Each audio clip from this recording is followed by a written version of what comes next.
The only sweets I can like think about most are kind of like baklava, like chak and stuff. But yeah, they don't really do that much sugar, I guess. I really want Wasteland 4. Damn, that would be nice. That would be good.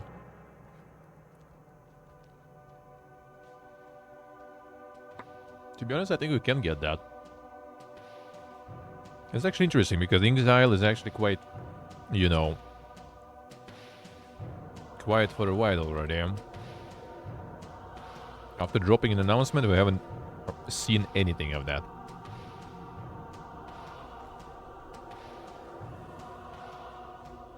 Yeah, this one.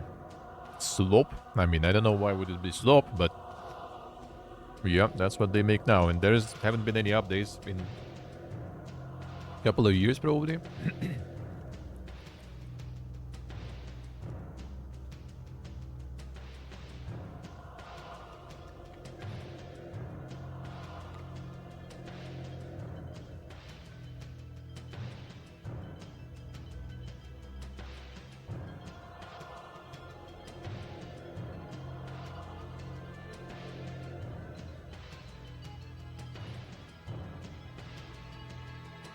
Yeah, no, the last thing we've seen about this even. Haven't seen anything about that about it since then.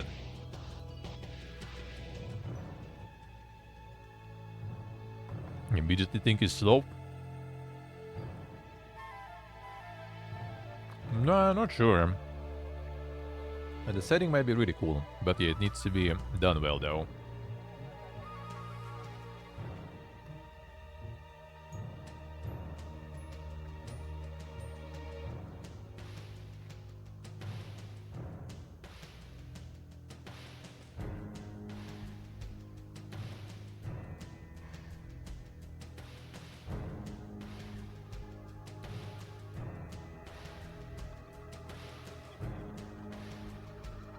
Or turn-based RPGs into a shooter.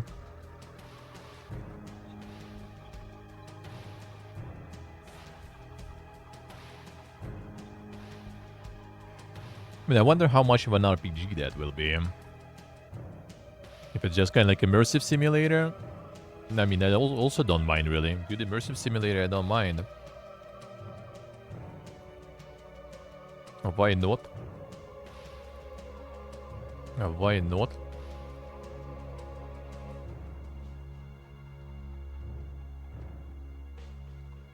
That's good, man.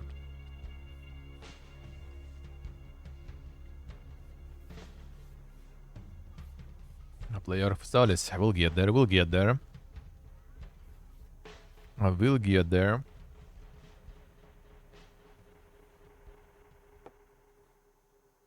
The must-play backlog, you know, kind of like... It gets a bit smaller. The epic backlog, I guess, let's put it that way.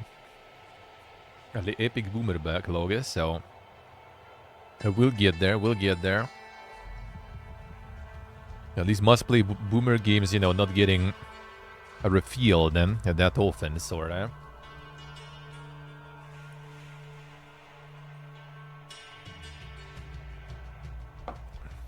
Making a football game just a waste.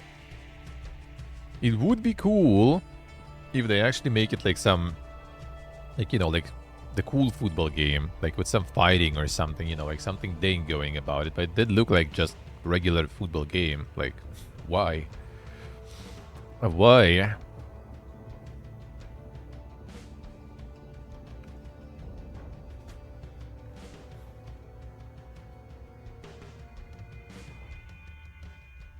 Genre shifts, we start running into problems.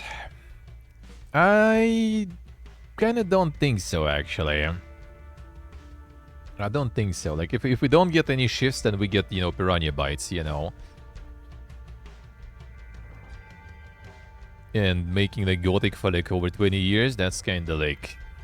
I mean, not really a bad thing, but we know how it ends, you know, nowadays. So I think kind of getting a little bit of a variety in your portfolio, learning to do different things. Say like it's a bad thing. Well, the problem is, like, it's a bad thing, really. I'll tell you that, man. Because the thing is, like, yeah, they're making Gothic likes, but, like, not all the Gothic likes are good Gothic likes, you know? Like, even being masters and making Gothic, they still make shit sometimes, completely. Like, Gothic 3 was dog shit, really. Like, unironically. It did improve, like, combat at some, like, in some way, just because it, like, removed some of the annoyances. It added some different ones, but at least was more, you know, digestible.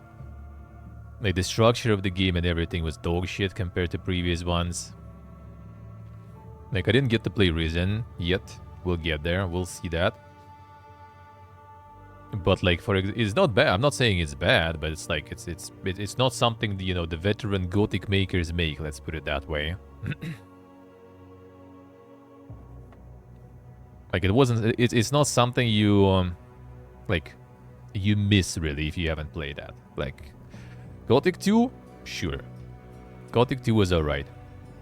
Gothic 1 was kind of good setting and everything. Approved also. 3, like, if you haven't played that, like, alright, didn't get the closure of the story. It was kind of shit anyway, so... You're not missing much, dude. And then Elix was alright, though, I guess. Yeah, Elix was kind of alright. 1. 2, not so sure.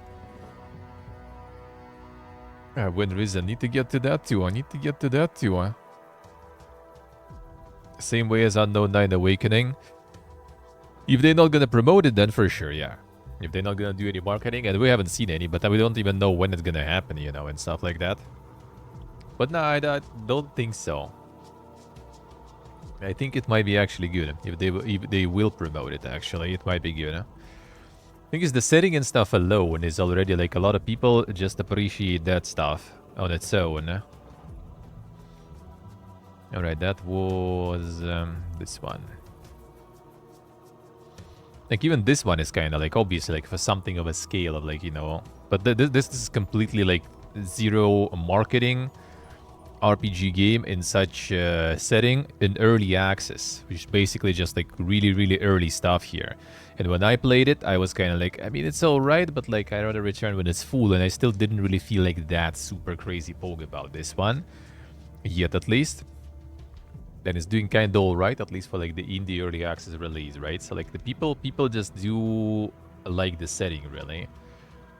Like, if they will manage to get, like, good marketing and you know, kind of, like, not completely shit themselves, then it's gonna be decent.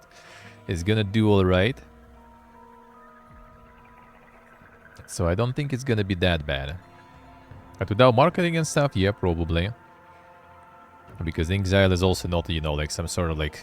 Exile is basically, like, the only problem here I can see is, like, they're mostly known by people who played, like, Wasteland and stuff, right? So they're known by, like, the Mega OG RPG Endurers. And this is not the Mega OG RPG, right? So Endurers kind of might be kind of like you guys are. Some of you at least, right? Like, no, that's gonna be dog shit, some shooter slope. Not gonna touch it. So they need to kind of, like, reach the new audience, and that will be possible only if the marketing will be decent. Art direction way better than Clockwork? I don't know. I kind of feel it's kind of not really, like, that crazy much better. Not really much difference, I guess.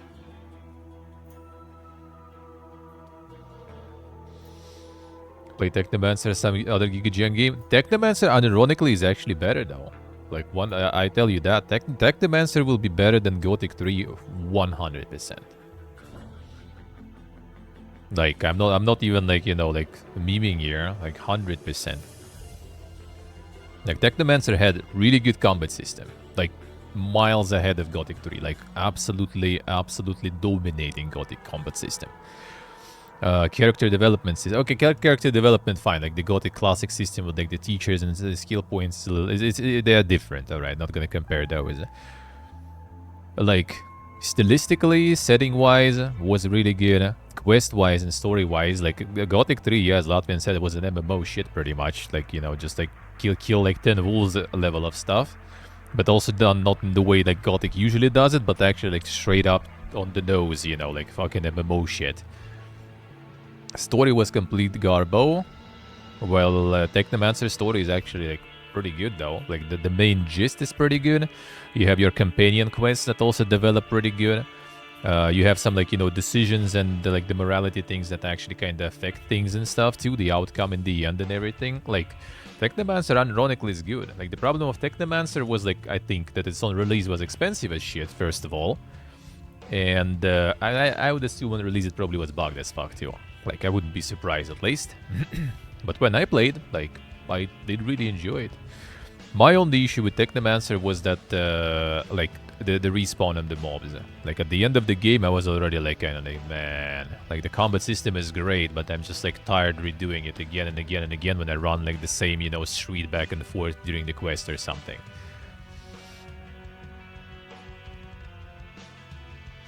So no, Technomancer ironically was good. I'm not hating on Gothic. I'm not hating, by the way, on Gothic. I'm just like saying that, you know, like the company that made Gothic for like 20, we were just kind of coming to at this angle from the position of like, you know, like making the same type of games by the company always, and only that, instead of trying to like spread out to do something else. No, I said legit dog shit is the combat system. Combat system is legit dog shit, for example. Like absolutely. Absolutely.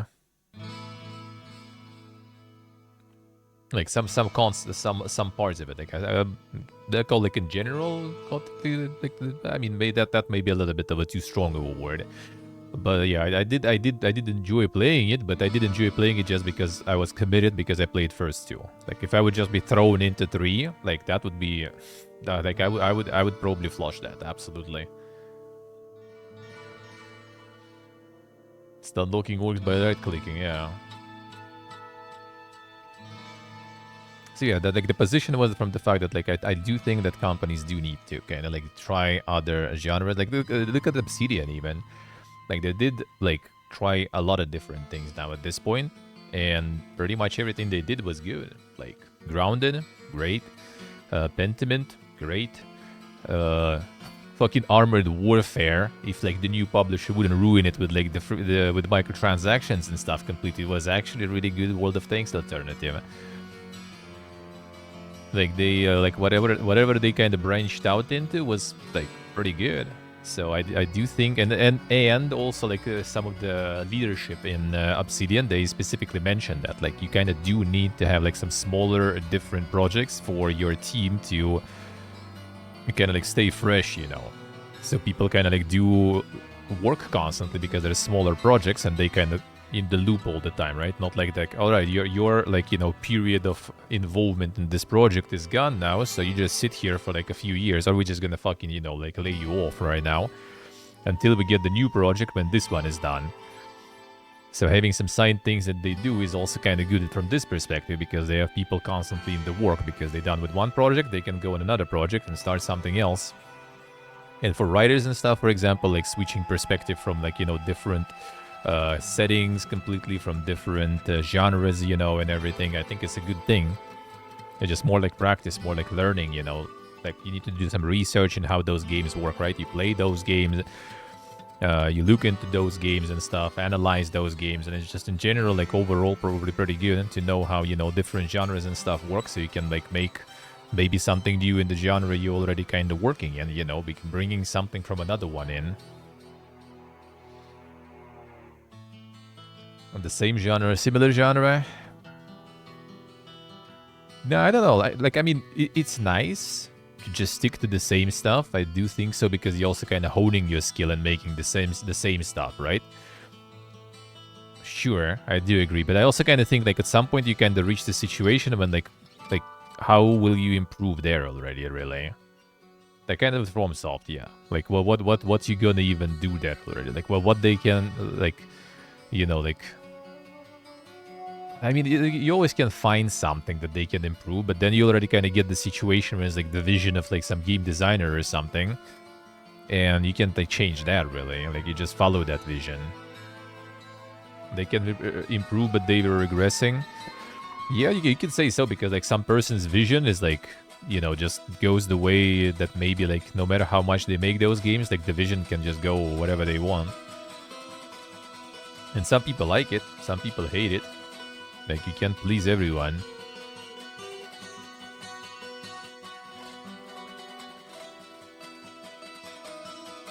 Elden Ring, most aspects are legit dog shit, but it has spectacle. I see, I see. Yeah, like Gothic 3 like is like not that good. Like I don't know, like if I would play it separately, like just as a single, you know, entry in the series, not like 1 or 2, I probably wouldn't like it at all, and I would probably flush it. Yeah, the only thing I remember from Gothic 3 that I liked actually is that finally combat was kinda, you know, tolerable, because first 2 games combat is atrocious.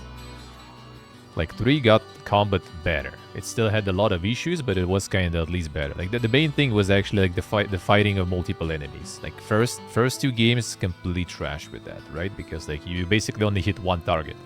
Even if they stacked upon each other, you're still kind of hitting only one target there. Like there's no cleave or something. So 3 finally added that, and that felt finally good. Like when you get attacked by, you know, like a whole crowd of goblins, instead of just fighting them one by one and dying just because you can't kill them fast enough, you just do like a few swings and the whole crowd dies. Feels good.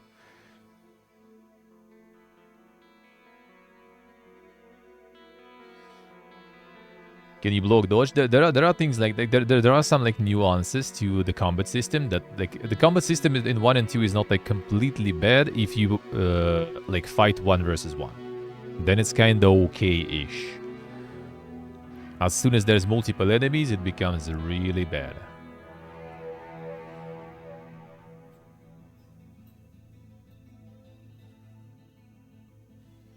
Every dev follows the vision they promote and body calls. That too, huh?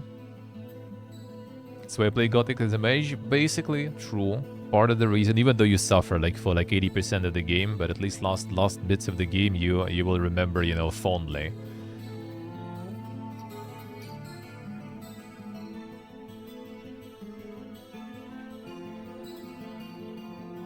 The level 1 Dark Souls run in Gothic? Oh, not sure actually. Not sure actually. Gothic 3, yeah, Mage in Gothic 3 was better too, I agree. Mage was better. Wasn't there even like some way to regen mana and stuff too, so the Mage life was actually way better. Like at some point I think you were getting some regen, right? Yeah, mana regen you acquire, you good. Yeah, Mage was getting a little better, for sure, I agree. I agree. Like the combat was better. Everything else, yeah, not so. But yeah, in general, like, look what it got for Anima, sadly. I honestly also wouldn't mind, like, even if it's Giga Janky and stuff, I also kind of didn't really mind them, but also we now have, like, a lot of games, right? So, like, you not always even have time, really, to, like, alright, this is, like, you know, like, kind of cool jank there, but I also have, like, some legit good games that I haven't played yet still, so maybe I should probably do the legit ones. That's just some, like, you know, like, the Jankathon or something that I was doing back then. And then you play some janky stuff.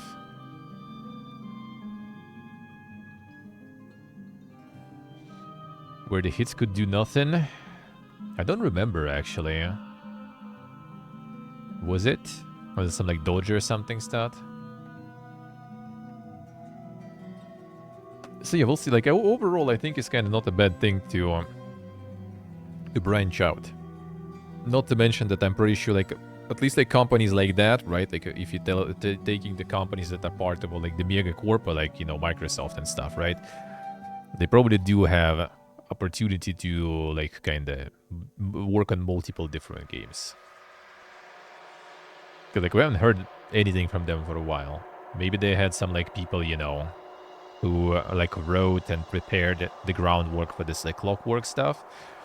And right now, when everyone else is working on Clockwork, they just like preparing and, you know, writing, for example, like fucking Wasteland 4 or something. I would be surprised. StarCraft 2? No for an answer? I mean, I will. Just not now. Probably not anytime soon either. But yeah, not gonna say no.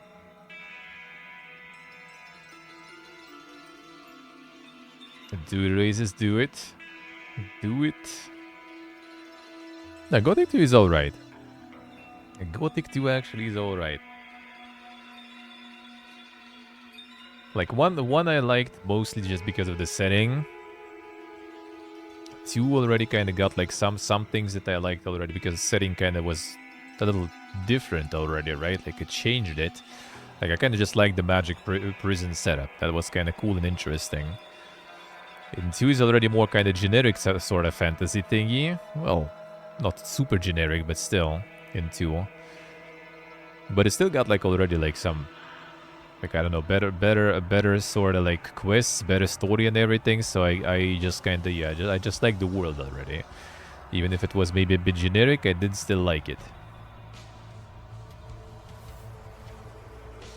And also, I mind you, like, with all these games, like this, for example, like what we see is not necessarily what we actually gonna get. Because the thing is nowadays, like, look, even like the... that's also a problem of our times, I feel, nowadays. Like, look at the trailer of this one, for example. This is, by the way, like RPG and stuff, right? If that's the one trailer that they showed last time.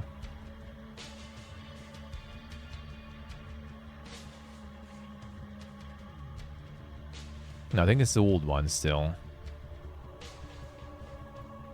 Actually, maybe the newer one. I'm not so sure. I think pretty much like the last trailer we've seen. Well, maybe that was the one. I'm not so sure. Is it Outer Worlds 2? Yeah, I didn't know. For a while already. They announced a while ago. I think that's even an old trailer still. Because I remember the last trailer they showed the concentration of just like, you know, like boogie-woogie shooting and everything was all over the place. And that's an RPG game. So like, that's what I mean. Like, you know, maybe that Clockwork, whatever we see, it kind of looks like some sort of like, you know, like the little Bioshock shooter. But maybe it'll be like a good immersion sim. Or it's just going to be a first-person like RPG elements that are a bunch with dialogue and stuff. They're just not showing that because it's not POG. So like trailer is just like, you know, the trailers nowadays for many games, they just make them into like fragmentage, you know, from like some shooter game on YouTube. They put some poggy-woggy music on. They put like all those like, yeah, look at all the guns we have there and how you can like dismember the enemies and stuff and how much like gore you have there. And yeah, everyone is like pogging about it. Good. Like you don't see like some intense, you know, like dialogue action. You don't see some insane like story or something in those. You see what's, you know, what's catchy for the eye, what's gonna get like, you know, like the people to keep watching on TikTok and everything. Like they're not gonna be showing some sort of like the 5-head activity there or something. Cooking or crouching through a vent in trailer, yeah. Are you gonna be doing this most of the time? I mean, not false, yeah, true. Like, there will be a lot of combat, 100%. Well, it's gonna be like half probably combat, yeah, I guess. It's like in any RPG, really. But still, usually, like, it's not like something you really, like, remember from those. Like, from Outer Worlds 2, I don't really remember it that much. Even though I did kind of like, you know, the combat in the first game, not gonna lie. Not gonna lie, I did like it.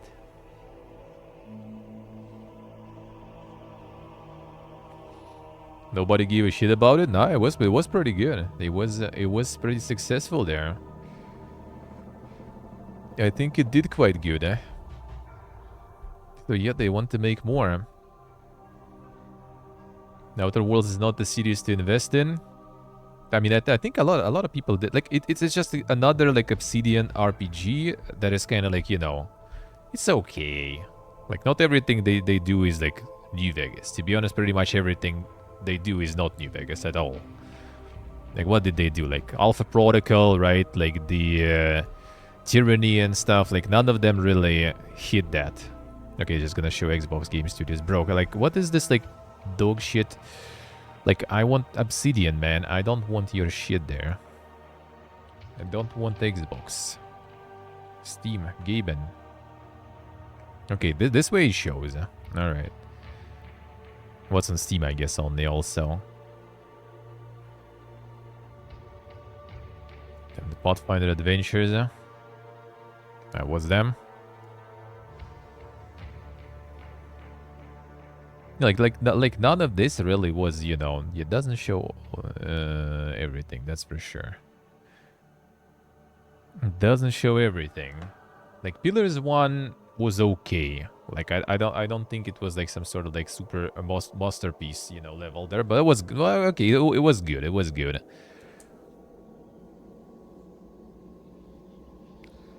Tyranny, yeah, Tyranny. I still need to play. By the way, like that never really hit big. Like, apparently it's good too, but kind of like not the one you're gonna be pogging about really. South Park, I personally did really like though. I think it was alrighty.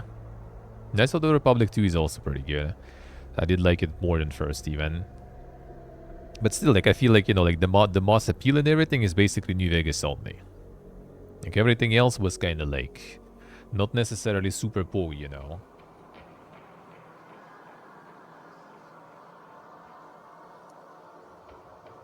Hey, dogs, hello. How we doing? Hey, Alexander. Alfred just couldn't get into Obsidian games. How so? How so?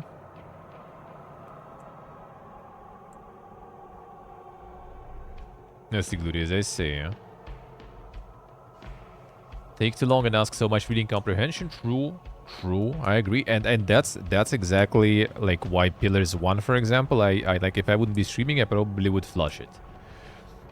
Because like yeah, it took me probably like 15 or something hours just to kind of like start like liking it and getting into it. Before that, it was just kind of like like the lore dump, lore dump, lore dump, with kind of gameplay that is not exactly my cup of tea. And I was kind of alright. Well, I started streaming it. I need to play it. So let's keep going. And then I liked it, and then I kind of enjoyed it, and it was good. Like Outer Worlds is a little more kind of like of the wide appeal style. Like they did get the, like they are lighter on the dialogue, more actiony, like more of a wide appeal type of game. That's why I think they probably maybe lost, like the interest of some of like the mega CRPG enjoyers there. But I do think it's still got its audience there.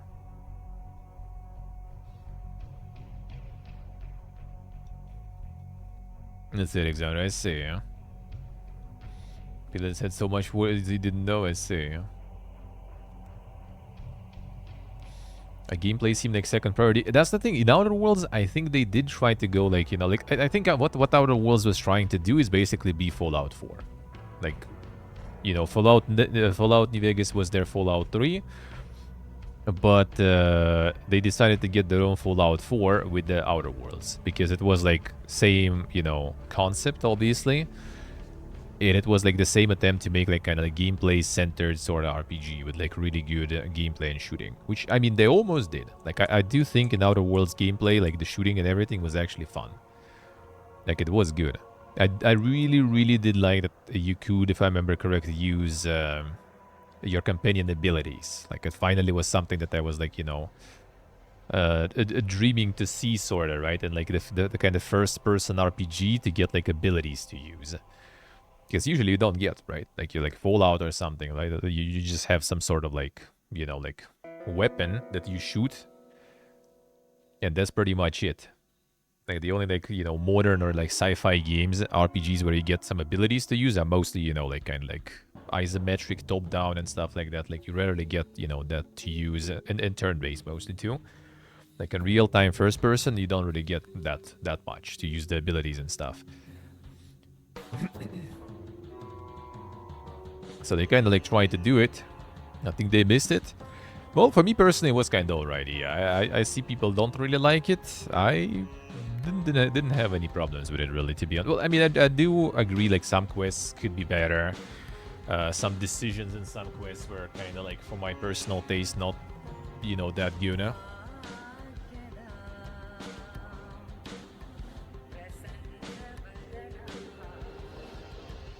Got some bugs there too also on release.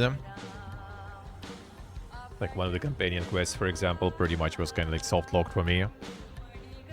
So I kind of got a bad ending, even though for that character, even though I technically like did his quest and stuff. So there was like the typical Obsidian issues for me. But overall, I kind of was alright.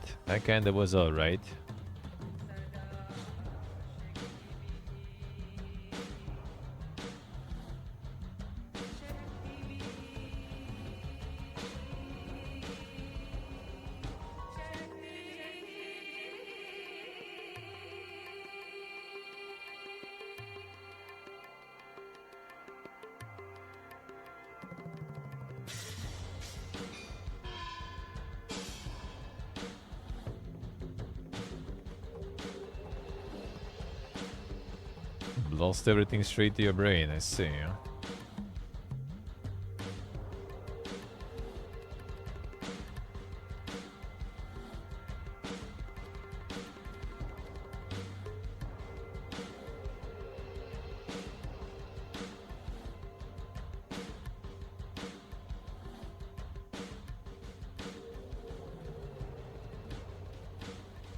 So yeah, we'll see. We'll see what is gonna be with the Outer Worlds 2 and the Clockwork stuff.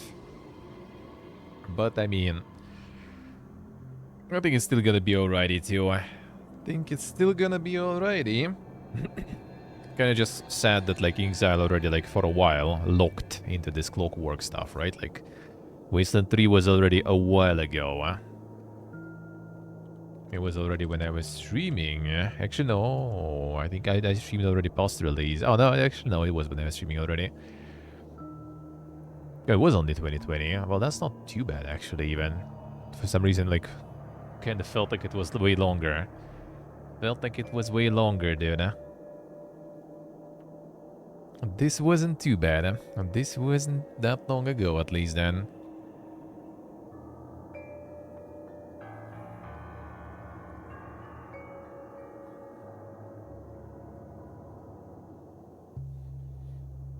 Yeah, Alexander, yeah, I had the same stuff with some characters there. Yeah, it was alright, even though it also, like, the start for Pathfinder was a little kind of, like, not super fast, but I think it was better than Pillars for me in that sense. I think so, I think so.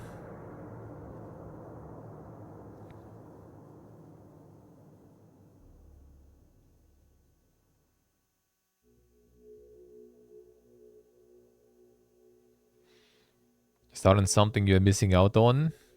I mean, to be honest, most of the games in general, it's just like some are already kind of like in the status of sort of classic that you need to play. But then again, sometimes it depends what kind of genre you go in for and stuff. So like there's in general so much stuff going on that you don't really need to play anything really, except for some games that are considered, you know, like the timeless classic that you need to play. What would you even like put there? Like some of the classic RPGs are kind of there.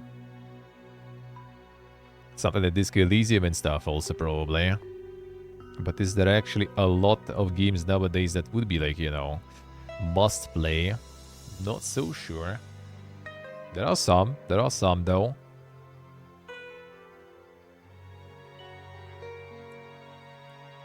Yeah, actually, yeah. I agree with you on that one. That's like what I mentioned too, like with the like Helix and other like super janky games, right? Like sure, jank is fun and everything, but like, do you really have time to play that over like, you know, something that is actually good and not just kind of meme kind of good?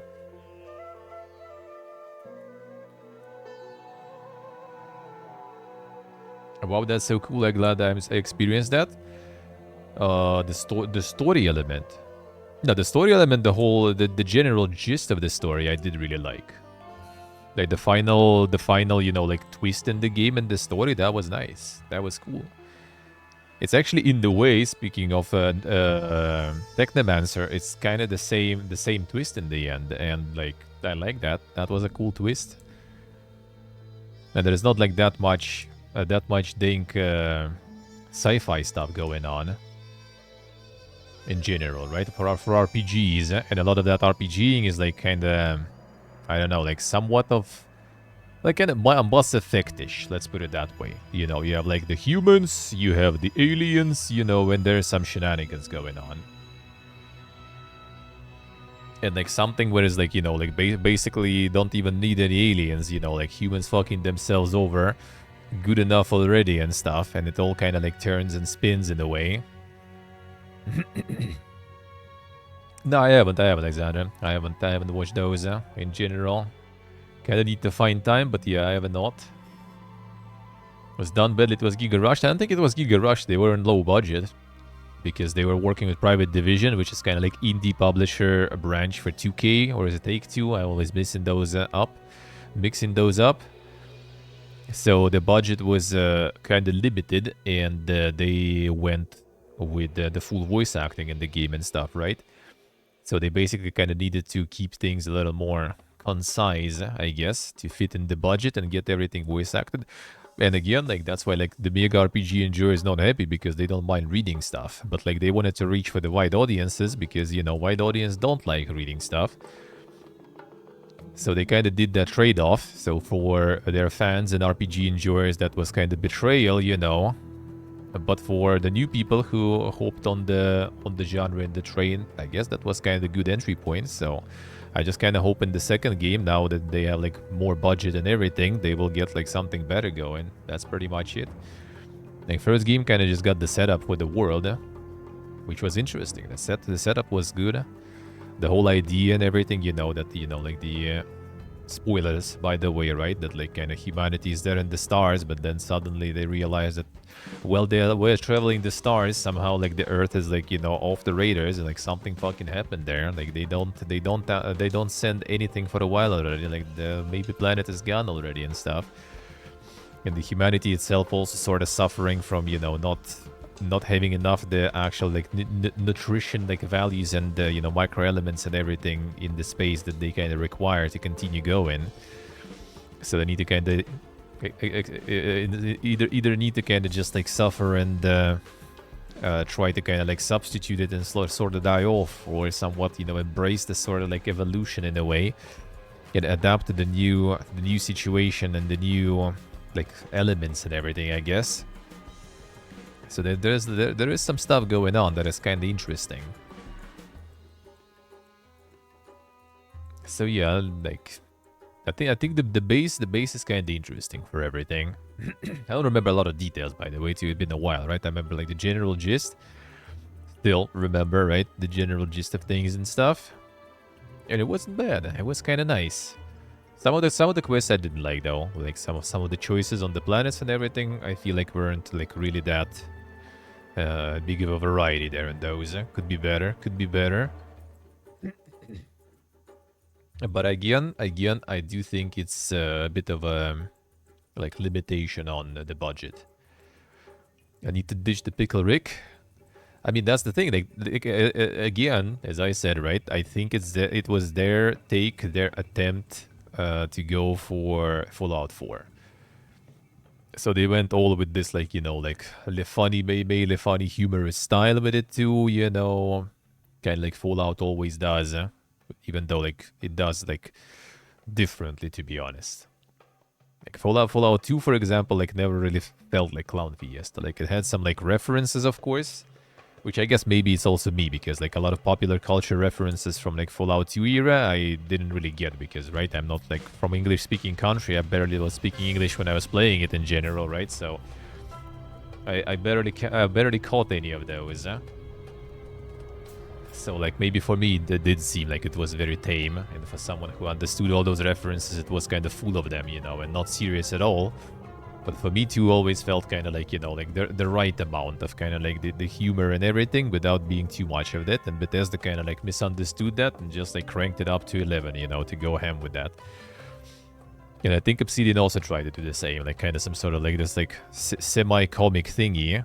Which, yeah, it's up to taste. Like, I'm not a super huge fan also of all this, like, the meme fiesta. And the new game also gonna be full meme fiesta. You can see from the trailer already, like, they're trying to go full funny mode. Without a world too, so it's also gonna be a really funny meme. Most likely. We'll see. We'll see.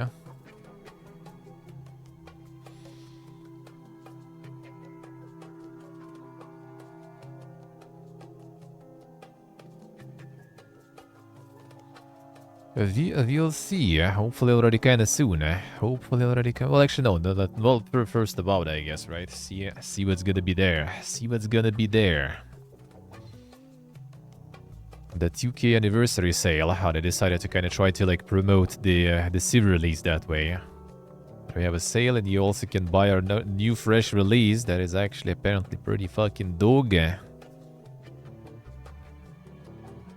With the mixed reviews. The classic 4X strategy experience and release nowadays, man. Even the grandfather of all the 4X strategies can't avoid that.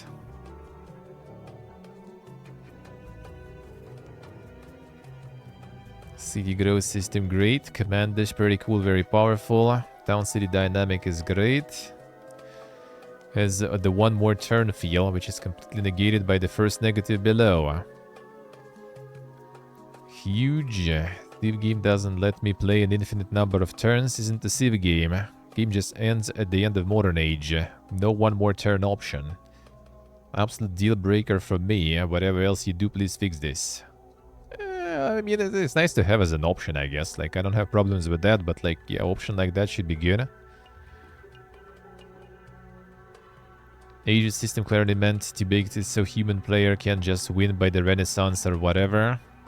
You want to handicap the human player to an extent so the whole game is engaging. And there is some merit to this. I'm finding the late game enjoyable in a way because it's challenging, but this is huge system is so abrupt that you're not playing a whole Civ game. Playing 3 separate mini games. I simply can't be... Wait, they can like make it so you can't really focus on like some type of victory? Your military units change location when age transitions. Why? So when you're in the war, too bad your units move. That sounds weird. Can't research text from an age after the transition to the next. That's also weird.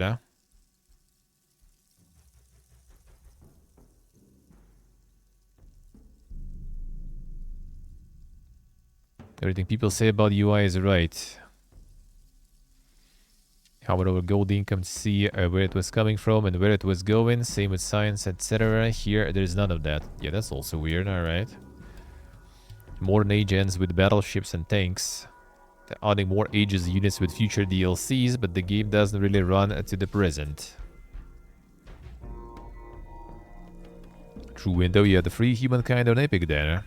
I need to visit that one too. Humankind, I think I haven't played, right? So, I should try. Yeah, Raiders, yeah, that's the problem. Like the Civ and a bunch of like grand strategies got themselves into like any new 4X strategy and stuff, pretty much getting shit on instantly. Because like the release version will never get there. Like on release, they will never like get, you know, feature content parity with the other 4X games that are running for a while and already have like thousands of DLCs. Not to mention it also creates, you know, the kind of sunken cost fallacy in a way, right? Like you already like kind of invested into all those DLCs full of content for some 4X. Why would you play some other 4X, which is the same as the one you're playing pretty much? That's why they started to like to try to incorporate some like interesting different mechanics to make people like, oh, we are not like Civ, we're kind of different one. We're not like, you know, like some Paradox game, we're different ones, so you can play ours. Well, that's on the devs, yeah, for sure, absolutely. Absolutely. But that's like where the genre is going. Like it might get like in the situation when like what we're gonna do. Like we have already like, you know, like yeah, like Civ 5, I guess, let's say, right, with all the stuff there. And people still play that. Like Civ 6 was out, people was like, yeah, you should probably just play 5 instead. Pretty sure there's still probably a lot of people who, when this one is out, people also gonna just play Civ 5, you know, or just go to 6 with all on sale with all the content and stuff. And I feel it with Paradox games, it's even worse. And it's even worse for those who kind of try to break into the genre from, like, you know, out of the blue. Like some random studio just decided, oh yeah, we're gonna make some 4X strategy. Well, bad idea, brother. Because you're gonna be sitting, you know, in development for, like, decades, probably, to, like, release the product that will be, like, on par with all those, like, big players that already have a bunch of DLCs going, right? Or you're gonna release and you get mixed reviews and stuff because everyone is like, dude, nah, not that good. Like Millennia, for example, right? How is that doing nowadays? Did they abandon it completely?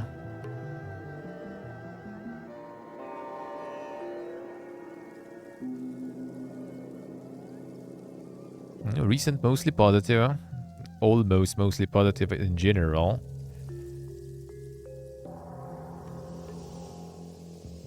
They got 12th of November. DLCs though, again, also. Obviously. So they're still trying. Still trying. Yeah, Rev, yeah.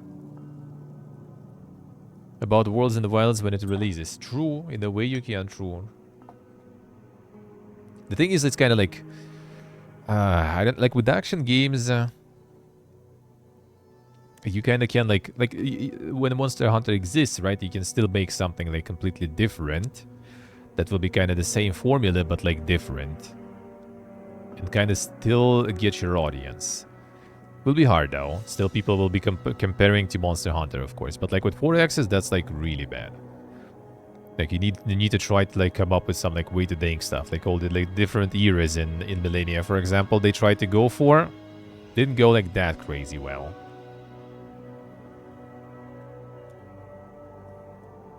Hey Jordi, hello. How we doing? So it's just kind of like I feel like 4X strategies, grand strategies are like harder to fight that way, I guess. Let's put it that way. Yeah, like the thing is, like it's like I don't even mind, right? Like whatever. Like there's like a good 4X strategy that being developed over time, and you just play it. Like, all right, I don't mind. I'm just gonna play that one then, sure. But yeah, it's more kind of like about like even when they want to continue with that game, right? Like I was playing like let's say Civ like 6, right, and enjoying it, and now Civ 7 is out, and you already know from the beginning, like yeah, on release it's not gonna have this, it's not gonna have this, and it's gonna be worse than what I'm playing right now. So I'm gonna need to get the release version, and then I will need to wait for like a few expansions, and then it probably will start getting to, you know, kind of this like feature parity thing when I can like switch to it. Like Monster Hunter, in my opinion, right? At least like from my like not super big experience with it, right? At least with every new sort of Monster Hunter game, you kind of do get at least what was in the previous one, sort of, right? More or less, kind of. Not everything, but still you kind of have like solid amount of things. So people kind of switch from the older one to the newer one, you know, like more willingly, I guess. Let's put it that way. With these, like people still probably like, you know, gonna go ham like, bro, just play Civ 5. Don't switch the new stuff.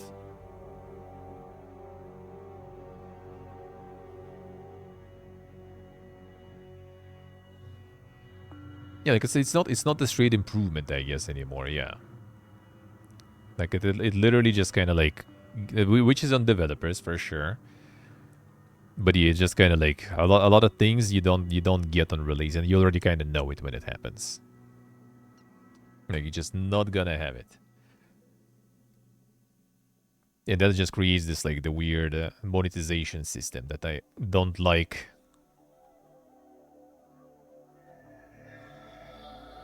Jorti with the streak. Thank you, sir. Thank you, man. Appreciate it. Thank you, man.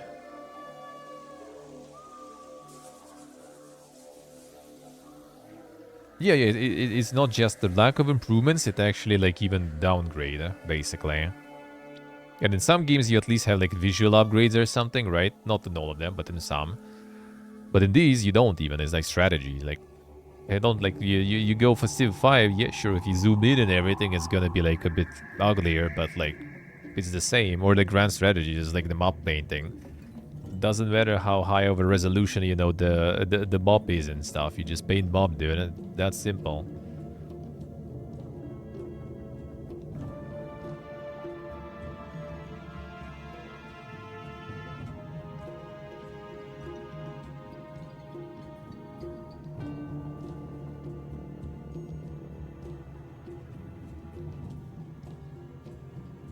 Don't have some insane FOMO, just wait for everything. True. True. And the Stalker in the current form, I think Stalker is not too bad actually. Of an example, has issues, but it's not too bad. It's just like in case of like some 4X and grand strategies, you just like it's not even the FOMO really. It's just like it's just kind of like on release, you know, it's gonna be with like cut content pretty much. And that's the sad part. That's the sad part. Yeah, you should probably wait with that, like, absolutely. I do agree. I do agree.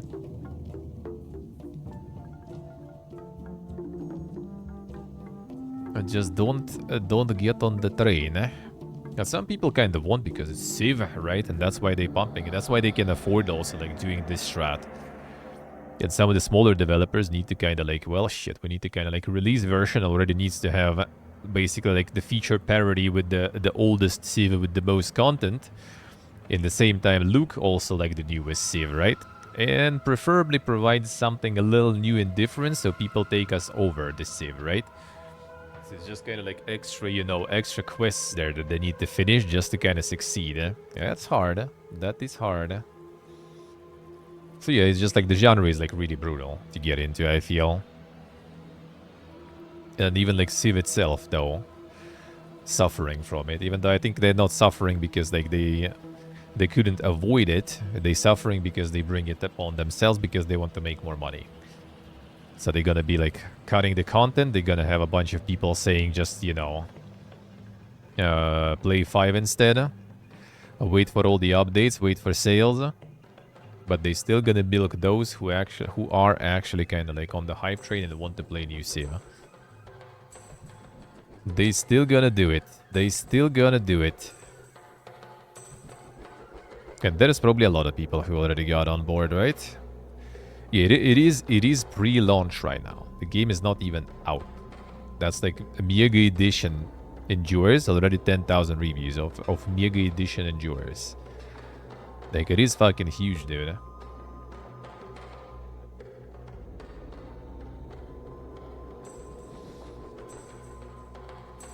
Which I kind of low-key do want that on actual release, when more people go in, like, the review is gonna dip even more. I kind of do hope. But it's not gonna change shit. It's fucking 2K, man. Like this stuff here. But they don't give a shit, man. Like, they just reported, I have news about that they made another record of earnings from NBA, you know. Like, they don't give a fuck. They're just gonna keep pushing forward, despite all the reviews and negativity. They're gonna keep pushing. They're gonna keep milking that stuff. Mixed actually good for NBA. They usually farm mostly negative and stuff. Yeah, I'm pretty sure this also gonna be, sadly, because like it just reinforces those practices, which I feel kind of like it's just like there's like nothing really like very new with those. Like 4X's grand strategies quite often, they just basically kind of like the new one releases as a scuffed version of the previous one. And then with some DLCs it kind of gets on par with the previous one. And then maybe there will be a little bit of kind of like some new cool things and adjustments that make it a bit different. But like some 4X or like grand strategy that is just kind of like, damn, that's like new. That's better than the previous one. That like rarely happens. I remember playing Crusader Kings 3 on release, and like everyone was like, why are you playing this shit? Play 2 instead with all the DLCs, it's better.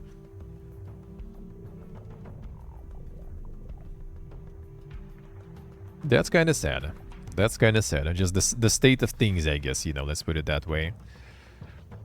When you would want to see, like, you know, every new one to push some progress on the genre, you know. Do some cool things, like with new tech and stuff available. Make some dang things happen there. Some interesting changes and stuff. Kind of like Millennia tried, for example, right? With like different eras. Like Humankind tried something also to do different, like RA History Untold, and trying to do something different because they're not, you know, Civ, right? They kind of need to break into the genre, and they can't provide the same level of, like, you know, content and everything. So they kind of do need to, like, try to come up with something that will be interesting, so people will play their stuff instead of, like, 4X game that they already have anyway.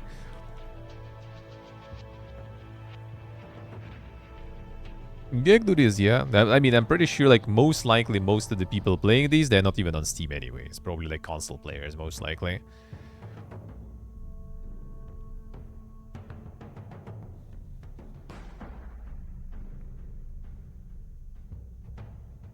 And yeah, they just kind of, like, they just want another one.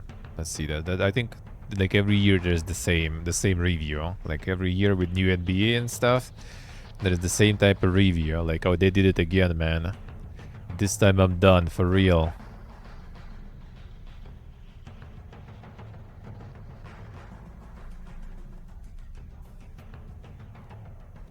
Damn, son. Even the discounted price of 20% on CDK signed game is not worth your time unless you don't care about money or stream this game professionally.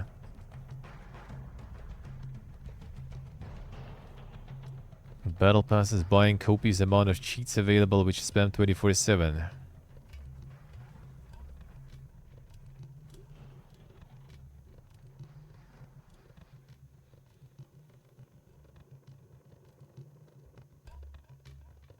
But it's a legendary review as usual. Crushing 10 times within 17 minutes. More cheaters than normal players, huh?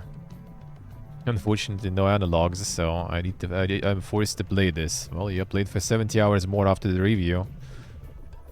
Forced to play this. See, there's like a lot of endurers, I guess, of these, huh? And not a lot of options what else to play. Maybe that's why the seafood devs decided to make their own foodie or something. They just want to have some sort of like alternative options for the sports games endurers, where they can probably buy it on like a lower budget than FIFA and stuff, right?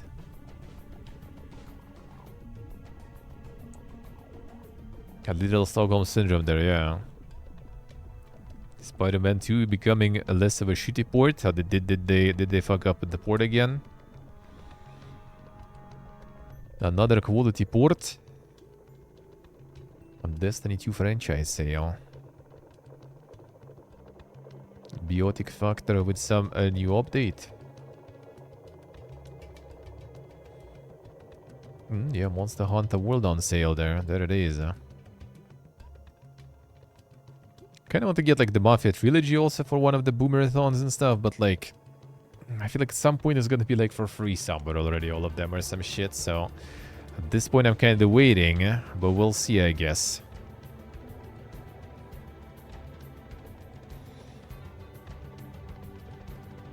If the cash in on the gacha, I mean, I don't know what's gonna be monetization, you never know, could be. I was kind of thinking that they will, like, when they started showing, like, from seafood developers and they showing some foodie, I thought it will be, like, you know, like some fucking foodie with combat or something now. That would be cool. But, doesn't seem like it.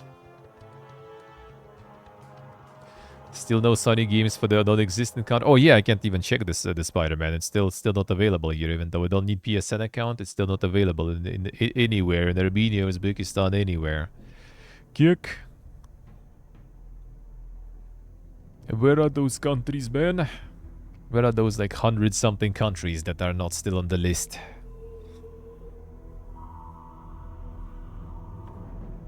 At the Giga Big sale with the new Mafia release? Probably could be. Could be. Dying Light 2, a 67% sale already.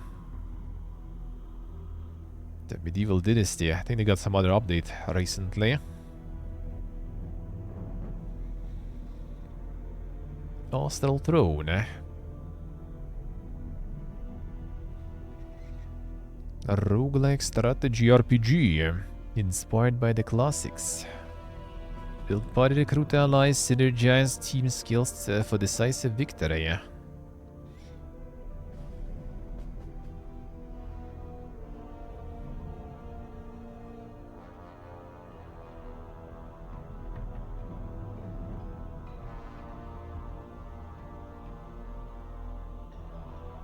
They go all full roguelike with the story and stuff too.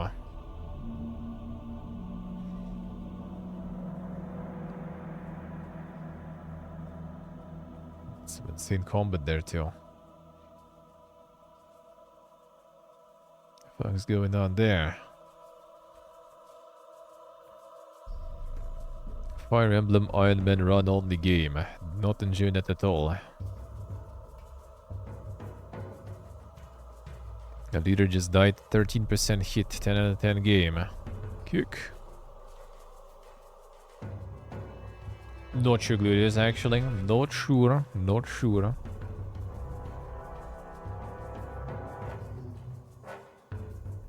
If every player is controlled by a player, that actually kinda not something I think you see often in the market, so maybe that's what they're aiming for. Didn't think about it actually.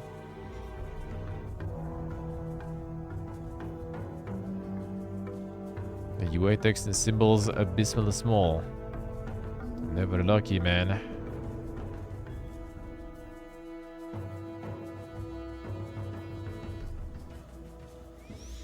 said it's 5v5, eh? Ah, alright.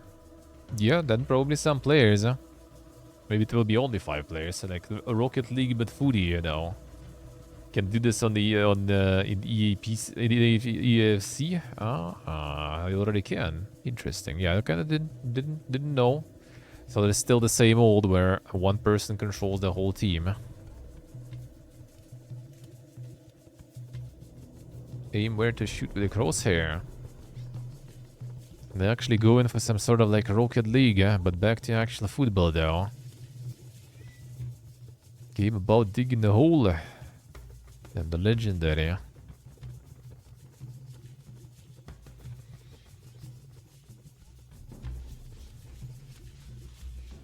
Time to get to dig some holes, dude. Let's go. For $3. I'm Ben and I created this game in my spare time. There it is, dude. Cost only a coffee, yeah. You'll need to get that too. The phrase there. I gotta hearing that. So go down as the second best game of February. Damn son. Could be, could be. In some places for this amount you already can't even buy coffee, to be honest. But it's also regional, I guess, so it's like $7 probably. Overall, overall. Time to use the insane marketing there.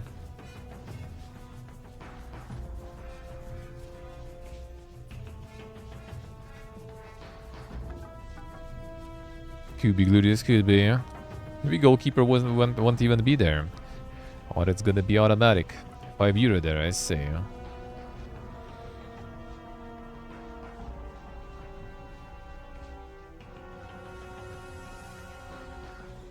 Stupid game got me hooked for hours.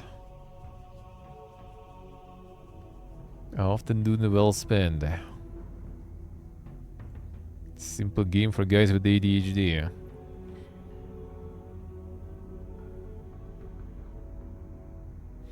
These guys are creative, yeah, it's cool. It's actually kind of like a little bit of this like sorta idler, but not completely idle, I guess. Yeah, remix, hello. And the whole setting and concept is pretty cool, yeah. That's nice, that's nice. Hour of gameplay to beat if you just focus on the goal. 2+ hours if you try to do everything. $5 is not overpriced. And then someone like, you know, tries to sell like some other like roguelike or like dig builder or something for $5 and it's like, dude, what is this shit? Buy something else instead.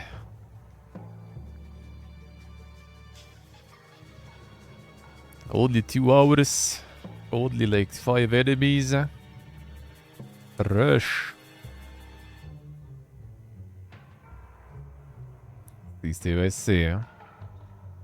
A big helmet heroes. 3D beat them up. Yeah, the co-op stuff, I see.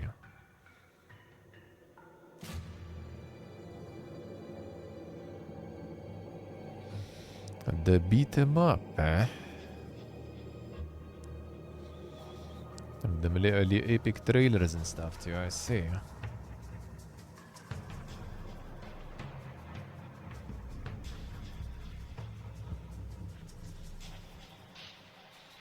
You can see that they got the publisher there and all.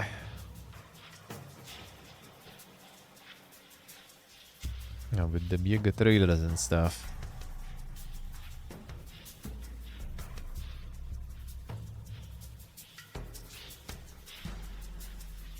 And deck builders for free.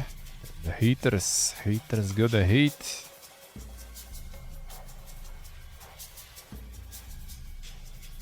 Like a low review number. Well, totally not pogging much. Totally not pogging. Soundtrack in the background, Diablo 2. Diablo 2. A wicked trailer, yeah. Just got the gameplay now. Got the gameplay now. Hey, Big Lola. Dig builder hater. I see, I see. That is not so wicked, I guess. Yeah, this is just a co-op stuff, basically. I'm not sure if you even like can like if it'll be that poke to go solo in this one, honestly. Seems like more of a meme stuff to play with someone. I mean, $10 is probably regional though, so most likely more then. 85% positive, huh? Oh, not bad. That ain't bad. PS4 controller not supported. Oh, it's couch co-op, share play co-op. Oh, okay, not online. Ah. That's kind of weird decision. Then. It reminds of Castle Crashers. Yeah, it kind of looks like it, really. A border pioneer. That be. Embark on legendary journey to tame the frontier.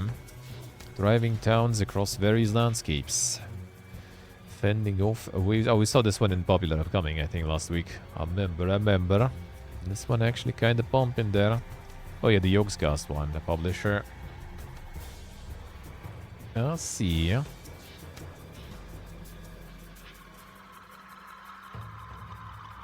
Seems good, eh?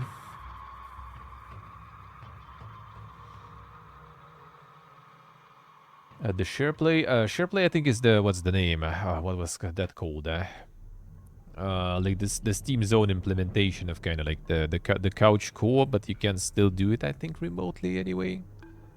Something like that. I forgot the name of that one.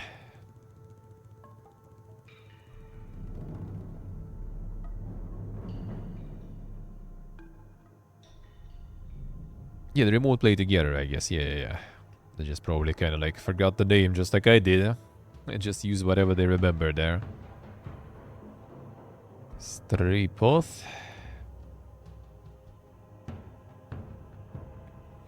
Foodie-like with Souls-like mechanics. Them sound foodie-like. The one and only. Another one from Yogscast. This one was also in upcoming.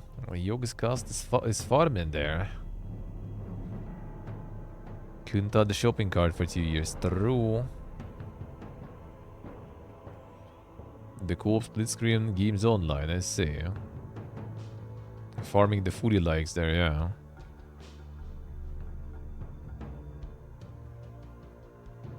Innovative, but then it loses a generic. Well, I mean, it could be innovative just in, you know, in the way that you don't want to comprehend because you see cards there, you know. I'm not a huge fan though, those sometimes too. Sometimes kind of alright and interesting, sometimes just kind of like, not it. Like something like Stacklands, for example, when you just stack the cards and everything, that looks kind of good. Huh? This, not so much, I don't know. But no, it could be innovative just from the process of how you play the cards, you know.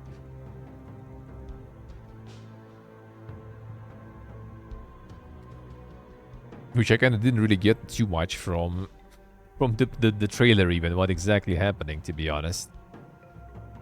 We can drag the cards. Yeah, down to that part, that is not very innovative. Huh? It's probably how you do it. It's probably how you do it. Which had from the whole trailer, I didn't really get even that much.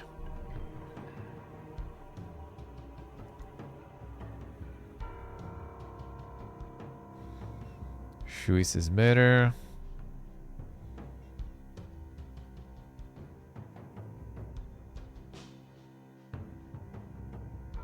Optimize every choice.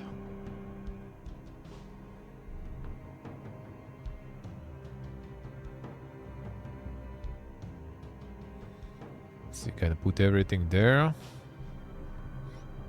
Expedition 33 in April, let's see.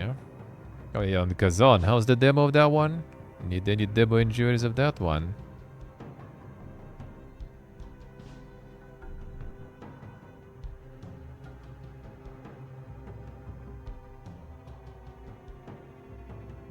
So it's basically kind of like, what's the name of that one in English?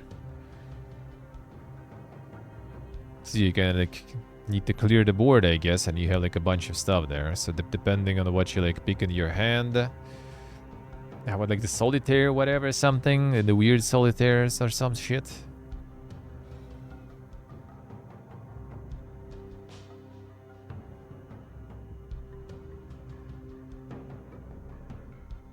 Yes, you have, I see. Huh?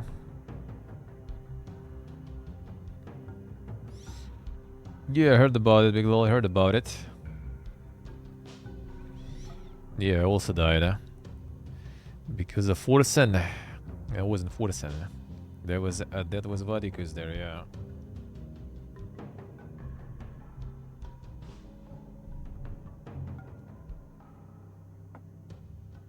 The good old Vadikus, man.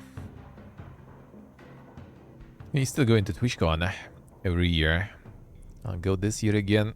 It would be nice. It would be nice. It's been some time.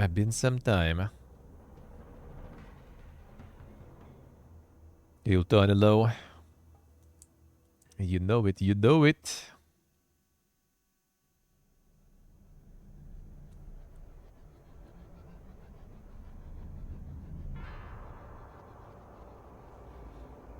Underworld, an online co-op horror. You already know what it is. Horror exploration. Investigators must carry test subject monsters from a deadly underground abandoned hospital ward. Let's see. Another one.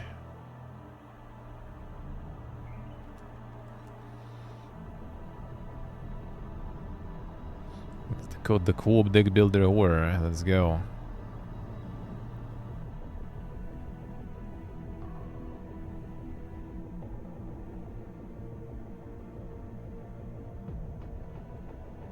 Looked awesome, but probably runs like... That could be, actually, yeah. That actually could be. Mostly positive, yeah. Kinda can probably tell. I probably can actually tell. Yeah, I will be going to Spain first, and then I will be off to Rotterdam. I will be returning to Spain and staying for like a couple of days, streaming from there and stuff, IRLing, and then already going back. That will be the plan. Not on your place or something like that. Don't need that. Don't really need to bother you with that. You better buy Foodie Fantasy. Damn son, the endures, huh?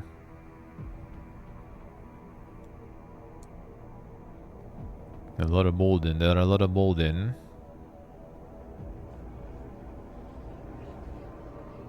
No bugs, actually, someone. Well, there's so many Russian reviews, though. Like some Russian devs going, probably. Somehow people always find that the local devs to support, I guess, somehow.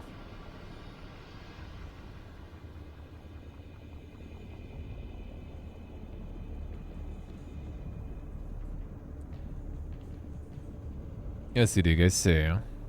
No, need to go through, so... I need to go through.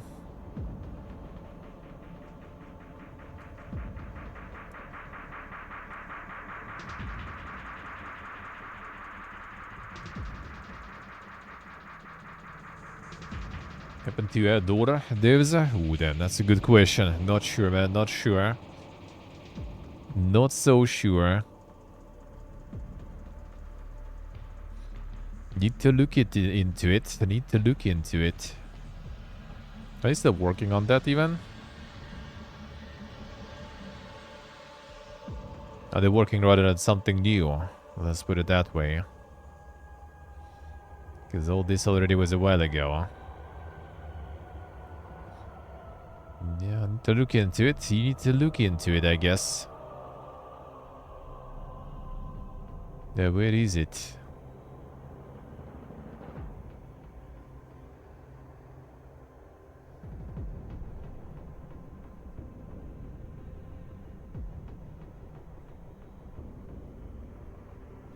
The very buggy, prone to crashing, I see.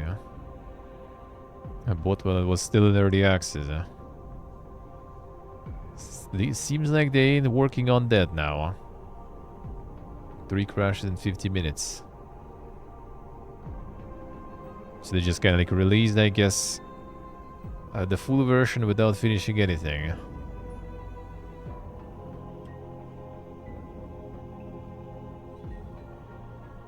Could be Big Lol, could be. Could be. The AC, I mean, it's gonna be like late May, early June. I think it's gonna be still probably kinda not completely bad. We'll see, we'll see.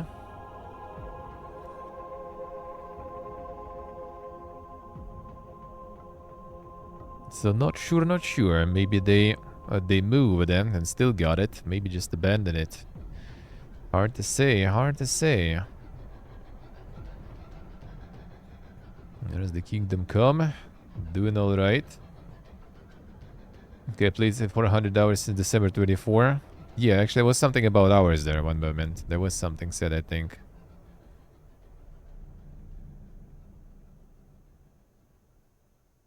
Hope I can get 10,000 hours playtime. So, yeah. That's basically the game plan there. I'm not sure why, but there it is.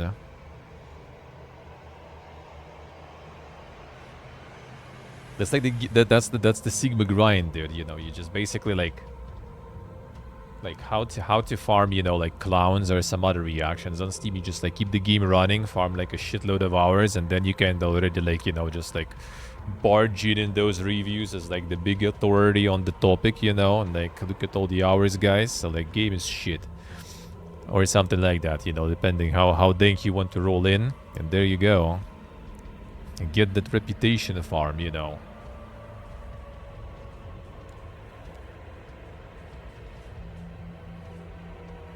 Instantly increasing the quality of your review and trustworthiness.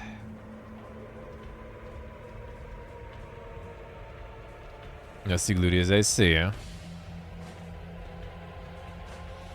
Oh man, but like if you're on the topic of like the long hours and the bad reviews, there is. I mean, I'm not sure if it's the champion of that. They're probably like danker examples, but this game like has the good concentration of those, you know, where you can like instantly almost find it. Just like roll a little bit, and you're most likely gonna find just a bunch there. Yeah, there we go. 1,699 hours. Negative. Well, let's see. Let's look at the positives too, just in case we don't see some. Right, 500 positive. Even with dev response there. Now let's go. There was a bunch there. Come on, Gibbon. Hello there. Oh yeah, there we go. Open this way. 3,685. 2,215. All negative, by the way. 10,650 negative. 1,147 negative. 4,329. 1,895. 726. You just kind of don't even see the positives there, dude, with all these numbers. 3,000, 4,000, almost 2,000. Yeah, 1.5 hours positive, like MMO, you know, like, yeah, I mean, it was nice. 1.5 hours, dude. Like the tutorial and everything, like it runs, you know. I made an account, that was cool. Menu looks good. That's full game, brother. 9,000, 3,000, 540, 100. 1,000, 700,000. No, that's the first positive with a lot of hours there, I guess. From 2018, though. You didn't know yet, Kick. Yeah, what's gonna happen with the game later? 6,914. That was 17,000 positive. Damn, son. That's some record holder there. Even from 2023. Insane. That's gonna be the biggest one. The biggest one in the negative, I guess. 6,000, 14,000 positive. It's getting better, but not quite there yet. 2019. I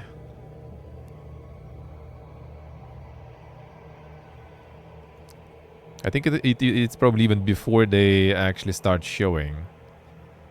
Oh no, this one got 3,000 more. I was updated in October. Okay, maybe it was actually negative before. So they got like 3,000 hours more on top of that since. Not bad. Not bad. Yeah, this one is farming, man. This one is farming. Sultan, I say.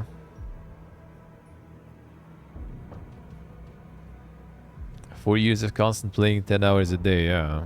The game is kind of like out for a while already, so I can see that. I can see that.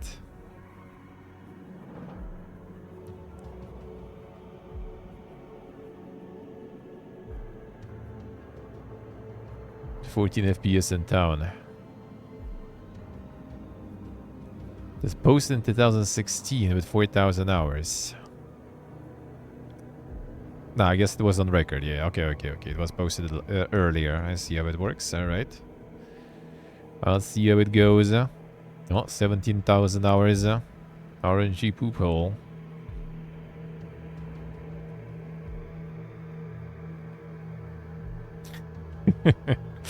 Now that's a Stockholm Syndrome, dude. You just post the review at 5,800, like shit all over it, and then play for fucking 12,000 more hours after. Now that's Stockholm Syndrome, dude. And they're not even Stockholm. That's MMO enjoyers, man. Like you like we were talking about it last Sunday, I think, right? For like hours probably at a time. Like the more you play MMO, the more you love MMO, the more you are able to just shit on it like all over the place. And the more you will shit on it probably all over the place, but you're still gonna fucking play it. That's just how it goes. Can criticize stuff for a while.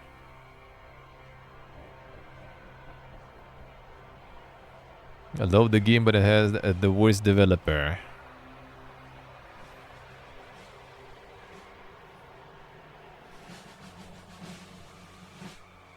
The dev who put idea newbie jump instantly to level 440 and managed to apply it in game, you should be ashamed of yourself. Alright. Yeah, they got like some insane skips and other things, people were mad about that too. How about, you know, improve the early game and stuff? Let the game running after they were done, yeah. Clueless. Try to keep it short as I don't want to waste more time with this game than needed. I wonder. Yeah, I mean, alright. Only 1,000 hours after you didn't want to waste more time with this game. I'll continue to check it out from time to time to see whether any improvements have been made. Alright, let's see. Left a loophole there. Left a little loophole there. That's sad what happens with this game though, dude. I was also kind of on the hopium a little that it will be good. The beta was nice. It did have the feel of Ragnarok, but didn't go that well. No. Didn't go that well. Yep. It's funny because it's like basically on this level already for like a while, really, more or less. Yeah, like they still like just in hundreds of players, and they still kind of roll, and they still kind of go. And just as some reviews suggested, it's basically that like there's just a few whales who pretty much just, and the whole economy, the whole update system, everything just like built around, you know, like milking those whales, about stroking them, you know, so they keep just playing, you know, and bringing the dough in.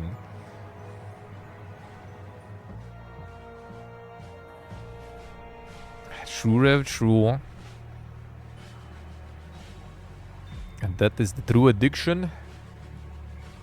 I mean, I don't know, man. It's hard to say. Like, Ragnarok, for example, right? I'm not addicted. Like, I don't play it regularly. I love it. I can return to it when I feel right, when there's a good server especially. Play it and shit all over it because, like, I know a lot of issues of this, especially if it's, like, official servers. Oh boy, like you don't even need to like explain anything. You just like start the new official server. I already know that it's gonna be bad most likely, and what's gonna be bad about it. Like I can tell that, but I'm gonna still go and play just because like it's fun still. Like it's fun for a while, and then I uninstall. That's it. No, I don't think it's like don't enjoy really. Like those negative reviews, they're not because like I don't know, they don't enjoy it. Like it's negative review because they have something like to say, like for others to not get into it, to say to developers to maybe like notice some problem which they probably know about anyway, right? MKHPLO. So like it's not exactly that they like having a bad time and like hate the game and stuff. It's the other way around. They most likely having a really good time, but they like disappointed with some things that they want, they dream of being changed. So they just like post those reviews more kind of like like the cry of the soul sort of like, man, like I love the game. Like you can even read some of those, right? Like I love the game, but so they just want to tell others to either, stay away and not try to get into that, or just to kind of to make developers like notice and do something about it.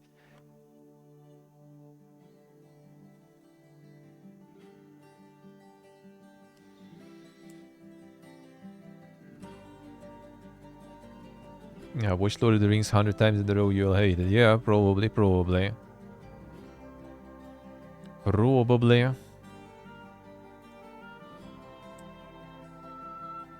I don't like it either. With MMOs, that's kind of hard though. With MMOs, that's hard.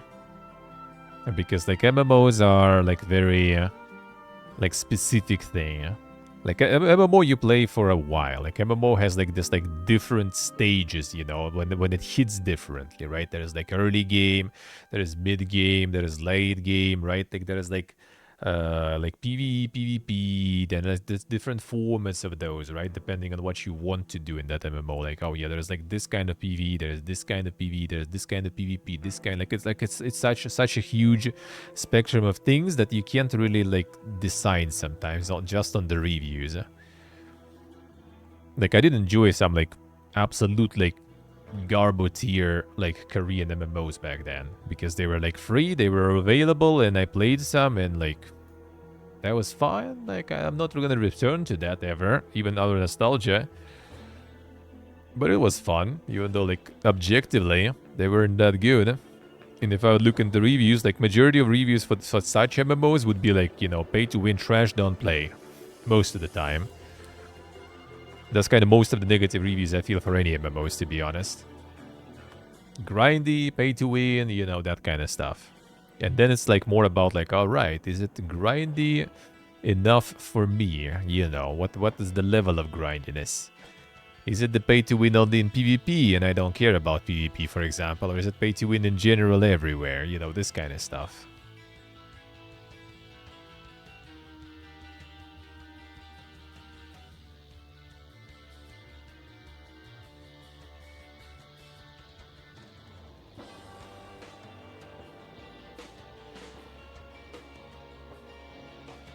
Complain about doing something 5k hours. Well, I mean, again, it's MMOs, right? So they did 4,900 hours, when game was good, and then update was out that fucking destroyed it all, like easily. That's the thing with MMOs.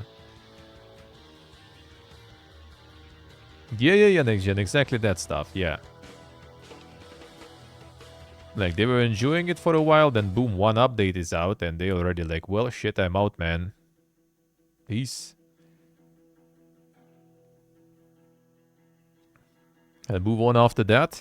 Some people want to return and check. That's the thing. It's kind of the same with me in Ragnarok, right? Like, there will be like new official, good server with good ping, bro. I will be all over the place there. 100%. You just still kind of like the game, Like, yeah, bad update, but maybe there'll be a good update later down the line. Maybe something will change. Maybe they'll do a big revamp. I mean, there's always like a Realm Reborn there somewhere, like with Final Fantasy, Ah,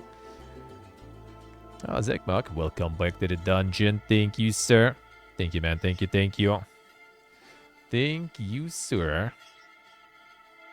How we doing? A better update make you write a bad review. That's the thing. Like a lot of people use that as like the way to kind of like like to get their message maybe so noticed by developer. It's like their way to do like some sort of like kind of to send the message. I guess let's put it that way. No MMO will ever make you 15 again. True. True. It won't. It won't.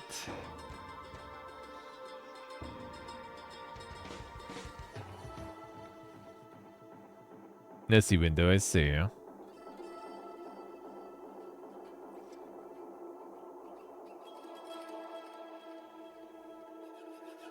The Warframe is in the best state it's ever been. I see. So many amazing games. Better play the same trash game for 5,000 more hours. I mean, CS, dude. People play CS. Like, I was a kid. People played CS. Like in the age when I already have like growing up, should be having growing up kids, right? And everyone still plays CS. It's all there.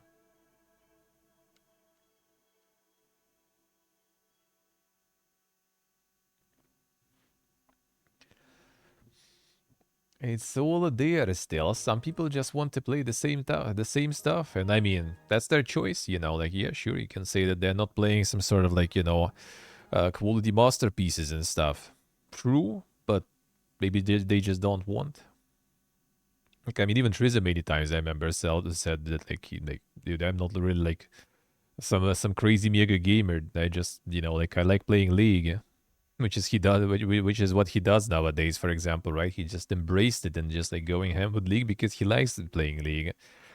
Before he felt kind of bad just being stuck in League and everything, right? Because like man, like chat wants to see like different games and stuff.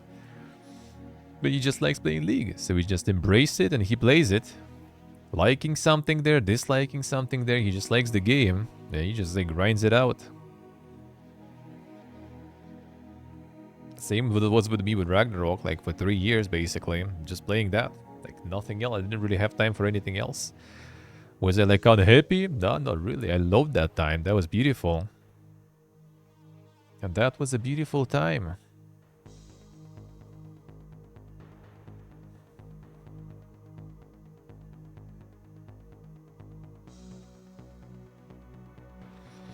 The best message you can send to dev is the low retention. I think it's still kind of nice to have the reviews like that also. Depending on the game, of course, right? Because like you can still be NBA, and even with all the negative shit, they still gonna just push the same slope every year, no problems. But like for some games, yeah, like developers will see some stuff. Because yeah, there is no feedback channels, or the feedback channels are kind of like like their own feedback channels. They just get like the message from someone who's not playing anymore, and they'll be like, oh, whatever, who gives a shit. And here it's kind of affecting the score, and they kind of like, if there are a lot of people start complaining and the score goes down, they need to kind of be, well, maybe we do be doing something wrong. Maybe we're kind of over pushing a little. I mean, remember situations with like Battlefront 2, for example, right? What else we had? Even like with the recent, right? Like with I think it was Kingdom Come with the Nuva, right? Where they were like, oh, we're adding the Nuva, and everyone was like, fuck no, you ain't adding the Nuva, man. You're gonna like shit all over your game then and cancel pre-orders and everything. They didn't add the Nuva. So nah, I do think it actually does work. It's just like a part of the vote, like you just leave one vote. But obviously, like, the more power will be from, like, like the YouTube people who, like, make content around the game, and they also gonna post some negative stuff, for example. That will be, like, better effect. But I think it's just a little part of, the general thing. The only thing that, like, I kind of, like, can say maybe is a bit weird, though, is if you, like, it's an MMO, right? Ever-changing, updating, and you kind of just, like, any sales data? There is a little bit, yeah. 1 billion in 24 hours, basically. I think we'll get there soon. Like, MMO is changing, right? So you just kind of like... There was a bad update, like, 5 years ago, and you with your, like, 10,000 hours just go in and like, yo, bro, like, game sucks, game shit, I'm out. And then, like, 2 years later, they just make, like, the most amazing update ever and stuff, and you already, like, not playing, and you moved on and don't give a shit, and you're never gonna go back and, update your review. So you kind of, like, contribute to the negativity when maybe they even fix the issue that you had with the game. That is a bit kinda weird. But that's, I guess, when the game has the new kind of approach with reviews, right? When there's also recent review stuff, so you can kind of like have an idea what is like general consensus over like the recent times and general consensus over like the long term. Yeah, 1 million a day basically. Nice hooks are nice.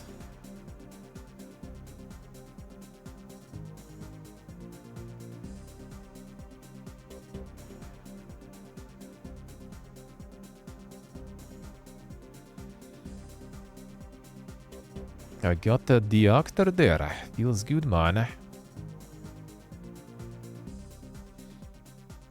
I mean, Bavarian probably, mentioned. He's probably friends with all of them there already. Bavarian did like what did he say? Got like a whole bunch of quests in, and wrote all the like the consultancy on all the German language stuff there too. So yeah, there's a lot of the insiders there, I guess you can say, from Kingdom Come hanging around there. Yeah, Bavarian was here when I was playing the first game too. And not only, but yeah, was also here, told us, spilled the beans, even though I guess he kind of like spilled the beans a little bit earlier, even before the game was out.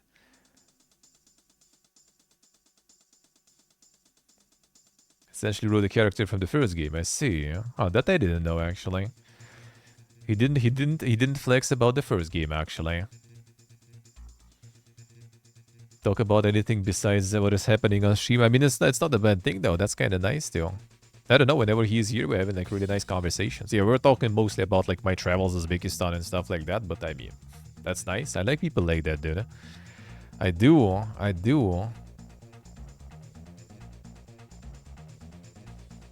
I see, Rev, I see. It's actually kind of nice. They have some, like, random conversation about other things every once in a while. Yeah, it's just nice to read and everything. It's good. It's good. Especially nowadays, in like when like most of the chats are just like a flow of just like all those like 70 emotes with zero meaning. It's nice to just have some person that you can have a conversation with. Yeah, a lot of people probably haven't seen then maybe like the old Ellis chat, back in the day, especially when he was playing Subnautica, in early access, like some of the first games. Like, dude, that was like usually already kind of like close to midnight, and that was just like chat just talking about anything. Like it never was about the game. It was just like the most chill and comfy time back then. With like some other streamers also like just tuning in just to chill pretty much. Those were good times, man. Those were nice. Like all the shit posting and everything gets tiring too. So I do. Well, like old meme streams basically is what is the modern most of the like at least Ellis chat I would say like it's permanent meme stream now. Maybe even worse because in the meme stream at least people were like like coming up with some copy pastas and everything. And some funny memes, and nowadays it's like everything is a 7TV emote pretty much. So I think so. I think it's even worse nowadays.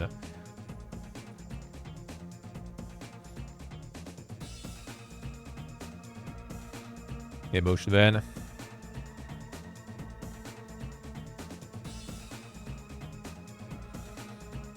Meme streams are the worst shit, honestly.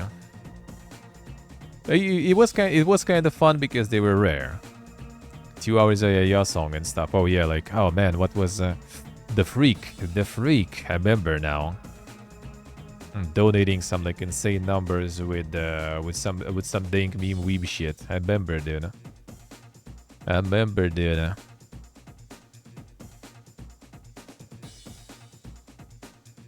But it was like, it was limited. Like when it was just like, you know, like once a month or something, everyone is kind of looking forward to it and everything, you know. So it's just like one day when everyone just like kind of goes all out, goes ham with all the meme stuff. And nowadays it's every day. That's the thing. Like it was one day of meme shit, and then the rest of the days you could just like tune in and like, yo, hello guys, and everyone is like hello, and then everyone is just like chatting and everything and chilling, you know, like how was the day and stuff, you know, and just a bunch of random conversations going on. That was good. That was good.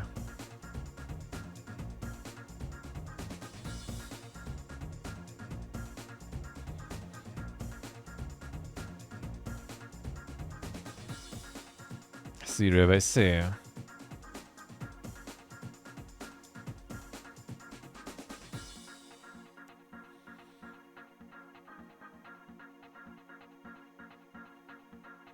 And followed like after like 6 years just emotes spamming and backseating and stuff. Backseating can ignore, but like the meme stuff, like that's the thing. Like the Twitch nowadays, I feel in many cases is just like you just watch the stream, just like don't even try with the chat, to be honest. In many times, sadly. Unless you're like into the meme stuff, but yeah, I can see that being tiresome sometimes. Not gonna lie, not gonna lie. Yeah, the stream is still good. Not to mention, like, I feel like the meme chat like that also kind of like plays into like always. Big chat is always like improving any stream. Like, it just makes any stream like more fun and stuff. Like you have more people to kind of like bounce some memes off in chat. That is always good. And the chat itself, yeah, might be not up to everyone's taste. That I agree.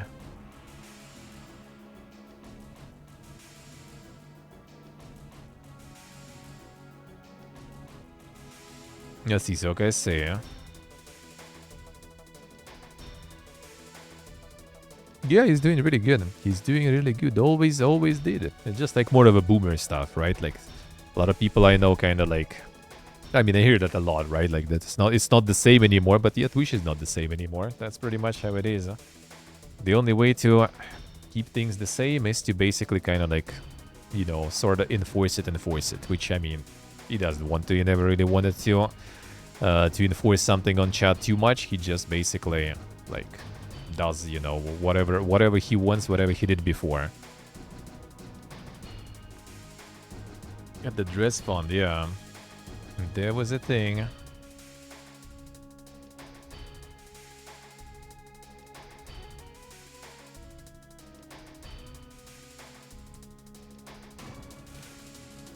I'm not watching to see the same exact but later on. I think it's still kind of like fun though to watch. The humor is is nice and light, so why not? Why not? Things being spontaneously longer and such. I mean, I guess it was nice.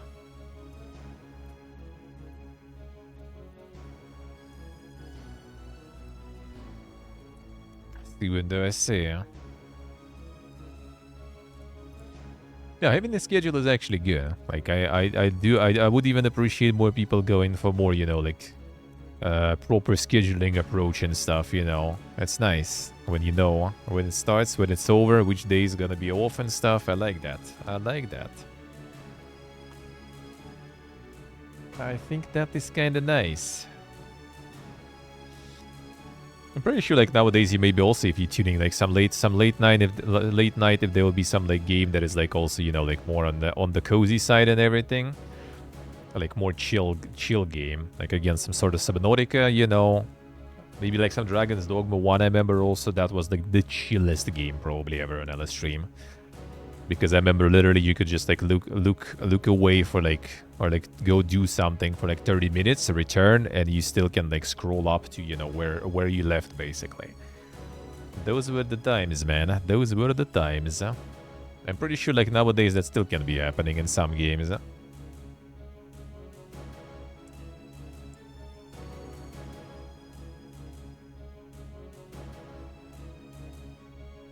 The tier 1 subs now $40. I mean, by the year 2055, we'll see what the value of the dollar will be in general, you know. At the inflation. I don't see it happening. I mean, like, it actually, like, I can tell that some games do still have that a little. It's really easy for me to actually notice that. It's whenever, you know, like, if I go in, say hello, and then I kind of need to sit and wait a little bit between answers because, like, you know, like, people kind of greeting me that, like, a lot, and there's not a lot of movement going, and I just, like, sit and wait a little, so it's not just my spam with answers that are going on. And then when someone asks to get a spanking, and then there's just, like, a bunch of requests, so you just kind of end up spanking, like, the half of the chat. Like, then you know that, okay, this game right now, chat is, like, in the chill mode. Like, if you would have some people with proper conversation, you could have it there. Like, no one would be doing it. There will be less memery going. If you go in and, like, you know, like, no spank requests, or someone asks you spank and there is, like, silence after that, then, like, chat is full on spam mode, you know. They too busy, man. They too busy for that. It's really easy to notice there. Really easy to notice. There were some games like that. I don't remember actually which one was the last one. But there was some stuff like that when everything was, like, very slow and chill. I mean, it's still obviously faster than it was before. Absolutely. Yeah, the thing is, a lot of people already who kind of were in this, like, you know, conversation mood, like Bavarian and stuff, right? There's, like, way less of those around already.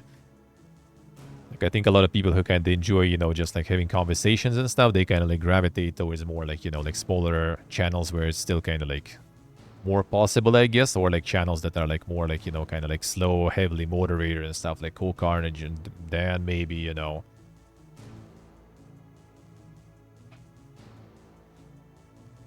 Yeah, Rev, yeah. Might be.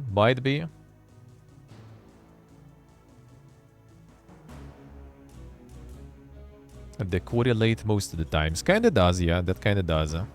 That was mostly, like, kind of late streams and everything. So, yeah, I could see that.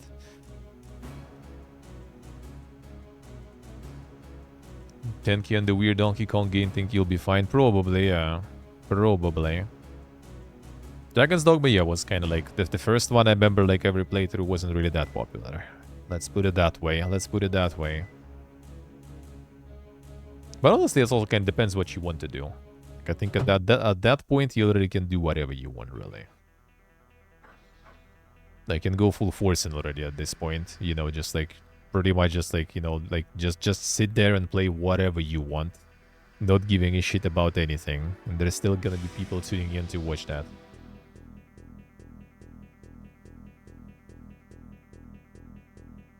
Might be real, might be, no idea. That I don't have an insight on. I do kind of think that, like, they just, like, work with the, like, basically being the middleman for, like, the sponsors and stuff. I don't think they have some sort of, like, performance things going there. I doubt it. I don't think Ella would kind of, like, sign for something like that. Like, if they would be, like, you know, like, expecting something or whatever. Like, I think it's just literally just assisting people pretty much. Like, I doubt it's, like, someone who has some terms and everything that go in.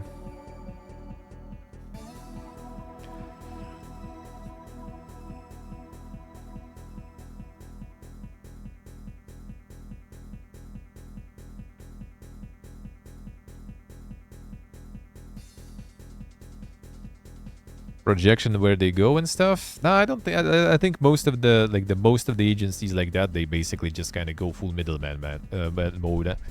They, like, handle, you know, like, the emails. They can contact you, network you with sponsors and stuff. They just have some connections, basically. And they just take a percentage. That's pretty much it. Yeah, I don't think he will, like, knowing him, I really doubt he would. Like, it's most likely, it potentially maybe, like, someone in the charge of the company could be just someone also from the industry who also was streaming or something, who you know. Maybe even kind of know who that might be. And they probably just kind of, like, basically just take a cut for assisting and helping with some of the things. Plus, it also has, like, embedded networking, right? That they have, like, some offers that work for, like, multiple people who are under the same management company. So you can play, like, you know, stuff with, like, other people who are part of the same management company and get paid, you know, as a team, sorta. Said about the meetings, yes, but like I don't think it's like the meetings like, oh yeah, you need to be there, you know. Like I think he genuinely is excited, of course, about like, you know, being a part of the like industry, because I know how it is, man. Like it's just like you kind of like it feels good when you get involved with this stuff. Like you kind of like, oh yo, like we're gonna be showing like, you know, some like new gameplay of the new upcoming game. You just need to kind of like, you know, be there like at that time in this city and stuff. Like I would go, like if I had the opportunity, like no brainer, instantly.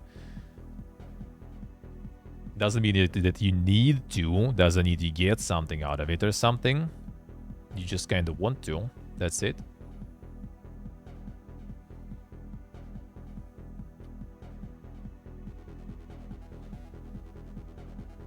The shitty mobile game league they did, I don't think it was the performance stuff. It was most likely just kind of like, you know, some of the people on the team were like, you know what, let's play it just for memes. We just kind of have fun playing it together and we get paid. Done. You know.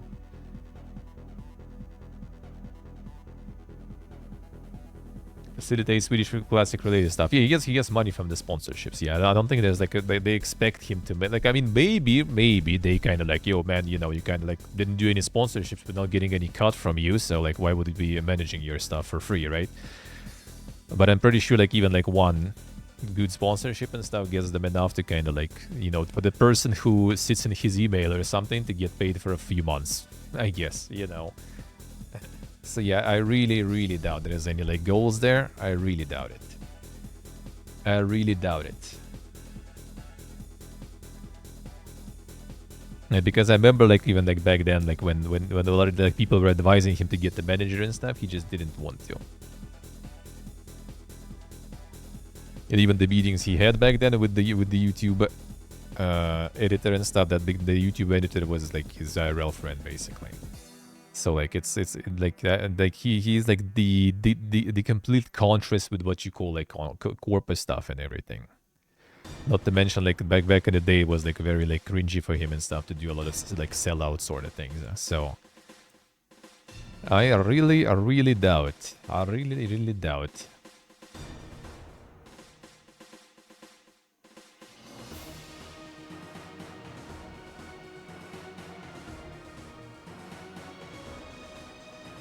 Well, I mean, there are limits to everything, Raven. There are limits to everything. I don't know, maybe if like a lot of people would, you know, like be like, yo, how about we do this one? Like, maybe he would join. Maybe he wouldn't join, but they would do it without him, you know. Like, I don't know.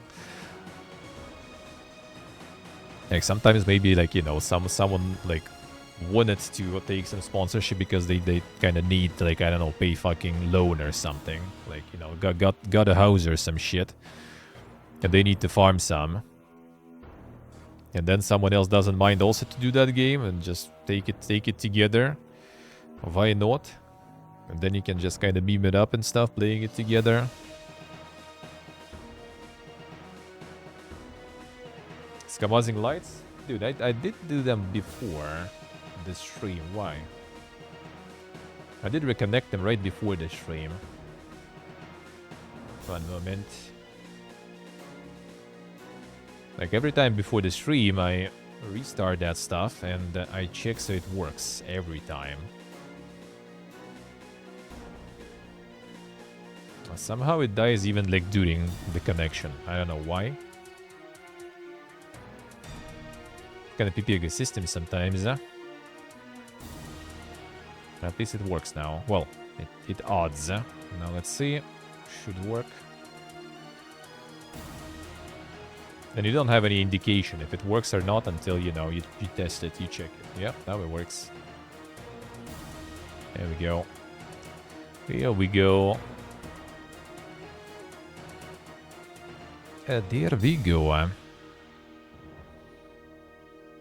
Maybe it actually was working. It's just like Nick instantly switched it back to green, so it didn't even like get through. I don't know. Not sure, not sure. I'm not so sure, but yeah, at least it didn't switch once, right? So maybe not.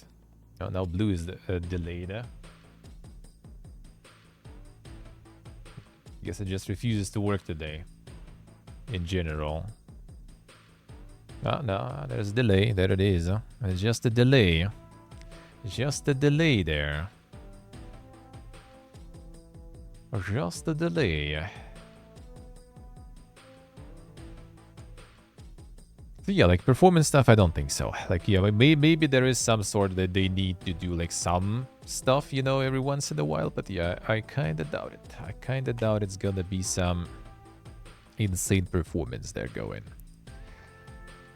At least I know that the Loaded, for example, agency, which actually Loaded, I think, acquired theirs too, if I remember correct.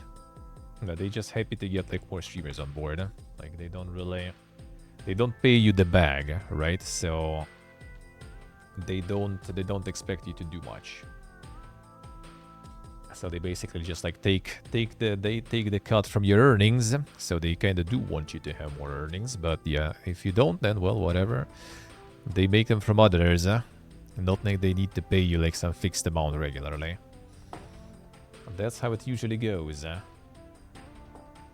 It's like the same as like, you know, some of the big companies. Sometimes they are ready to get anyone. Like there is one hardware company nowadays that is pretty big actually. Like a lot of big streamers sponsored by that one. And yeah, they like they approach me, for example, like, yo, wanna like, you know, kinda like be a part of our thing and just like check the terms. And yeah, you basically just kind of like it's not really like that they're gonna pay you or something. It's literally just like, yeah, you're gonna just provide them with free promotion and stuff by like, you know, tweeting every once in a while and having the banner in the description of the channel. And all you get is if someone will buy a PC from them or something, right? The pre-built from them, and then you're gonna get like, you know, like 1 or like 2% out of that purchase. So like it's basically that kind. It's just affiliate stuff, sorta. So they don't care, you know, who you are, really. Don't care how big you are, how much you stream and stuff. They just take a cut of like the actual thing happening. So they don't really give a shit, really. If anything, like you being a part of them is kind of free advertisement for them. So they can flex like, oh yeah, we have these guys on board, you know, like if you're big.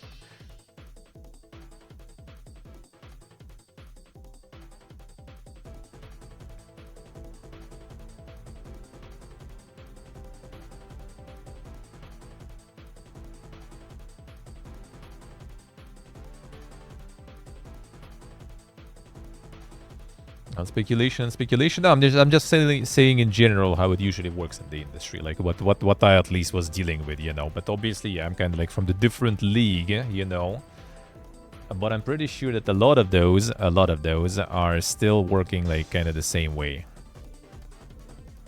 Like no one is actually kind of like gonna be paying you some bags. Like if anything, I think since already 2019 we learned that the bugs in general in the industry are already happening way less. And the people who are smart stopped with paying any bags to anyone for a while already. The latest ones, I guess, like the esports teams that are also kind of stopping with that practice already. So everyone just has some, like, you know, you earn, we take a cut. You don't earn, well, at least, you know, you kind of promote us. You become kind of bad news for promoting us, we remove you. Done.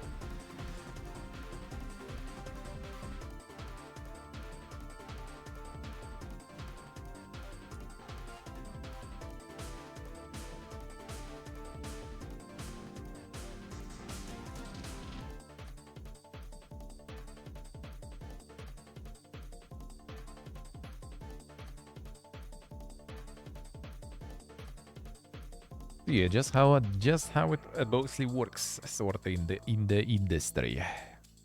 Same as like I had one of those hardware sponsorships before, and that was the Artesian actually. That even before they completely, you know, exploded, when this shit started going on, I just kind of said, "Yo guys, I'm out, goodbye." And yeah, like I was part of that shit for like I don't even remember how long before the Fiesta, right? And obviously no one fucking built a single pre-built. That's why I also didn't join this new program, because like why would I provide you with like free advertisement? If you would be like paying something for it, sure. But like who gonna fucking buy the pre-built that way? So I was part of that before, and yeah, like there was not a single sale in like all that time. Then yeah, they didn't sell it, they didn't say anything, they didn't expect anything from you or anything. They basically just get free advertisement. That's it. That's it.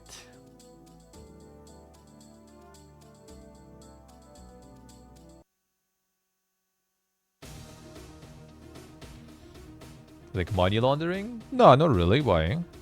Because they usually affiliate marketing, like a lot of like the CPM and other, you know, like like partner programs online. The CPA work like that.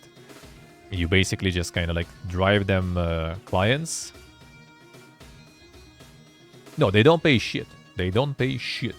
The only thing you get paid is if you sell something. They might be paying something to big ones, but just because the big ones directly advertise to future potential buyers, right?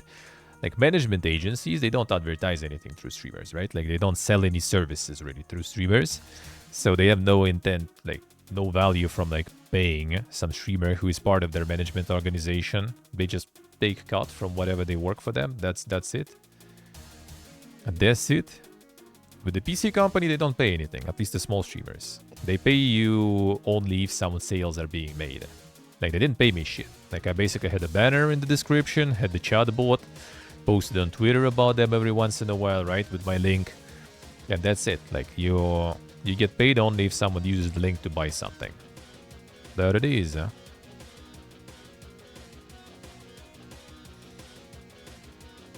And when no one does, they're not kicking you or something.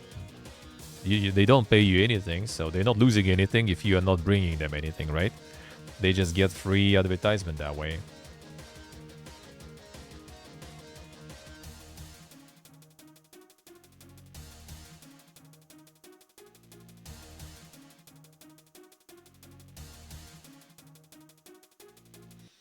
Oh, in that sense, no, people buy pre-builds. People buy pre-builds a lot. They just like not my viewers, right? Like you are not the target audience. Like some, you know, like one of like the thousands of like, I don't know, like some poggy woggy big streamer.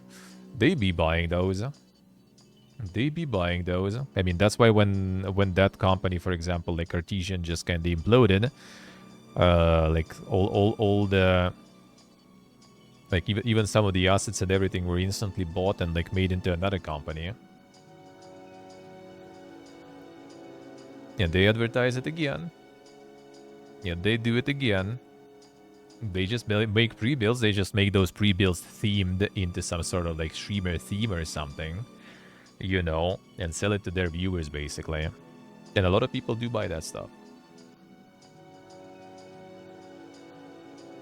A lot of people do, and I guess the margins are also so big that they can afford it. They can afford it because those pre-builds are expensive, dude.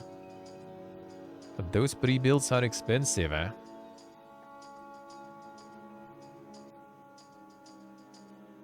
Let's see if I wanted to say. Well, you build like the actual pre-build, and those are streamer pre-builds. So they have like, you know, like gonna be having some streamer logo on that or something, you know. And they have some like crazy like arts and cases they're going, which I mean, some of them are really cool looking. So some people do be buying those.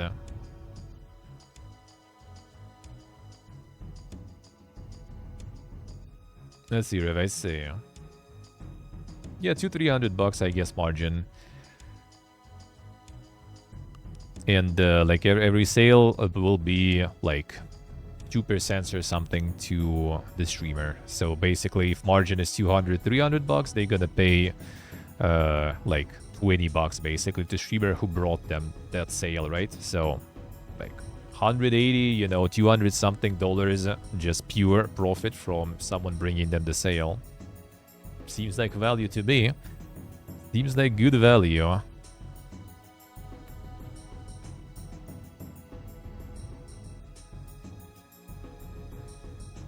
So that does work. That does work.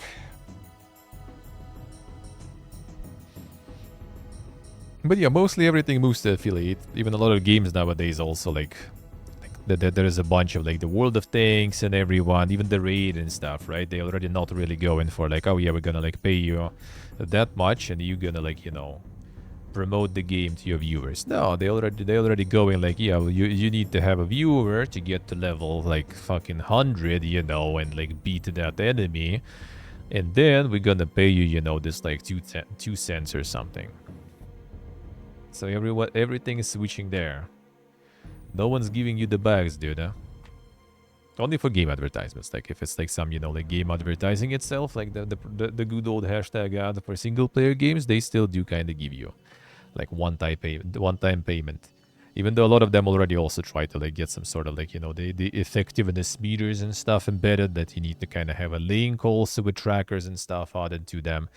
So they want to kind of like track the effectiveness of the streamers and ads, you know, and then I guess don't sponsor those who don't have good effectiveness and stuff like that.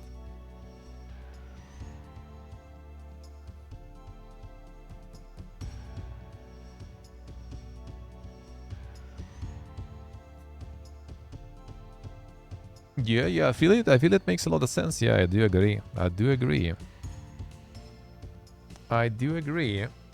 And yeah, that's why like no one's really doing all the bugs and everything nowadays.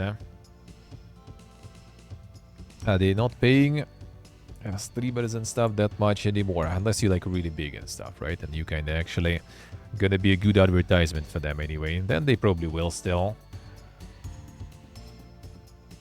But management orgs don't advertise themselves, so they kind of don't do that.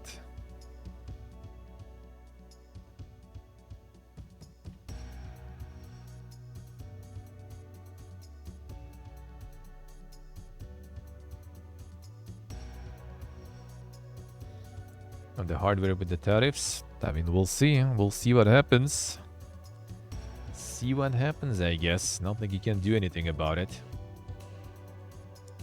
Not like you can do anything about it anyway. Just need to wait and see. Need to wait and see.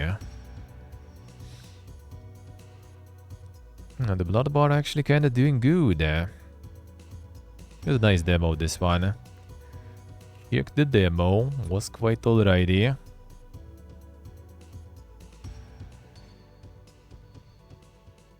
Low progress, buggy interactions. Mini bug. Too many bugs. Holy. Looks like would be even better reviews then. I requested refund.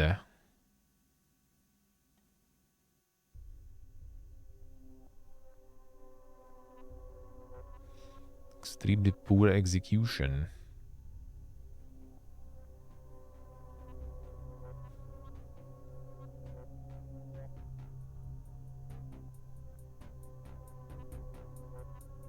Still mostly pretty good though. Still mostly pretty good. Yeah, the seems birthday bundles. I'm still here. That's like the bundle review manipulation, dude. I'm gonna get all the super poke reviews just because you have some good stuff in the bundle. And whatever you are there that is not poke, that is gonna be not having a lot of effect on the overall bundle reviews. I wonder how the ranking on Steam is being affected by that. Yeah, they're already sitting here like for 2 weeks pretty much. The second week, I guess, at this point. Yeah, 31st of January. Already week 2 of them being here. Yeah, the Fly Night also from the last week. See, not a lot of new games. The competition is not that bad. Yeah, here's the Seven, the popular still. With all the mixed reviews and everything. And the first, you know, early players already not being happy. Still in top sellers, man. Still farming. Damn, Hogwarts in 70% discount already. Bringing the mods in.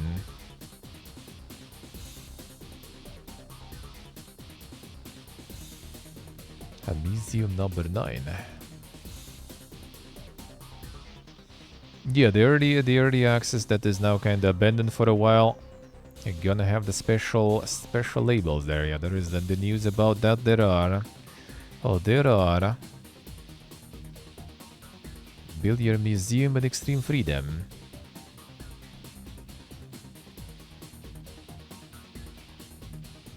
Visitor revenue depends on your route design. Whether you can achieve perfect profits is entirely up to you.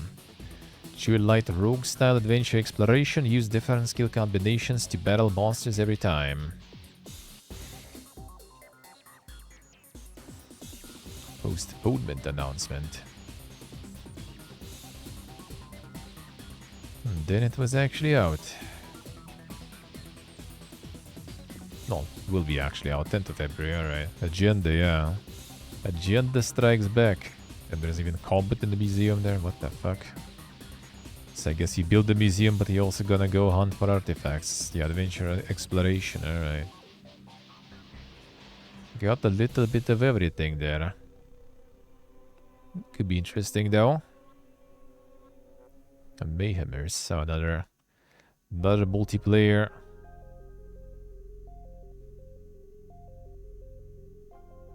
And then combat game. Another streamer game basically. There it is. The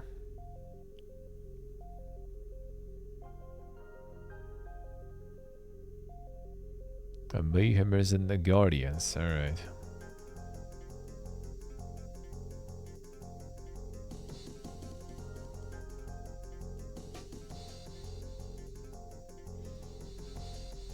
Start the mayhem and stop the mayhem. I mean, the insane grappler hook there.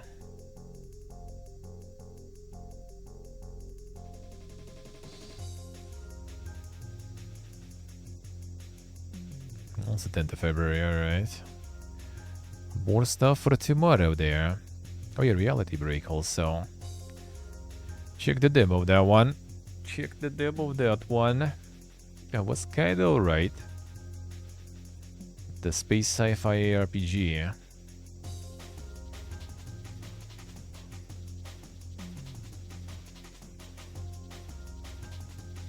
Space, yeah. The ARPG was kinda alright. Play the demo. I might check the release. We'll see though. We'll see. Because tomorrow gonna be the RPG Fiesta. Then Tuesday, Wednesday next week I gonna chill, get the SIM card and everything. Sort out some things after Sabaton. Prepare for the outdoors IRL. Maybe on Thursday if I will. We'll see. We'll see. Just to showcase. But the demo was alright. Demo was kinda alright. The meta progression there and everything. Pretty fast paced. Astronomics. Down action and space exploration. Meet asteroid mining automation.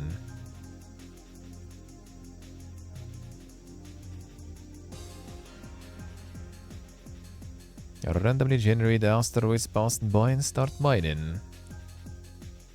Press your employer, upgrade your equipment, fight off pirates.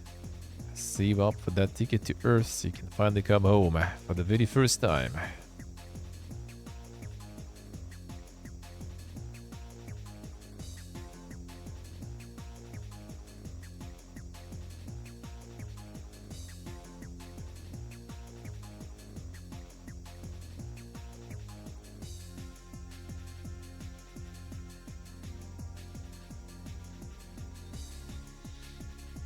Extra dropping them references. The references. Arctic Motel Simulator. Damn, they already like ran out of ideas of simulation games so hard that they already going for some dank shit. Yeah, one slice of pizza games.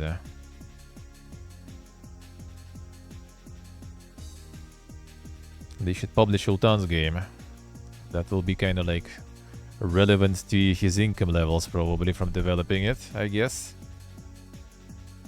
Damn, you even got the fucking gun there and stuff. Holy.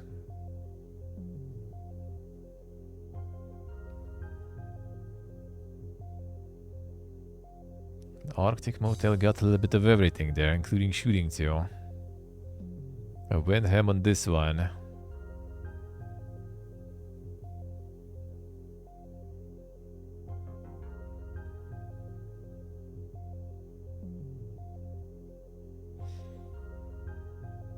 Simulators going dinker and dinker, man.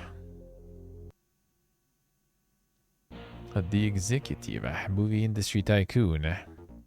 But there another one also coming soon. The typical Unity game. Oh, welcome to the simulator method, dude. That's pretty much how it looks nowadays, I feel. It's already like started to go like which areas are not simulated yet. And what else can we add to make it, you know, that it kind of stands out, I guess. This one got like fucking Arctic and also shooting on top of that for the hotel management. Oh, damn Aniki games. Damn, son, one and only. Adult movie industry sim game when? I mean, there are some. Well, I guess maybe not adult movie. But like the Cam Girl Tycoons, at least there is a few, I think. Like two for sure, I remember there were. I think one actually even like sent me the key or something back in the day, or like the key offer or something. They do sometimes send like some dang stuff. I'm like, dude, you can't even stream that shit. Why are you even like sending these keys to Twitch streamers, man? We can't even stream that stuff. I think that the Cam Girl, was it Cam Girl Simulator or something it was called? That one I think was even like specifically in like the Twitch's list of like forbidden games there, you know. Like not a lot of games are actually specifically mentioned in there, but I think that one was there. Or like some other simulator or something. I wouldn't be surprised if there is something like that though. Like the Coomer games, man, already go in places, so there might be some ding stuff that are going.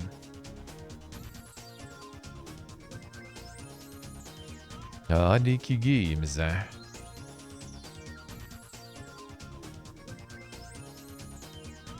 Steve Dole's Order of Chaos.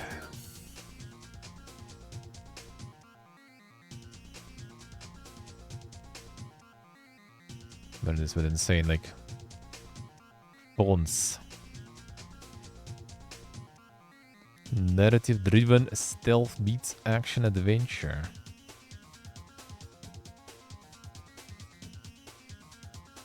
David Hayter, damn son.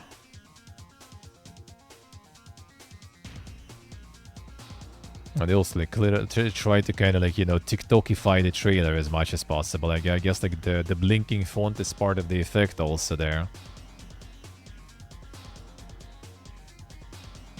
Gonna get more movement, more switches, more blinking, shiny. Boom, there you go. Just keep watching, don't swipe. It's Pog. Luke Pog. The Steam Ducks, I say.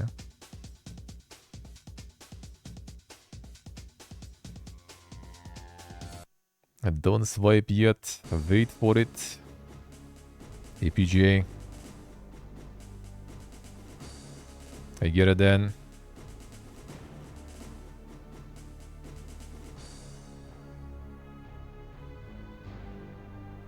And that I guess the style, the TikTok style, you know, of the trailer baking there.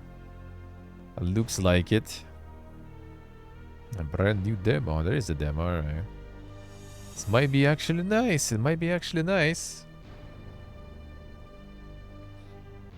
That is just the demo trailer is a little more calm, at least, you know. Nah, actually, maybe too spoke too soon, maybe.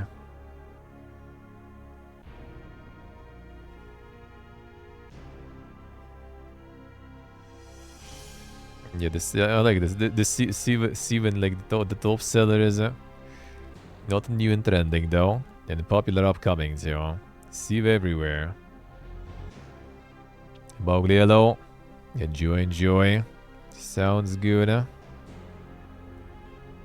Code reactors.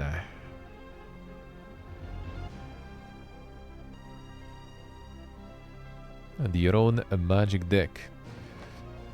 Set off on a quest, this magical battle pack 2D action RPG. Also, like the deck is like the abilities you use, well, While platforming and stuff, alright. They got the weeb shit in, so yeah, I predict it's gonna do well. Gotta do alright, probably.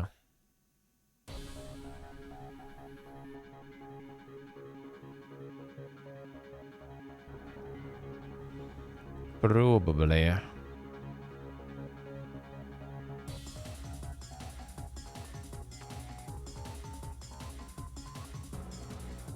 Oh, yeah, Sancticide.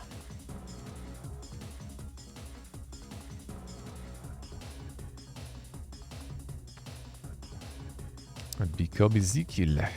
Sin collector in service of them at the top. Vengeance through what is left of our world during the end times. The apocalypse, and his job is to eradicate sin for the glory of God. Can a mere human really endure such fate? Ah, it does have souls like there. Knew it. I knew it already. There it is.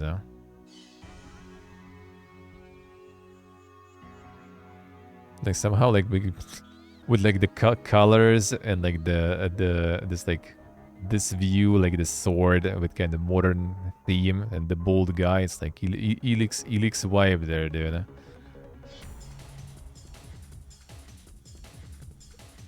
Also got the purple too.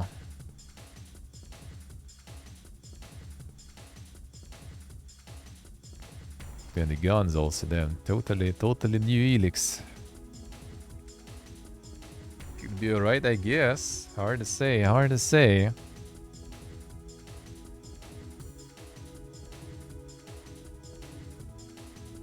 A witch relic? A witch? No, well, I mean, there was a Notria, there was also the greenish one. What was the name of that one? I forgot.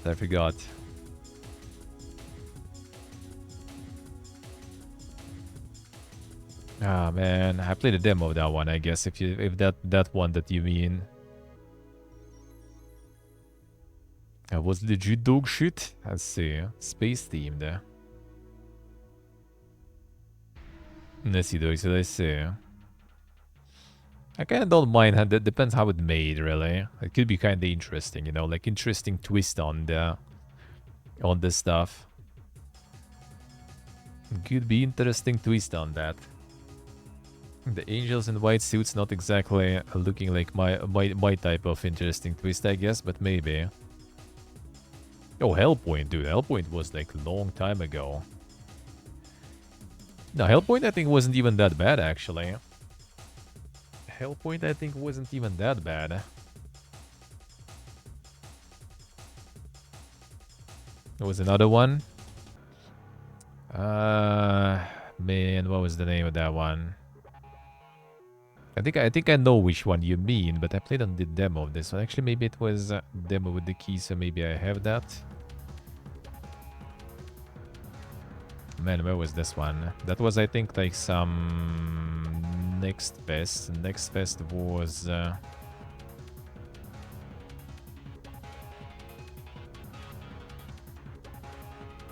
could it be?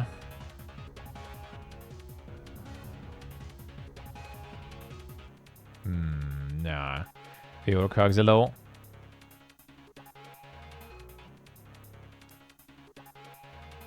No, not Forspoken. Ikarakulilo.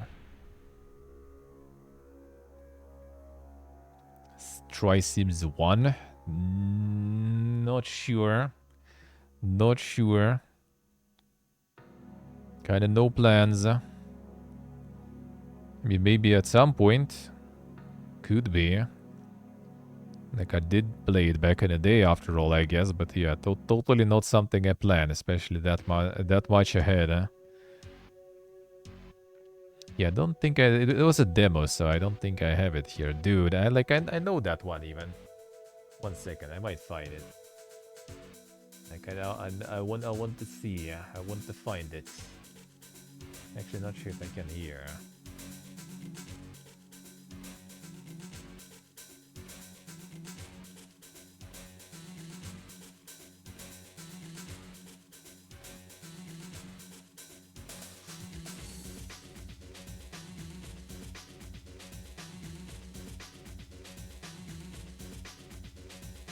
Yeah, they still have like... Oh, was it Deadbound?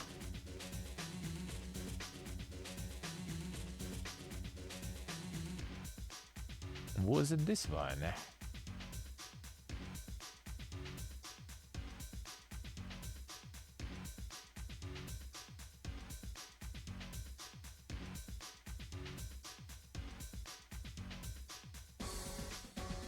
Interesting Atomic Heart DLC. I saw those, but kind of like, not really, dude.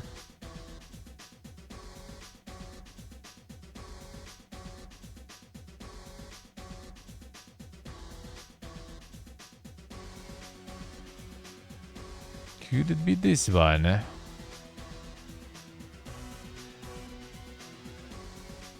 Was another one still. What else we even had that was kind of like Souls-like like that? I wonder. Because yeah, Hellpoint was really, really old already at this point. Like they even gave it for free. It wasn't even that bad, kinda.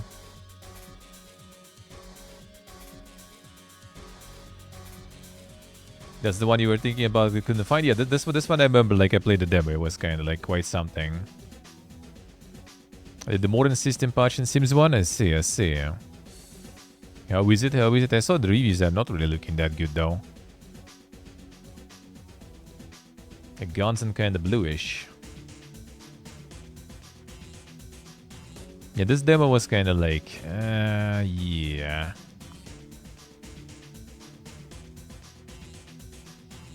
I wasn't a big fan, basically. I wasn't a big fan. Alright, let's get some hidden gems and get into the news.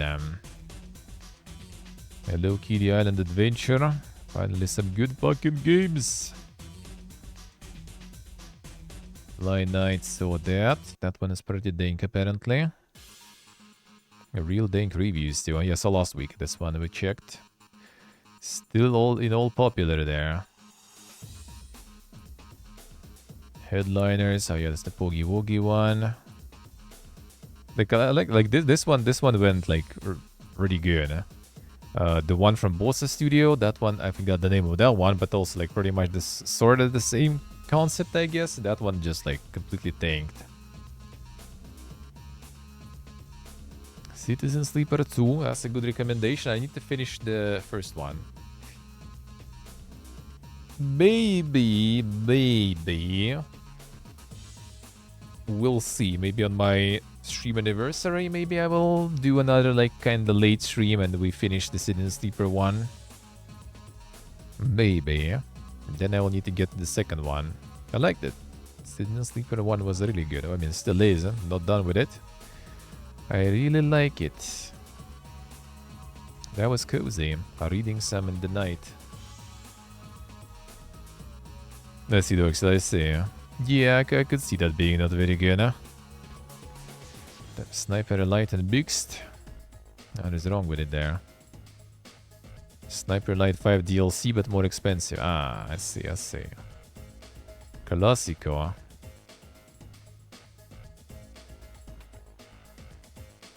Feel the same, almost looks the same, and never goes beyond that. Alright. I'll see how it is, huh?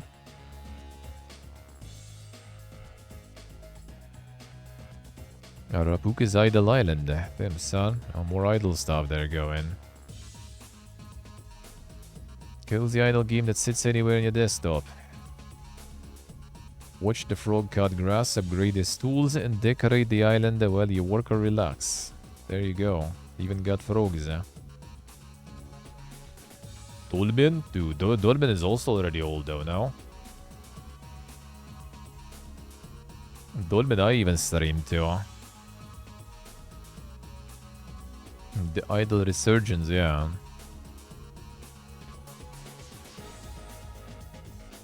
Dolmen was a funny one. Because it basically kind of like... It was... like, I got the offer to play that. Like, Dolmen on Keymailer. Like, sending the key to Dolmen. And I'm like... I remember that I'm clicking it and it says like, you already have the key. Like, we already sent you the key. Like, we wait for coverage, basically, or something, right? Like, it says that, like, I have a key, and now it expects the coverage from me. I'm like, what the fuck? I didn't agree for any keys, dude. And apparently, like years ago, that was the same name and same maybe even Steam ID. I'm not sure. I guess the same name at least. There was another game called Dolmen, which I mean, yeah, not like some unique word there, right? That sent me the key, and I accepted that key back then. And that was like the different game with the same name, and it counts that key that I got years ago for a completely different game, as I already like accepted it, and now they expected me to like stream it. I'm like, well, guys, all right, sure, you want to? I'll stream it. Sure, let's go. I did. It was a meme. Actually had like it was quite bad to the point that it was kind of like even somewhat funny, I guess, at times. Oh damn, the Queenfall is still here. The Queenfall happened yesterday, I guess. In the raid. Still sitting in mixed. And people so like still hungry for some like good MMO that they even buying this shit. And leave 3,000 fucking reviews. The guys managed to kind of pump good though. At least they didn't abandon and stuff. Yeah, they're still pumping some updates and everything. So I respect that. All right. Because like people were saying that it's just some sort of like another, you know, Scamoz game, just a bunch of assets slapped together to make some money. Which I mean, maybe in the end it kind of is, but at least they still try to do something about it, you know. Oh boy, I mean, let's see. Super rough state. Fully fleshed out cash shop with 2-3 different subscription options. Dentona Cosmetics, there it is. Refunded due to shady developer selling Unity asset store items as cosmetics. Yep, there you go. Which is against Unity TOS actually. Oh, interesting. Just being Temu Black Desert Online.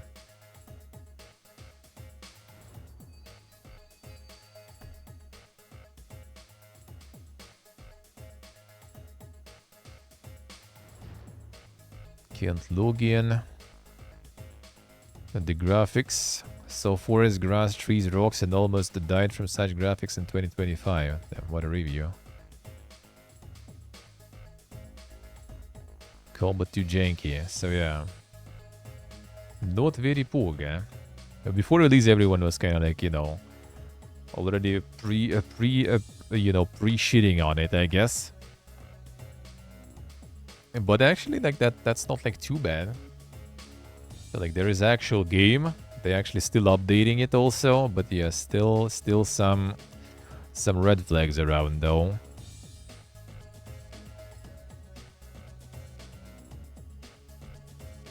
My Little Life, a relaxing life sim. Oh, here we go, another one.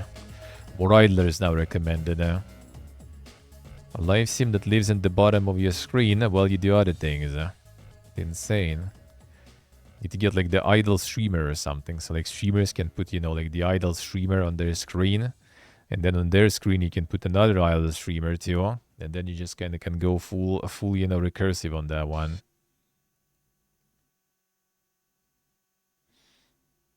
Dice rev dice. The modern mod. I mean, the thing is like some people still playing those though. Some people still playing some of the old ones. It's gonna be kind of hard probably to get the new one to be like, you know, kind of relevant. But like old ones, some old ones people still play. Tales of Iron doing good, eh? Already saw it last week. Nice.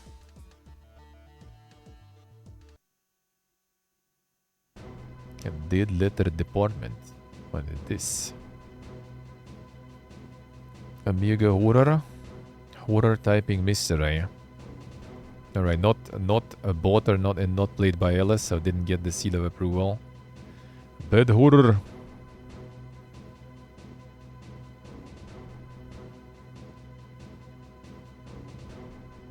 But more kind of like the detective stuff, I guess. So that's quite interesting, alright. Involves real events, Monka is. Neverwinter Night servers, yeah. 300 people even. After 20-something year of running Neverwinter Night server. Not bad, eh?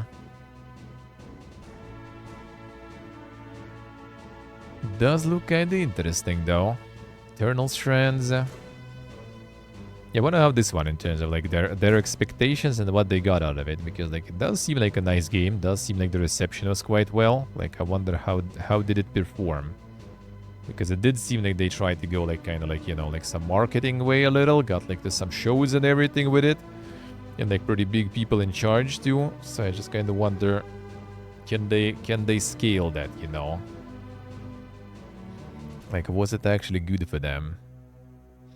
Chonkers, what the fuck? Cozy and relaxing idle game. Adopt the cutest furballs and watch them ramp up the chonk scale as you play with them. Damn, son. Dogs are already buying, probably. Dogs already have. No, not really. Damn, you're missing. You're missing some there. The chonk idlers, dude. The animal abuse seemed true. Actually true. Actually true.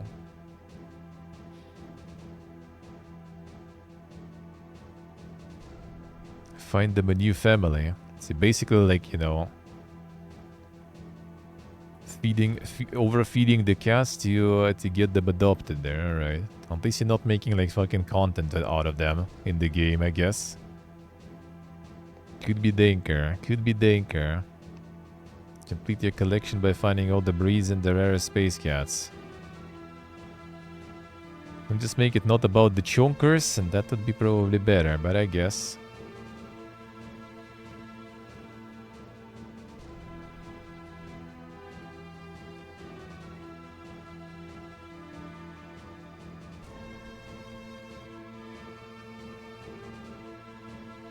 Barely any interaction even for an idle game. Neat concept, they really can't do much. Shame.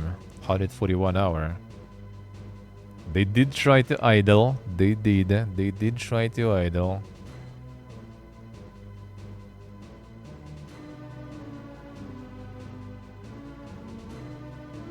Let's see. Alright, let's get to them game news now. There was a bunch that... Oh, there was a bunch that... Let's go. One moment, I'm gonna go to the bathroom, get some more water. 1 second.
Let's go.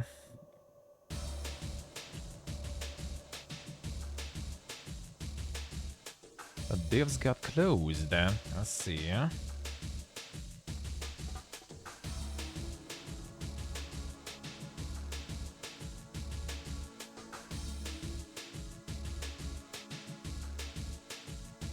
see.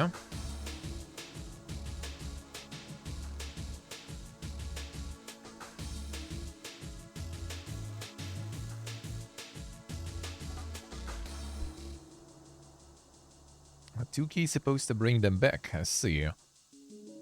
Yeah, the Roller Drome devs got closed already some time ago, though. Wasn't there already the layoffs fiesta earlier? That's actually one of the studios, I think, that where 2K was kind of like, no, we didn't do any layoffs. We didn't close any studios. But apparently they did, to no one's surprise, The Holy World, the Roller Drome have been delisted from Steam, nobody knows why.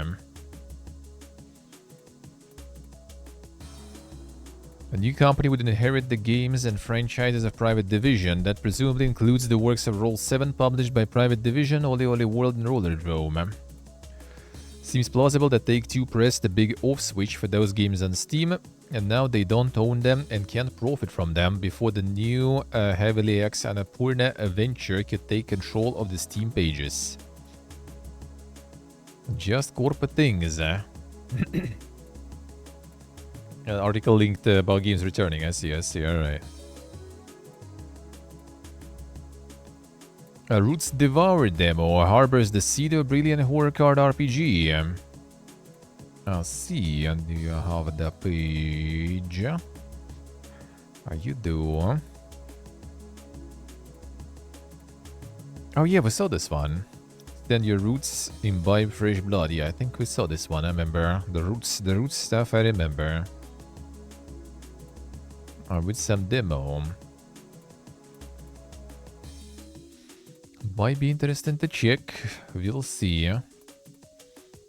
Roots Devour is participating at the Myths and Legends sale.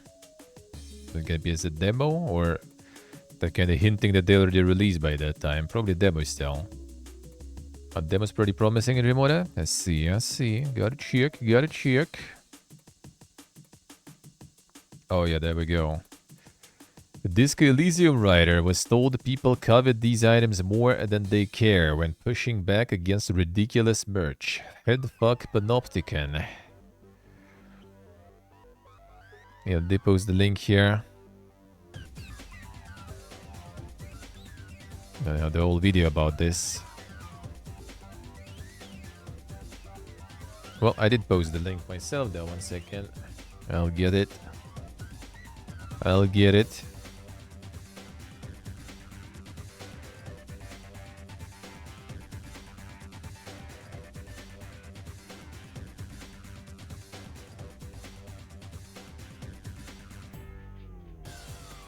There you go. I need to. Actually, whatever. They're not gonna do it. There it is, man. The fashion dude. Fine. Let me get you the proper display, I guess. Yes, still not all. How many scripts you need for this to work even? Shopify and stuff, I see how it is. Come on, load in.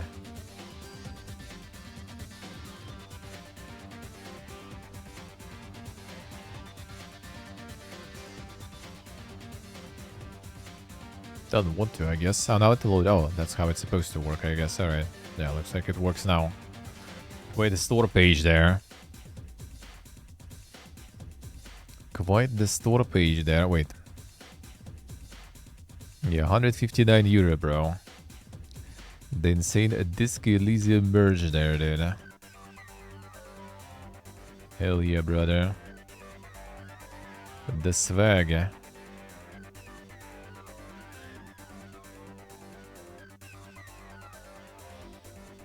Oh, what a time to be alive, man. The hobo swag, yeah. Price is not very hobo though. Tell you that, dude. Huh? Trash bag, that will be $200, yeah. Exactly.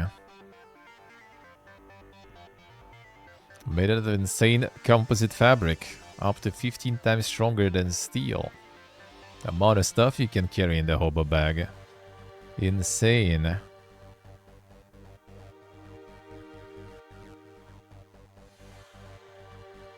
Yeah, what was that?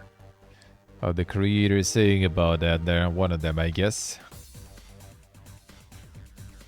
Ah, I see River, right. A bleak fate per se. Oh, that sounds familiar, yeah. That sounds familiar. Being a hobo sexy now, yeah. It's amazing, dude. And just like, you know, living the life and becoming trendy all of a sudden. Feels good. Feels good.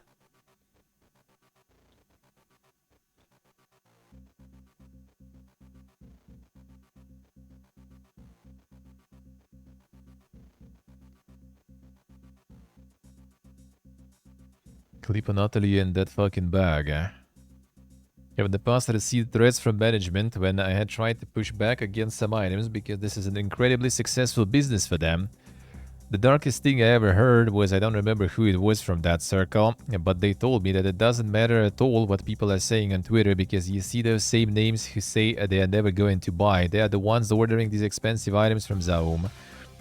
That this loud minority doesn't matter because people covet these items more than they care about this.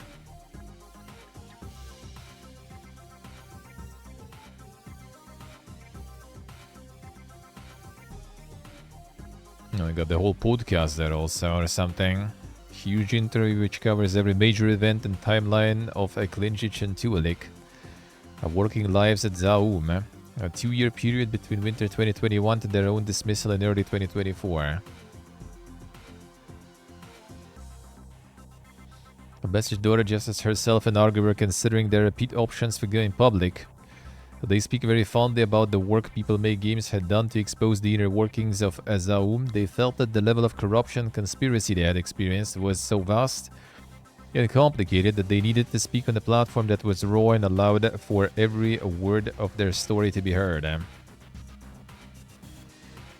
Starting with dismissal of Krvits, Rostov and Hinpere in 2021 right through to as recently as early 2024.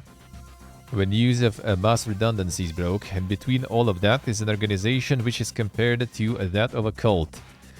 Argo and Dora talk extensively about how a group of higher-ups, Tony Havel, Phil Davidson and Ed Tomaszewski, used power and influence to control the flow of information within Zaum, ensuring a handful of hand-picked lead writers were kept happy enough to do their bidding amongst the workers. Klinčić, Tulik and the host cover stories involving corruption, workplace bullying, outright law-breaking, union action, projects being meddled with to the point of suffocation, and a very real guerrilla fight back inside Zaum from all the workers who didn't qualify as a puppet for the executives.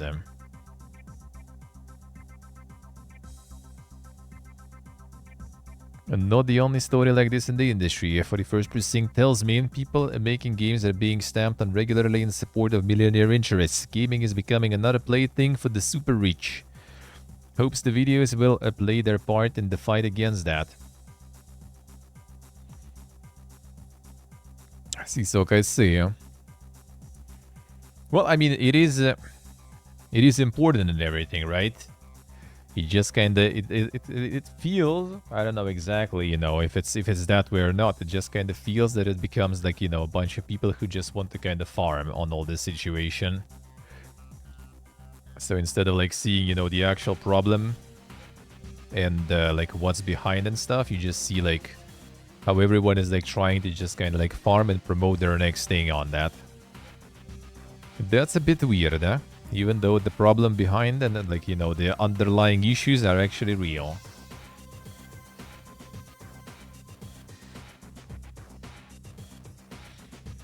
Whispers of the Eyeless.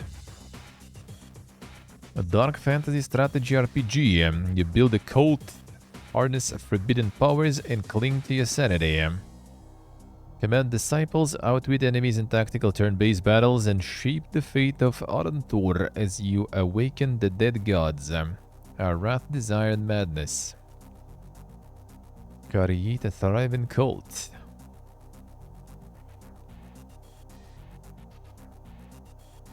I'm very positive. Early access though. The Cthulhu City Builder. That's a good question actually. What was the name of that one? A launch in early access, then you never heard of it again? Well, I mean, probably gonna be kind of silent for a while they develop. Probably gonna be silent for a while. What was the name of that one?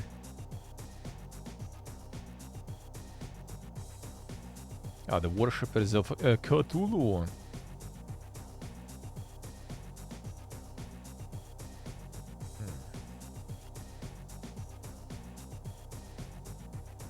There it is. Good reviews.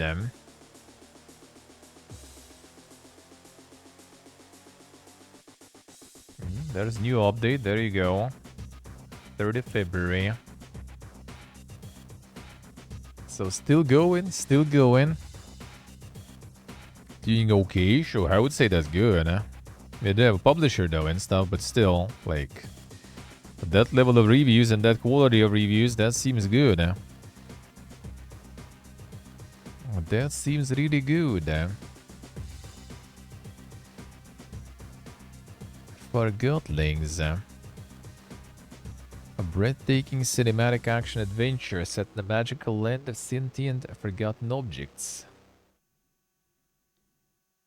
Point and clicker. No, actual combat and stuff.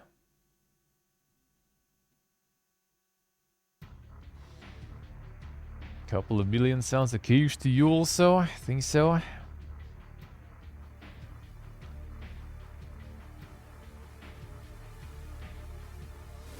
Actually looks kinda cool.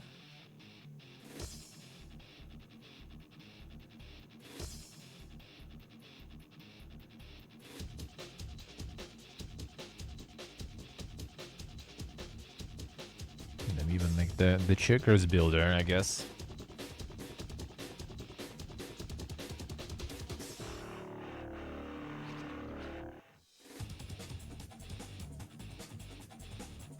And the platformer on top of that. Seems kinda nice, maybe, yeah. Oh, it looks good, eh? At least looks pretty interesting. Oh, the art style is nice.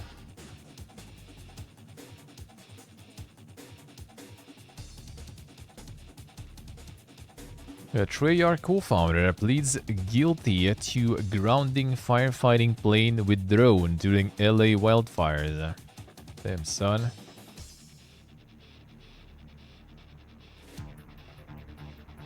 Peter Ackerman, a co-founder of Call of Duty's Treyarch and recent president of the Walking Dead Saints and Sinners studio Skydance Interactive, pleaded guilty to crashing a drone into a firefighting plane assisting with the recent LA wildfires. And the crash, which grounded the plane by damaging his left wing, well, he didn't fall though, occurred after Ackerman ignored temporary drone restrictions in order to survey the Palisades fires before losing control.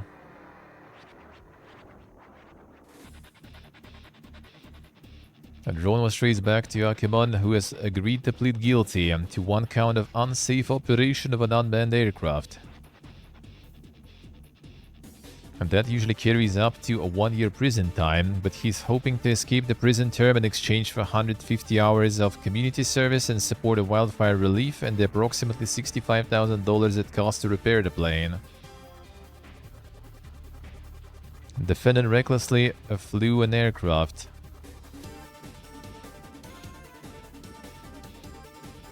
Drone at least 2,500 meters toward the fire and lost sight of the drone.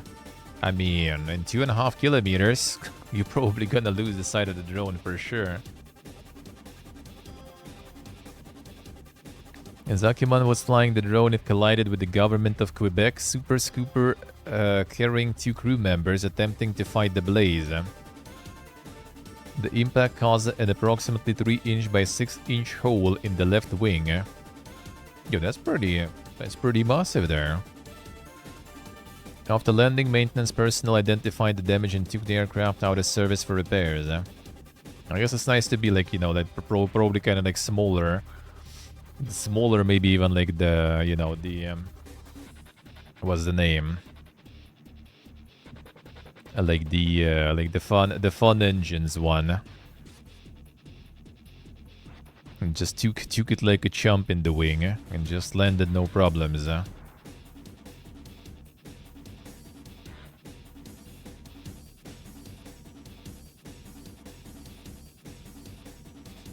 Almost kill a bunch of people. Yeah, I guess.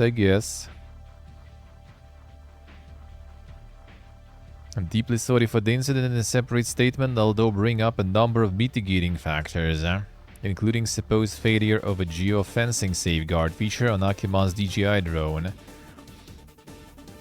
Well, I assume it's not really the geofencing safeguard feature because, you know, they probably didn't update it, you know, fast enough for the wildfires, right? Like, normally it's allowed to fly.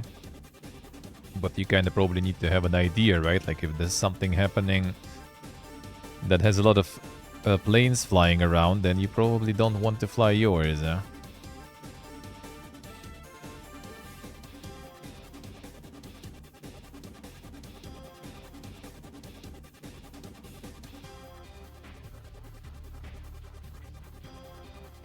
Yeah, I gotta be careful with that stuff, man. I would kind of be interested to get one to stream from, but yeah, that's such a dang device that required already way more research, because that ain't a fucking toy, dude. One of those failed? Well, the DJI protection most likely didn't update for that one. I really doubt it was updated in time. Alrighty, Rebel, ready. Enjoy. See you later, man. Have a good one. Yeah, I assume they just don't update it that fast with the... Like, they probably have, like, the map in general. Like, I even, like, read before that, like, even maps are, like, not updated, you know, in general. Like, it might be quite outdated in many places, and there's, like, you know, the wildfire happened. So, like, it's not something they probably updated, like, that fast in. Yes, the no-flight zone. Even though, I don't know, I guess in the US they should be kind of be a little more agile with updating that information to not have issues.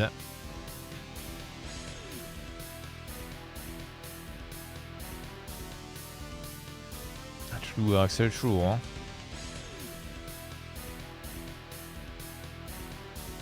65,000 bucks fine, yeah. 150 hours of the wildfire, you know, work too. Now that's already, you know, probably something way harder than like 65k there.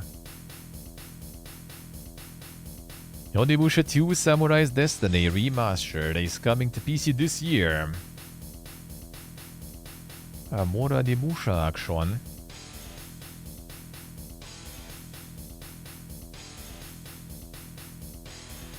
I gotta get more of that stuff in. The first one, a remaster in 2019. And then there is the new one, Onimusha Way the Sword, for 2026. And now there's gonna be the second one also remastered. Let's see.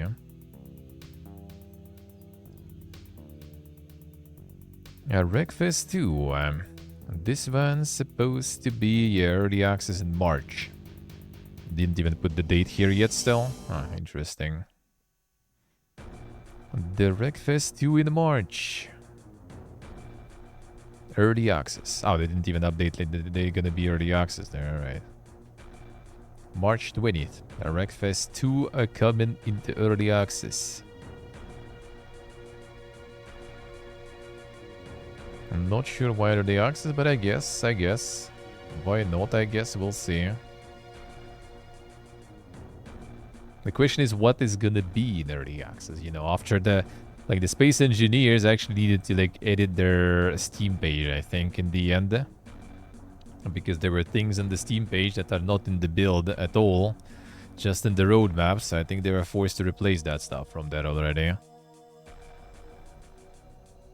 Apex 2.0 is on the horizon, says EA boss, but it probably won't happen until after Battlefield 6. Not necessarily a sequel. It's probably just gonna be some like update, most likely. Yeah, something's called Apex 2.0.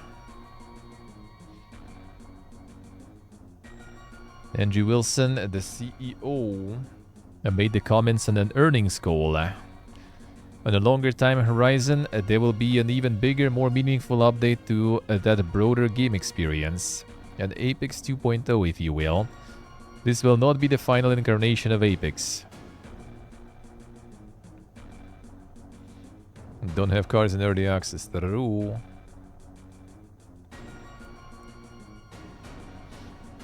Yes, okay, yeah. The new controller players, I see. I would assume they probably...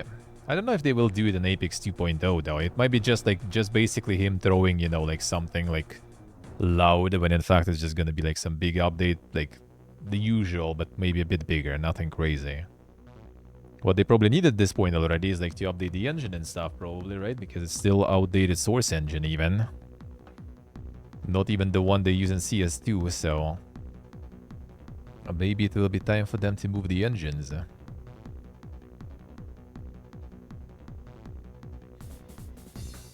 Paradox are buying Hebimont Games, developers of Surviving Mars and several Tropico games. They're working on a new IP.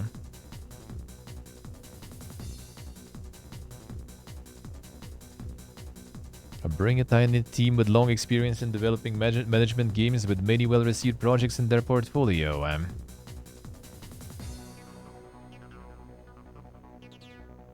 Moreover, they have a strong creative streak, technology developed for their niche, a new IP in development, and a strong culture that fit Paradox's way of working. Yeah, Paradox is indeed this berg, yeah. They developed Tropico 3, 4, and 5. It's getting interesting because like 4 is like probably one of the best ones, and 5 is in the same time the most shitty one, I think, for me at least personally. How did they manage? Jagged Alliance 3 was really good though, dude. I did play a bunch. Kind of sad I still like, there was like, actually it was right before the move, I think, right? Right before my vacation for the move. So I kind of like never returned to it, but I played a bunch and boy, that was good. Like Jagged Alliance I did really like. That was good shit. Don't own the rights to those IPs, so don't expect future entries in either series from Hebimont and Paradox. So they're gonna be doing something new there, I guess. We'll see, we'll see. Yeah, they got the Surviving Mars for Paradox, that's pretty much it. I kind of wouldn't mind if they will like try to do some like Tropico at home now, you know. But that will be Paradox, but I mean the original Tropico publisher also is kind of dog shit, so... Can get much worse than that, so I guess. Hey,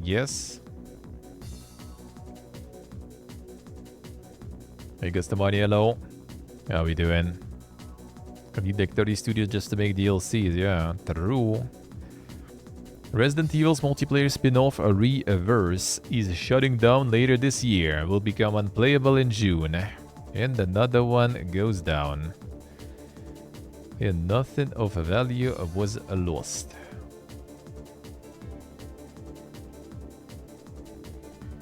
Apologize for bringing you this disappointing news. All of the DLC will be removed from online stores on March 3rd. Damn, you still can buy it. You still can get it. Okay. Football Manager 25 has been cancelled. Shifting goalposts. They're updating the engine and everything there, wasn't it?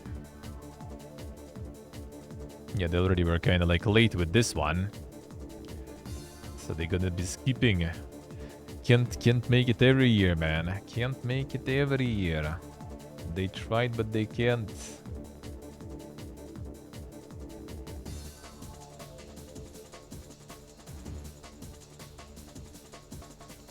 The reviews were not most negative, I say.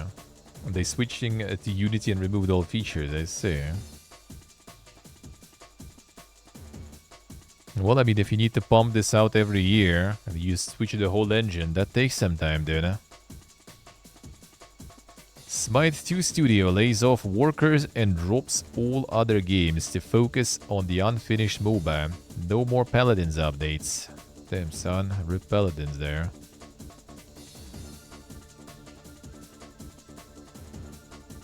Management cut at least 20-30 jobs, and the full number is likely higher. 3 other games that have been long-running staples of the studio will no longer get any updates. Smite 1, Paladins, and Rogue Company. Oh, Rogue Company, damn. Think I only heard about that one when Doc was collaborating with them too. How's that going, I wonder? We'll have nobody to mend the code cannons, so they're being left to gather cobwebs from now on. They will remain playable. In light of challenging market conditions, Hi-Res is implementing a reduction in force. Smite 2 will continue to be the focus of the newly streamlined operations. These reductions should enable a steady flow of new content and the continued development of Smite 2 while aligning team costs with the revenues.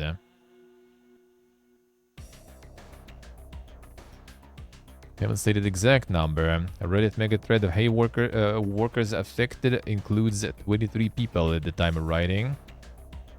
A Smite YouTuber Hazer estimates 50-60 people have been hit.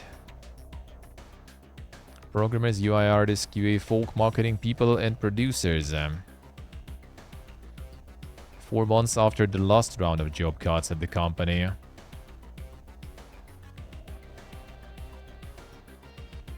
How's it going, Gustabonia? And the mega schedule continues. Had enough people employed to fire that many people. I mean, they did have a lot of games running. They did have a bunch of games running. Still keeping Paladins up. Like, you go walk today? Sounds good, sounds good. Even if it won't see any further updates. Plan to keep the server's currently available content running as long as possible to allow you to continue to enjoy the game. Yeah, we'll see, because Smite's totally not looking that good. Smite 2 release totally didn't get as much as people probably hoped to. GTA 6 is still hitting consoles in autumn, says Take-Two boss. Promise. Yet the PC release window remains unknown. The financial earnings. Zednik repeated that Rockstar would launch the criminalistic third-person city wrecker for consoles in the fall, and also confirmed Mafia: The Old Country's summer release, as well as Borderlands 4 release sometime before year-end. Actually, interesting.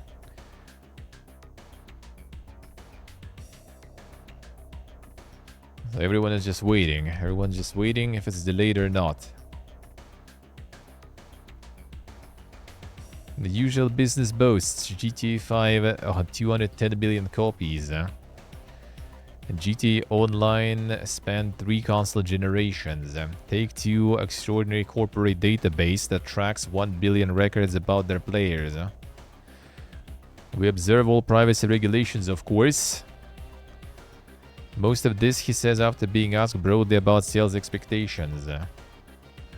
And whether younger people will buy the game, with some brief stakeholder lip-biting over lapsed players. Looking over our shoulder, our competitors are not asleep. Rockstar Games in particular seeks perfection in everything they do.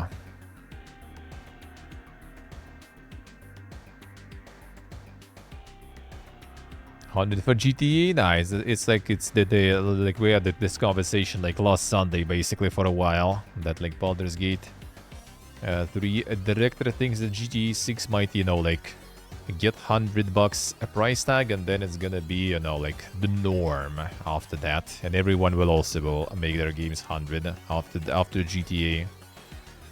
We'll see. We'll see.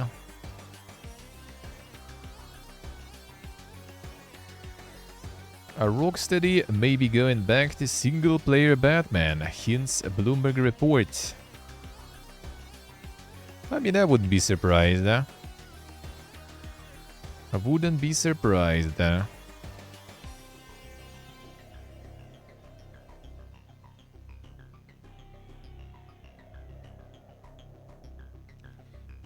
they actually anything about the report there? They're not really. Now, looking to return to Batman for a single-player game, according to report by Bloomberg. Haven't say so publicly, and Bloomberg reporter Jason Schreier claims new project is years away from landing. I would not be surprised, because that will be kind of, you know, like easy to market for them, basically, like, you know, the Rocksteady is back. A new entry in the Batman Arkham series or something, you know. And there it is.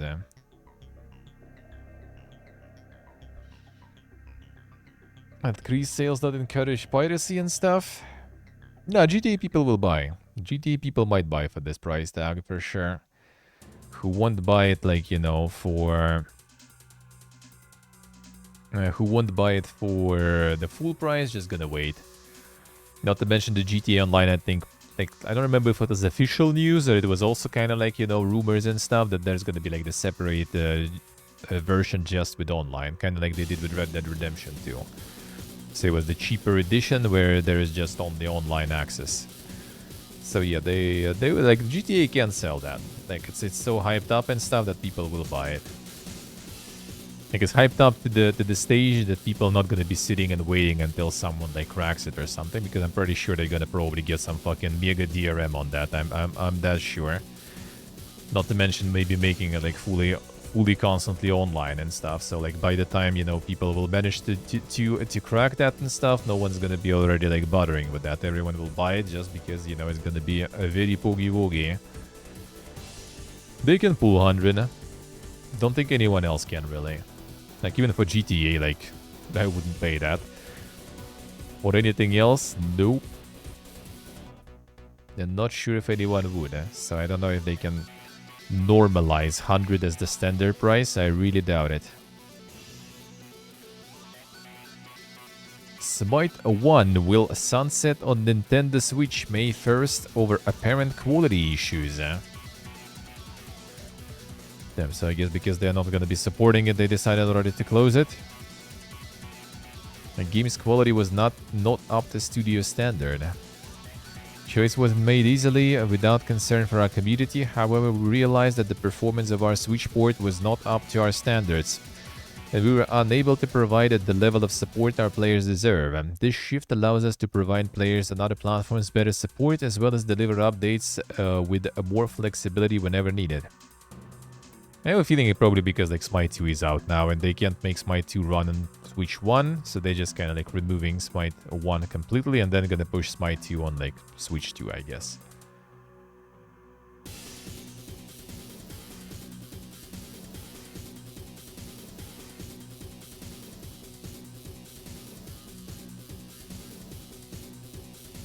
Yeah, I guess the money, yeah. I mean, you can see that Civilization 7 right now with like 9,000 reviews there. And that's exclusively people who bought the Mega Edition. So, and that's Civilization, dude. That's a fucking, you know, some strategy shit for nerds, dude. Like GTA now, that's real shit, man. The bigger the game, higher profile, more attention it draws. Yeah, but it's still not gonna be easy, because it's gonna be probably also the top tier, you know, like DRM installed. It's still gonna take days. And it's GTA, everyone will be like, you know, fucking hype, GTA POG. So like, yeah, people just probably gonna buy it. Like, even if they will take like a few days or like a week to crack it or something, it's still people just gonna be already playing that stuff, like majority. And those who want, those probably wouldn't buy it for 80, those wouldn't buy it for 50, those just wouldn't buy it in general.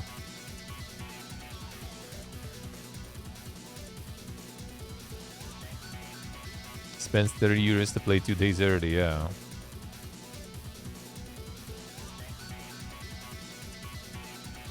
True, actually, Axel, true. They could try to come up with something. Not to, I mean, again, they're just gonna make it full online and that's it. Oh, well. What are we talking about, dude? It's all consoles anyway. What are we talking even about? It's only consoles. There's no PC release still. So yeah, they don't even care about that yet that much. I mean, there's probably some sort of like shit going on consoles too like that. Like they used to be. Like I'm not like even Not even sure how it is nowadays with like some especially like chipped consoles and stuff for that like it used to be before. But yeah, I don't think that's a big deal there. So yeah, that maybe that's actually even part of the reason. They just want to be completely sure with that. So they're gonna first milk the consoles, and then on PC, even if it will get cracked like in a week or something, they still probably gonna sell a shitload. So yeah, it's only on consoles. And like, you know, people probably gonna even like... Some people maybe will actually go for the consoles just to play it. Maybe. I don't know how online will go there. Like, if they will make some sort of online on release, then maybe, like, the hype, you know, and FOMO will make some people go for it on consoles. Just getting some, like, console just to play GTA or something. Like, I have a friend who basically bought GTA everywhere. On every single platform since the beginning.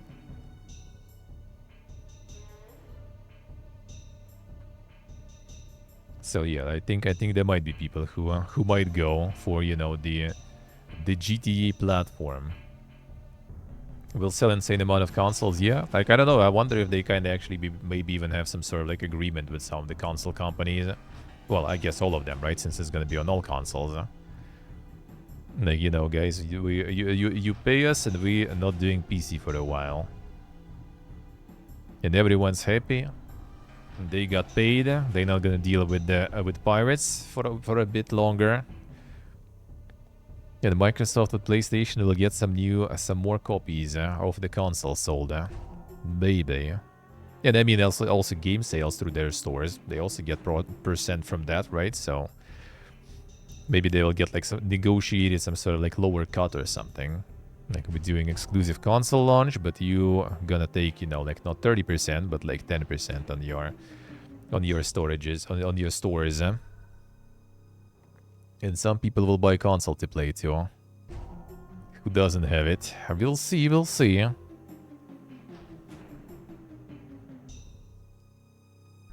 Xbox will sell like 4 consoles, 200% increase. True. Star Citizen's Alpha 4.0.1 is such a mess that CIG cancelled the Red Festival Free Fly event. Damn, that can be such a mess there.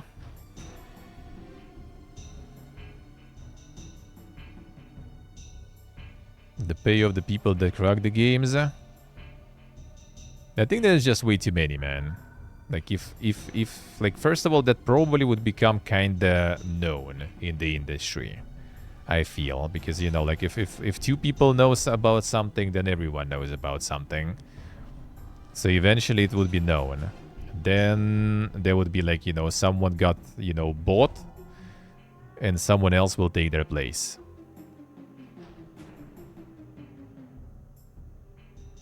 Yeah, they try to headhunt those, they try to buy those, but like that means that, you know, there is money in the market and stuff, and there's always gonna be someone who will chase for that. They either will chase the money from, you know, like actually successfully cracking and selling the stuff, images and everything, or they gotta be just like, you know, doing it just to get some sort of like job offer or like, you know, some paycheck or something. Like, it's not like rocket science, really, right? Like, it's doable. Like, hacker months are there. As long as there is like decent, you know, like motivation for them to pursue that, they will. It kind of went a bit on the low, I think, again, also when we had this period when, you know, like Steam had like regional prices. You know, prices for games were still kind of decent. Quality of games was decent. It was kind of like way more chill with like the piracy and stuff. And then as soon as they started fucking up all of those things more, then more interest, more cases of it. Everyone returning to the sea.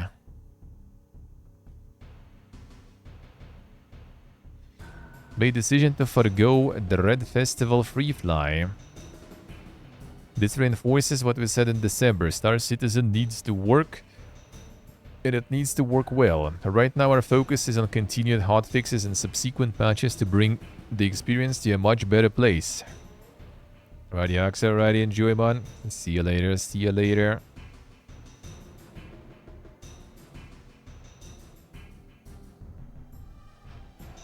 As for major problems being addressed, those include things like elevators and trams literally trapping people, players getting stuck in specific shards and consequently causing logout login to not function properly, personal hangar weirdness like lifts damaging ships and instances overlapping physically and audibly, increased load times, and a host of bugs related to missions, star map, and item persistence.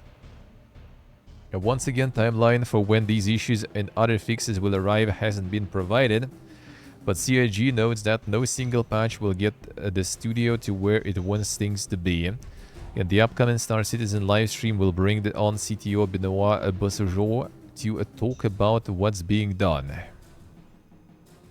Otherwise, it might be a good idea to just not touch this rickety build for a little while. The game is not even... They still didn't even, like, you know, finish working on it, but they're already fucking it up.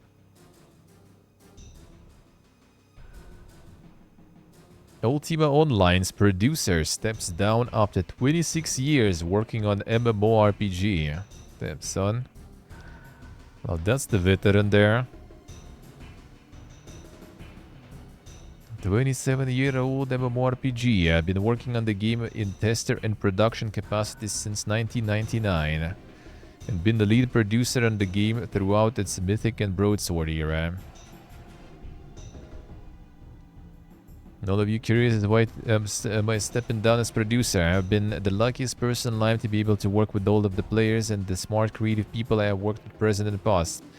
Time for me to enjoy some time off work in my greenhouse, play with puppies, and snuggle with my hubby. On a personal note, I want to say the last 26 years working on Ultima Online and interacting with some of the most creative, fun, and passionate players I have ever known has been a highlight for me.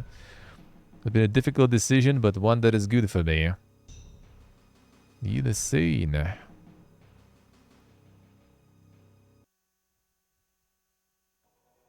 Taking place as top producer will be Greg Karonix Hablush. Another fixture in the Ultima Online history.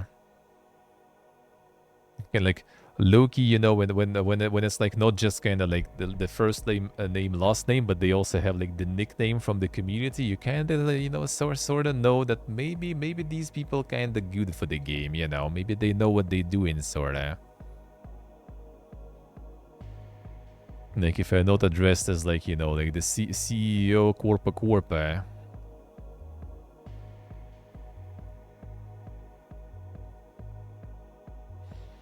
Players start a hashtag Save Multiverses campaign, but it is too little too late. Damn, save it for whom, dude? 2,000 signatures, huh? That's like more people than playing, probably, anyway. Shutting down Multiverses would not only disappoint countless fans, but also erase the hard work and progress made in creating unique, competitive, and fun platform fighter. I mean, not false, though. That is not false. With debut of Season 5, Steam charts noted the bump of over 1,000 additional concurrent players at peak in the past day. Damn, son, how's that going there? They kind of just dropped the bag there with that. With this game, dude. Yep. Hard. Like all-time peak 153,000, dude. What have gone wrong? Probably the fact that like 2.6 years ago it actually happened. Holy shit, dude. That was that long ago. What the fuck? I mean, how long was the period of like the pause there?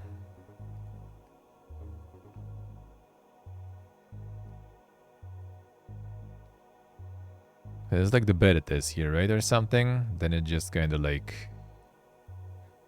I guess somehow some people were playing. I don't know, because I think it was closed or something after the initial beta. And then it was kind of like empty, and then they decided to relaunch. Yeah, official launch. There it is. Still got 114,000 people actually returning for official launch, but... Whoop, and it's over. And it's over. How much this past? May... June, July. Actually, that went kind of slower than I thought it will. And actually, like, was kind of alive for 2 months even. Damn, son. Not bad, huh?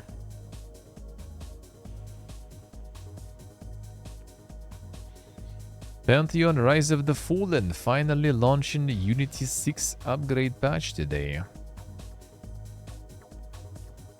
Damn, would it actually look better now, though? I wonder. I wonder. Big change, and there's a lot involved there. We'll see. Maybe it actually will start looking decent. It looks alright, but like it's an old school RPG, and like with that engine, it kind of looks like one too. And for that, you probably can play some actual old school RPG, to be honest, that looks and plays old school. A rough coaster offers a high-level overview of what Stars Reach is and what you will do in it. Well, we'll see. The MMO typical session and stuff there even.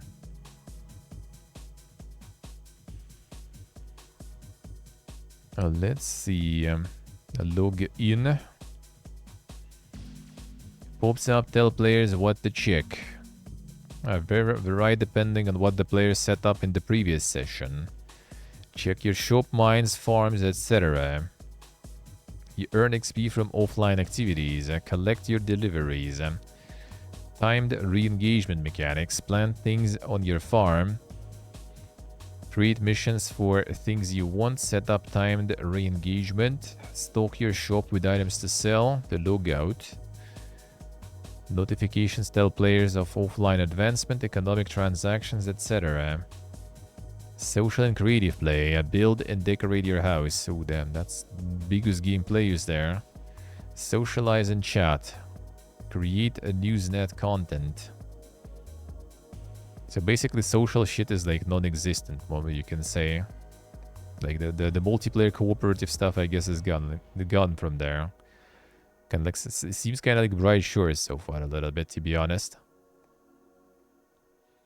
Take new missions based on your skill set. Kill monsters, deliver items, craft items, gather resources, make a mop. Collect things, get rewards. Quests created by the game and by other players.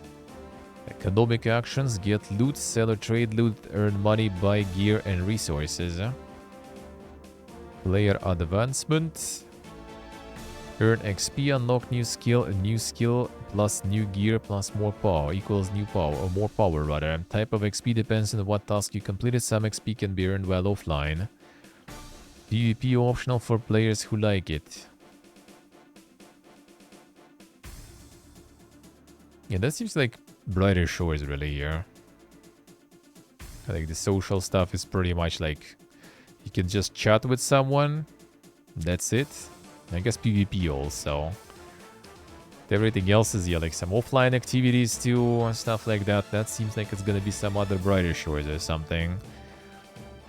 I guess we'll see. This at least graph is not really looking that crazy, Poga. Steam will finally start warning players when early access games have seemingly been abandoned. There it is. The warning. Long follow games that this might not be moving forward. A warning currently appears to be automated and kicks in after 12 months of silence, with the statement placed above the fold and by the early access disclaimer. It obviously won't cause developers not to abandon their games, but it will hopefully help more people make good choices when it comes to which games are being actively improved through early access and which ones aren't. That's a good thing to do. That's a good thing to do. I hope they also kind of gonna have some sort of like system that you can like, you know, report and stuff, because I have a feeling some people might become, you know, kind of compelled to like maybe post some like, you know, like some fake updates just to pretty like once a year just to not get the dead game tag on it. Wouldn't be surprised if some people can. Even though, to be honest, when game is abandoned for that long, it usually already kind of tanks and like doesn't really get like a lot of new people visiting even. Should be 3-4 months rather than 1 year? Nah, that's too fast. Don't think so. Don't think so. 3-4 months, I think, is a bit too harsh there. 1 year is alright. Maybe like 6 months would be okay too. 3-4, I think is 3-4, I think is too often. Yeah, Kira, hello. Gluteus, yeah. I mean, you can probably just like change something. I don't know how they will identify. Well, I mean, they could identify by like the changes of the depot. But maybe even if you post some update, like some devlog or something, maybe it already will show that, you know, there is some activity or something. Just gonna like post some cat pics there every once in a while, done. Yeah, 1 year I think is alright. Like for some games, that's fine. Like some games are kind of like slowly developing, so why not? Why not? And yeah, maybe they prefer to kind of like, instead of like dropping some like, you know, small, you know, like updates and patches, they just kind of prefer to like, you know, like once a year, they just like for some sales or something, they go like, you know, like changing the banner and stuff and like update 1.1, you know, and then like in a year 1.2 and this kind of stuff. Just to get kind of more hype and more content delivered on some sort of like, you know, marketing beat. Some like sale, maybe they're getting like, you know, like the Gieben deal of the day, like Ultan got, for example. And they just want to get like an update, you know, kind of like on that date and stuff. I see just about to say. Yeah, true. I do have one, I think. Abandoned game like that. But that already, I think, happened after.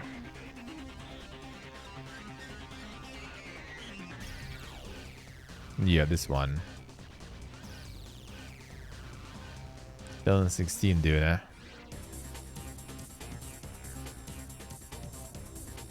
Yeah, this one is like completely dead, yeah. Just bought it kind of like for some memes to play on stream. Which, I mean, we still can. But yeah, that one was abandoned already a long time ago. Oh yeah, last update made... Oh, already here. They should make it more noticeable, to be honest. A last update made by developers was 7 years ago. Information and timeline described by developers here may no longer be up to date. There it is, man. You're like one of the community members. Well, I wasn't streaming even back then. Like, Ellis community members recommended the game. I got it, and then realized that yeah, they ain't gonna be getting any more updates anymore. And it's not. I was going to read that text. Yeah, they should probably put it like kind of like, you know, even here, I would say. Make it like more visible. You know, like blur everything and put like, you know, big warning with a red outline or something here. So like you don't want that. Well, you know, update once a year doesn't seem too bad. Once a year doesn't seem too bad. You can do it. Pop out when you get that into card. True. Double check like that in general. Like all the warnings, in my opinion, should be there, you know. Do you realize that it's abandoned? Do you realize it's early access? Do you realize it's actually shooter, you know? Do you realize it's actually a card game, bro? It's not POG, eh? Are you sure? Following layoffs and exec purge, Star Citizen is slowing down its content and comms cadence. Now, this is a funny one, dude. Like, you're not even released yet. How the fuck you even, like, slowing down content and comms, man? It's like, you act like you already, you know, like, out for a while. Oh, yeah, we're kind of, like, gonna be slowing down a bit. Focus for 2025 is going to be less about adding features to the game and instead attacking its ballooned tech debt and making the entire experience more stable throughout. Updates likely not going to come out quarterly anymore, and updates made to the game will be about adding content and crushing bugs. Inside Star Citizen videos will no longer be weekly, while future episodes of Star Citizen Live will be on a more fluid schedule. Damn, can't even have some streamers there on board, huh? How much slower can you go there? True.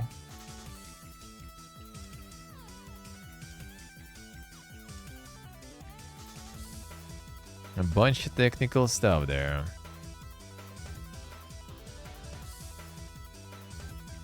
Let's see, just about essay. Could be, could be. Pantheon's Visionary Realms is investigating after players accuse a dev of enriching his guild. Damn, the classic MMO story there. Updated the end of this story with Visionary Realms' investigatory conclusion. In short, it does not believe the dev was guilty, but has chosen to counsel the GM about it and pause his in-game activity.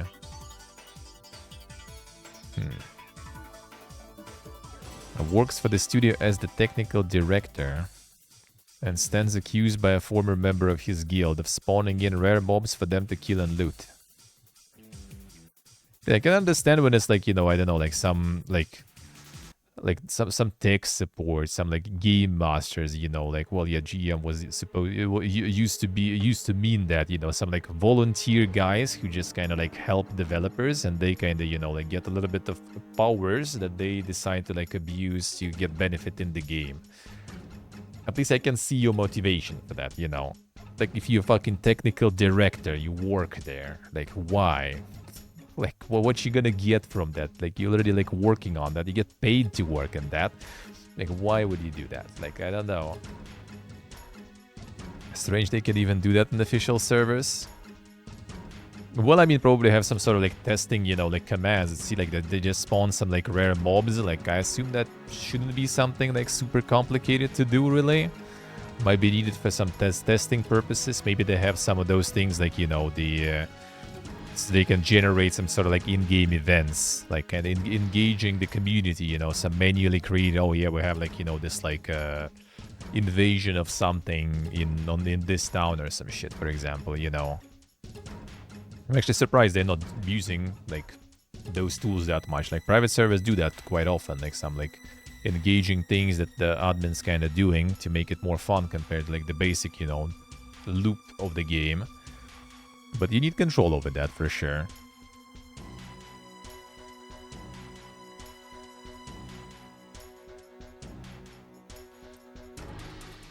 So yeah, apparently was no, does not believe Dev was guilty, but chosen to counsel the GM about it and pause his in-game activity.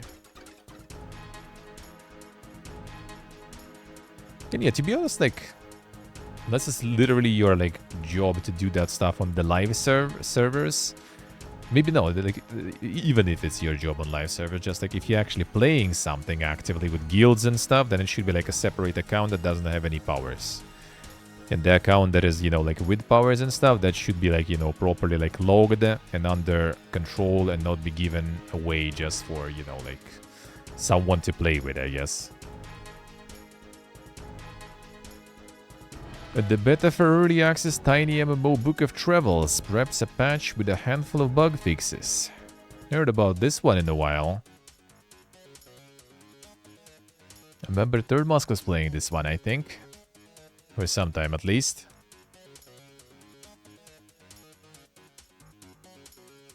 And the Kickstarter made it early access. Early access a bit of a miss.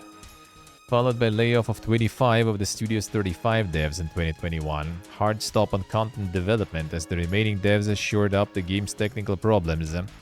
Last year, devs actually managed to push out a full overhaul of the combat system, and while the Steam page has been pretty quiet, devs have been tweaking behind the scenes. A new Book of Travels patch is in the making with focus on community requests regarding bug fixes. Patch is currently live on the beta server. We will appreciate your help with testing and feedback immensely.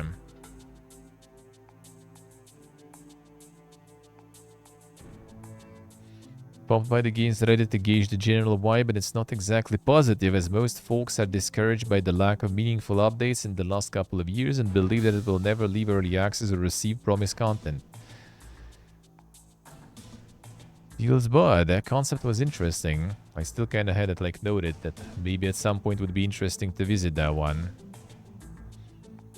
A Roblox stock dips after company misses earnings projections for the fiscal year. Like in the Roblox stock, dude. Shares to drop by 11%.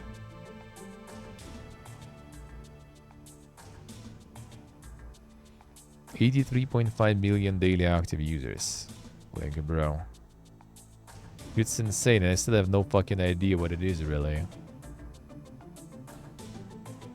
Sky-based survival sandbox Aloft continues fixing up bugs as it sells over 100,000 copies. It's pretty nice. A very positive user score. 100,000 copies feels good. Yeah, played that myself, played that with Steve. Feels good. Very nice. Mostly focused on bug fixing, including UI issues, equipment issues, material sorting, and visual oddities. Warframe's TennoCon 2025 tickets sold out almost immediately, leading fans to assume bot shenanigans. Man, I can't wait for, like, you know, like, when it's gonna be the time when I'm actually, maybe this year, hopefully this year, right, going to, like, TwitchCon or something, and there's gonna be also some fucking bot shenanigans with tickets there. That would be fun. Hey, Portable, hello. Doing good, man, doing good. How are you, sir?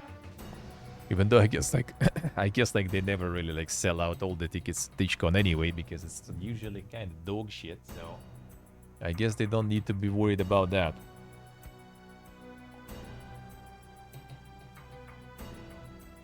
So if the TwitchCon will sell out completely the tickets, then something is sus for sure. A Revenge of the Firstborn.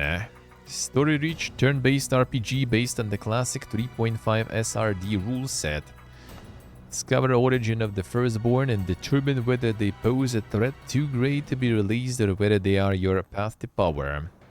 Whatever path you choose, the world will never be the same. The horse and stuff. Damn, that was the big worm. Holy, that, like, looked kind of weird first in this like, you know, plane of projection there.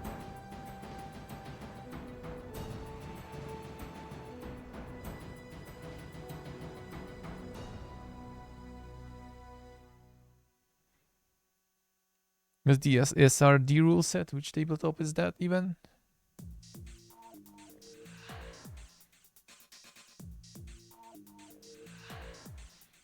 $120 classic monsters.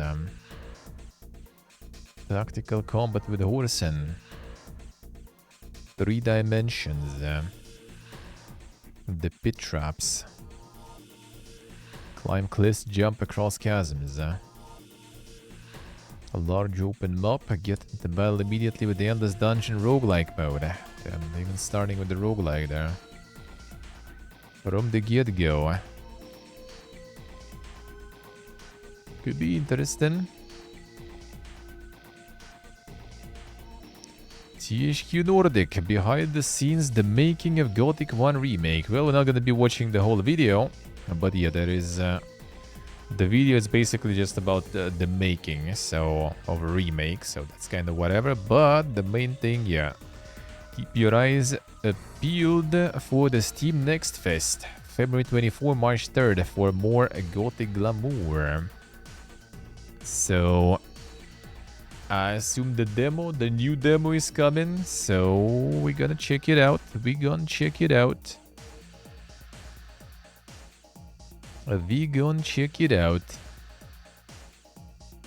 This year? Probably will be. I mean, it's THQ there. Like, they can't wait probably to lay off everyone who was working on it, so they kind of need to release it faster already, so they can lay off, you know. Konami revises forecast as profits increase 38% to $560 million. Launches of Silent Hill 2 and Professional Baseball Spirits provides boost during publisher's most recent quarter. Damn, Konami is farming there. Successful period for its digital entertainment segment, handles its video games business, accounting for nearly 74% of the firm's overall revenue. Professional Baseball Spirits 24-25. E-Baseball MLB Pro Spirit, and the latest eFootball installment. The latter has been downloaded more than 800 million times worldwide across consoles, PC, and mobile platforms. The footy keeps pumping, man. Footy just never stops. One second, soundtrack.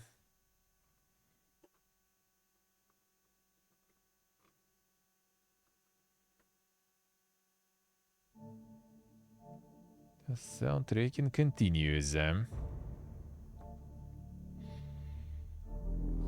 Can they make money without live service? That's actually a good question, though, because we don't know the details exactly.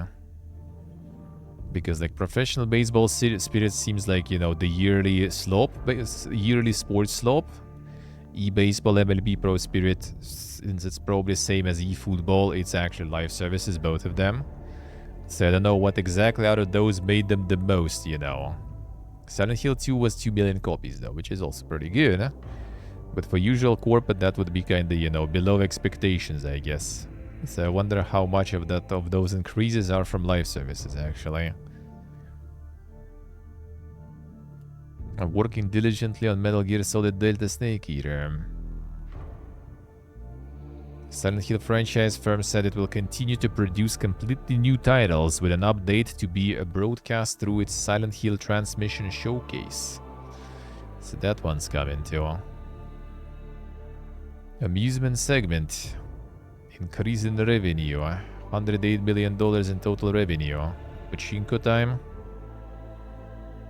They be farming pachinko still also.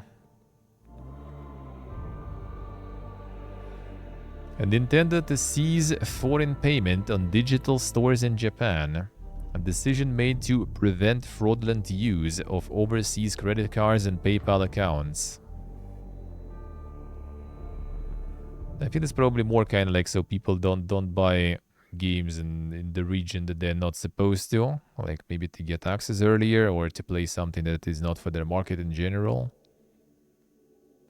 Customers who have previously used overseas issued credit cards or PayPal accounts opened overseas, we ask that you please use other payment methods such as credit card issued in Japan from now on. Yeah, users outside of Japan can buy games from Japanese eShop that aren't available in their own country. Price often differs due to the exchange rate, making some titles cheaper. Well, classic. Now we know the reason, I guess.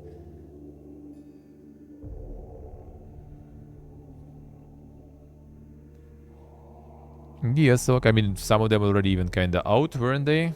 At the show or whatever was there. A Wizardry Proving Grounds of the Mad Overlord wins a Grammy. AP implored. Yep. Well, on Steam you already can't really do that though. That easy. So they're making it kind of more complicated on the Nintendo stuff too, I guess. But they still need to provide like some other ways. Maybe they have some ways of payment. Because like imagine you just, for example, like travel or like you like an expat and live in Japan, right? And you can buy regionally in Japan, but like you, for example, expat that, you know... Actually, I haven't looked about the banks in Japan. Like, I kind of know a thing or two about the banks in many places already, like having like, you know, accounts in 4 different countries. But like in Japan I haven't checked, but usually it's not that simple probably in a country like that to get the account open. So like it's not like when you travel somewhere and want to stay there for a few months and like buy some games and stuff. It's not like you need to open the bank account for that specifically. So some other payment methods that are local would be kind of nice, I guess. They probably have some sort of like digital like payment thingy there in Japan, most likely, that you can just use when you're there. But I mean, you can also just buy stuff from your home region, I guess, still. Composer Winifred Phillips says it's the highlight of my career. Yeah, winning Grammy probably. That's the remake, I assume, for the Wizardry. That one was remade not long ago, which I kind of also would like to try at some point, would be interested. $1 billion revenue, not enough to offset Meta's AR, VR, Reality Labs' $4.4 billion loss. Brings overall losses for last 12 months period to $17.7 billion. Holy shit, they keep bleeding money.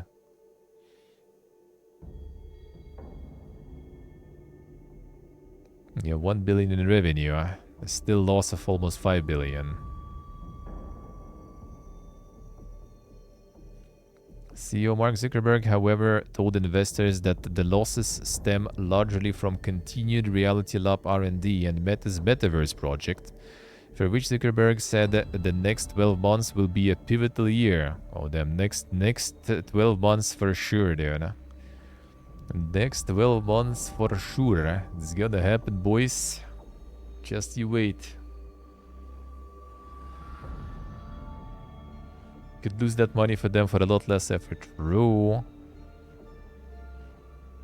ESA warns Trump tariffs will bring significant harm to US developers and players. We urge the administration to consult with the private sector in a transparent process. I'm pretty sure he doesn't give a shit about players. Like, he probably would be happy if everyone, you know, like, stops playing video games and, like, spread violence and stuff. And developers, not sure he cares that much about them. I guess they pay taxes and stuff, so maybe.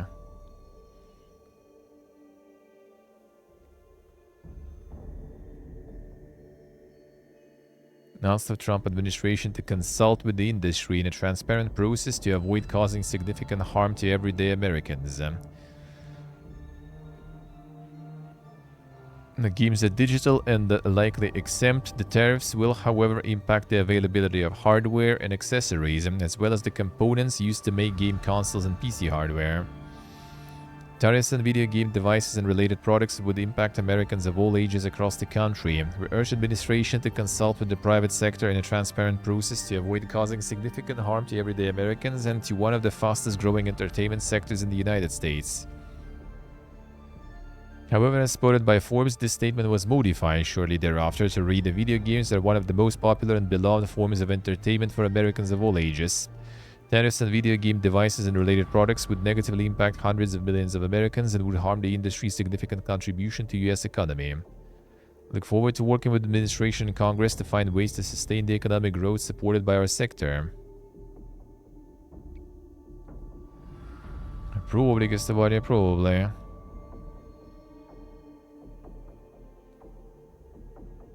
And Nintendo lowers financial year forecast as sales drop 31% to $6.1 billion. Firm experienced a 30.6% fall in hardware and 24.4% decline in software. Well, I guess the pause champing for Switch 2 already started, so no new games really. Why buying Switch 1 when the 2 is coming? So already expected. Sumo Group to refocus business on development services for partners. Firm says this transition will have an impact on our studios and people. Unknown how many workers will be affected.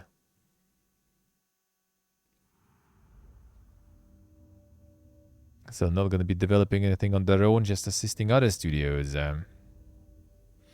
No impact on existing or future commitments with partners. Partner developer on titles including Team Sonic Racing, Snake Pass, and Sackboy Big Adventure.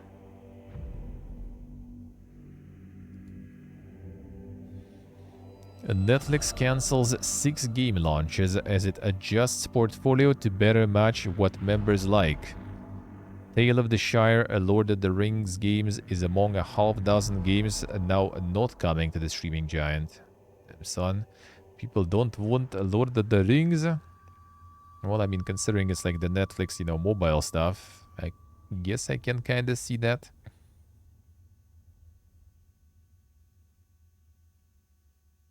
Don't Starve Together, Lab Rat, and Rotwood, and all developed by Clay, will also not be coming to Netflix. I see.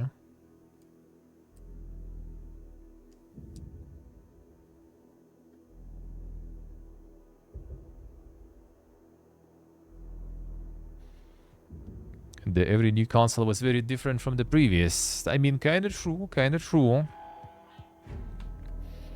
That is actually kind. Well, I mean, some people already complaining, yeah, that that's kind of like, you know, just the same stuff again.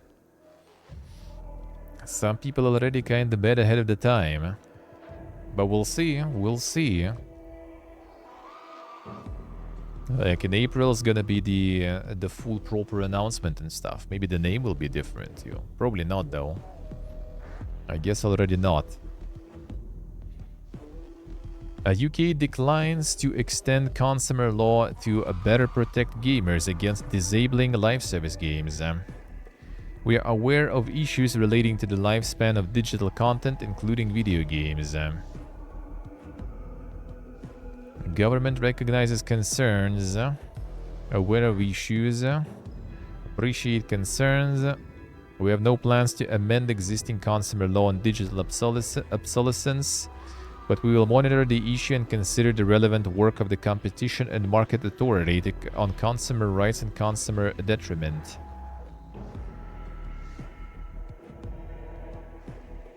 We'll see, we'll see. But for now, no success with that at least. Dragon Ball Sparking Zero tops 5 million global sales. Anime fighting game is first new entry in franchise's Budokai Tenkaichi series in 17 years. 5 billion weebs. There it is.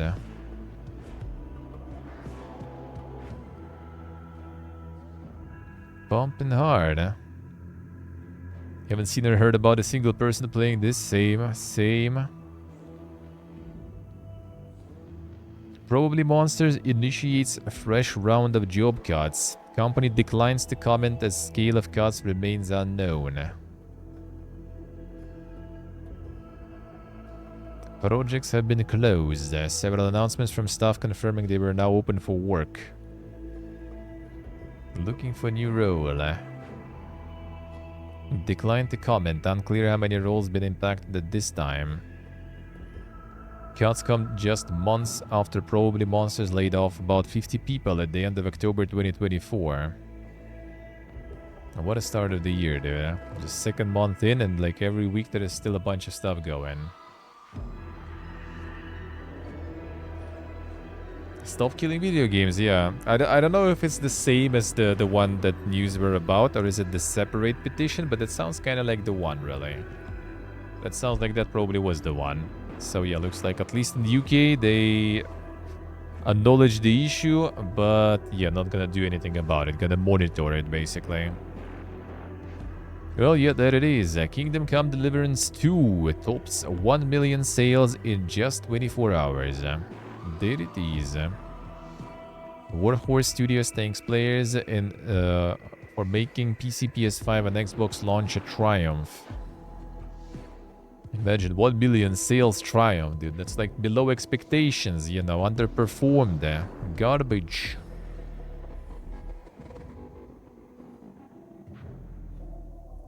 Yeah, there is one in the EU still running and not looking good, I see.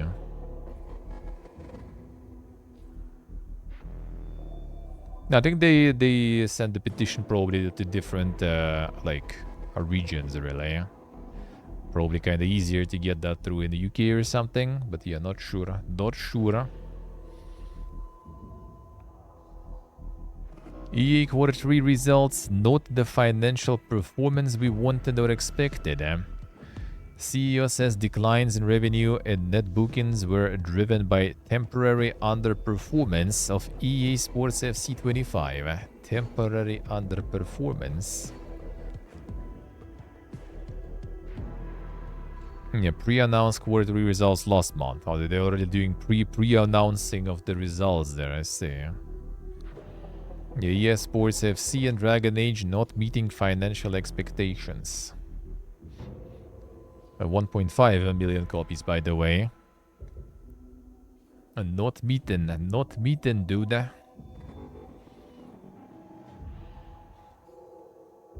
A Nintendo Direct focused on Switch 2, dated for April 2nd, 2025. 6 AM PST will offer a closer look at the console. That should be good time for EU time zone. We'll check probably, see what they have there.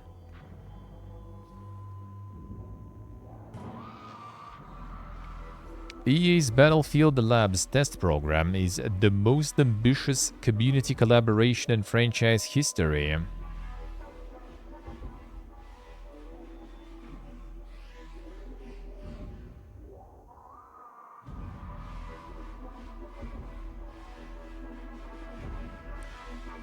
Probably do this, probably.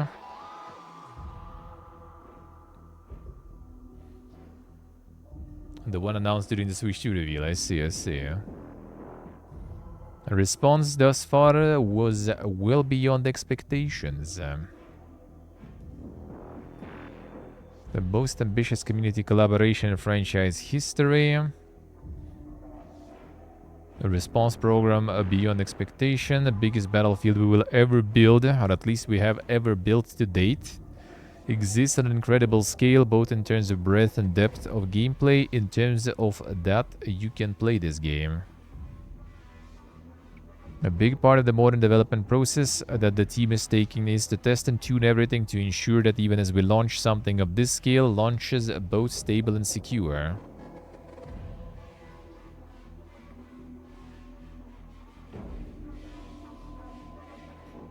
And I think the combination of those two things is driving this initiative, which is Battlefield Labs, and the way the community responded has been very positive to date. Well, how long the queues were, people trying to sign for the test and everything? Who did post like 83,000 or something?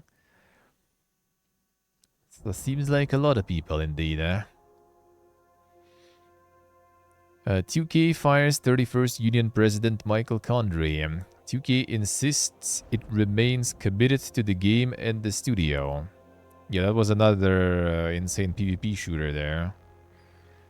Co-founded Sledgehammer Games and joined 2K in 2019, reportedly let go on February 3rd following concerns its long-teased online multiplayer game project Ethos did not stir enough interest. So they didn't even wait for, you know, that to like release or something. They just like saw the results of the trailer and like, alright, you out, bro, goodbye.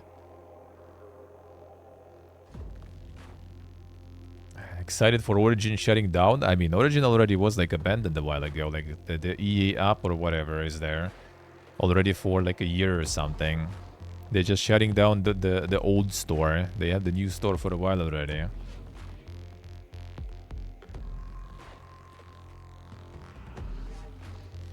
Genuinely one of the first shooters you played in a long time. First shooters in general? Or first better shooters, you mean? One of the worst, alright, I see. One of the worst shooters you played in a long time. Oh, I guess the beta and stuff was there?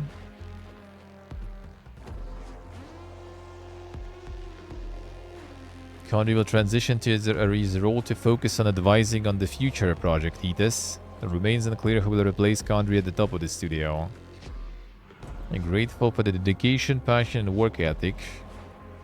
Are all in the short term to focus on advising the future. So like I bet like it's 2K, right? So it's like they moved him as a consultant. There is no new CEO, so they're just gonna kind of like close the studio and close the project and then pretend that it never happened. Like just gonna be like, oh well, this project, no, we're still working on it. Yeah, studio is still alive.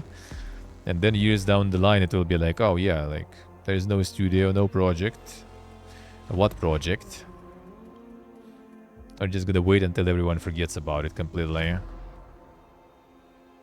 Iron Galaxy lays off 66 to protect long-term survival. Them they performing some rituals there. It was a means of last resort for us. Sacrifices to keep teams intact and had run out of room to maneuver amidst the slow recovery. Parting ways with some developers and support staff. In total, we have reduced our employee base by 66 people. It was a means of last resort for us. A measure we do not take lightly to enable our long-term survival. The team said it's still committed to serving our partners in the creation of games. We'll continue to explore new ways to support an industry we love and keep working towards an ongoing recovery. True, portable, true. Focus on our teammates who have begun a journey towards the next role. Thank them for working with us, be doing everything we can to support them. Alright, corpus speech. Corpus speech.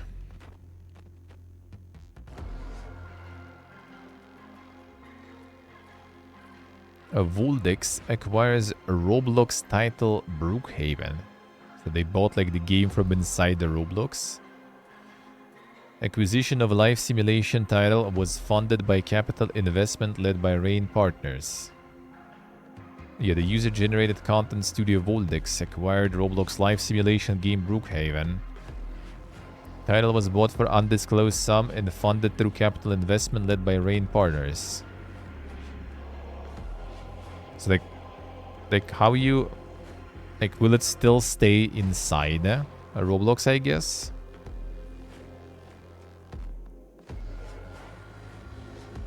There's a lot of investors to buy, like, you know, like the user-created game inside another game. Acquisition is transformational for Voldex. We honored Brookhaven creator of Wolfbuck has entrusted us with Brookhaven. Oh yeah, looks like it. Committed to being great stewards of the incredible world he has created and the vibrant community that makes it special. Oh yeah, time to milk them all, dude. Acquired other games from Roblox in its catalog, including Driving Empire, Zoe Samurai, Ultimate Football. Studio also has titles from Fortnite Creative and Minecraft. Minecraft even. Dude, what a time to be alive, man. It's time to start making mods and shit, you know. See, there's like some user-generated stuff, like some dude just made some like live simulation in Roblox. Boom.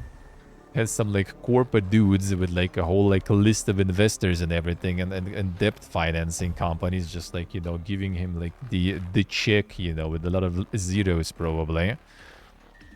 We're taking over your Warcraft 3 map, brother. What a time to be alive, eh? App Store games must be licensed to remain available in Vietnam. Apple provides a step-by-step process for developers to comply with mandate. Game developers to obtain a license for apps. Well, no details how. Man, if we go like to... After Thailand, go to Vietnam. I hope it's not gonna be like complete fiesta there with some like prohibitions and other things. Because streaming there might be a little annoying then. If we go there. They're cracking down on a lot of things. I think TikTok they also banned there or something. I don't remember. Like there was something. I think it was in Vietnam actually. And some other things they did.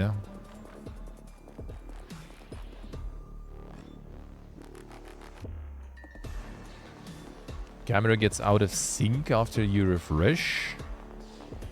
Well, if you refresh it and it gets it fixed, then it's like it's the Twitch end. Not sure actually, not sure. I know there is like a Twitch glitch like that, but yeah, I don't know how many people do get that. Because if you refresh it on your end, then it's like, then it's Twitch stuff. Then it's some Twitch stuff. Not sure why though. Not sure why though.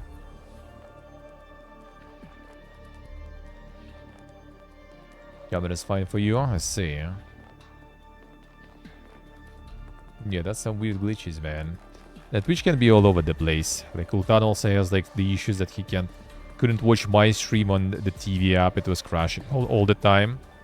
And then after some time, like all streams started crashing already. So yeah, they just kind of like doing some different things.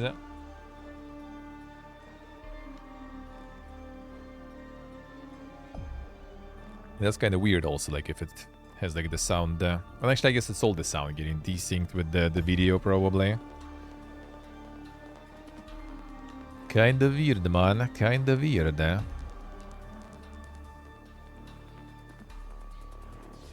Farming Simulator 25 tops 3 million sales. A giant software marks milestone with pledge that more content and updates are coming soon. I think one of my friends is already also like farming. It was just like collecting fucking carrots or something for like 4 hours with friends. The peak gameplay, dude. A brother embracing his German there. That he didn't know he had. Bandai Namco quietly sheds 120 jobs in less than a year, new report suggests. Data from Japan Pension Service database shows headcount has dropped by 117 since April 2024.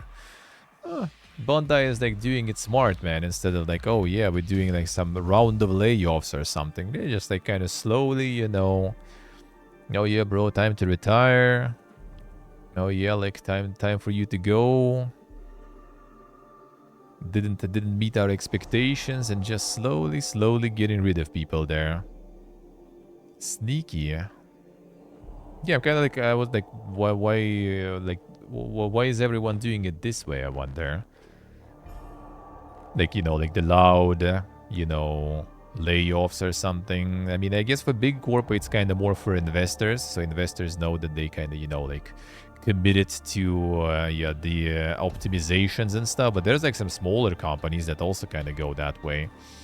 I don't know why. Like, why would you farm? Why would you farm? The negativity there. But it could be some maybe third-party things also, Glorious. I'm not sure. Is it only on my stream? Other streams are fine. Twitch is kind of weird, man.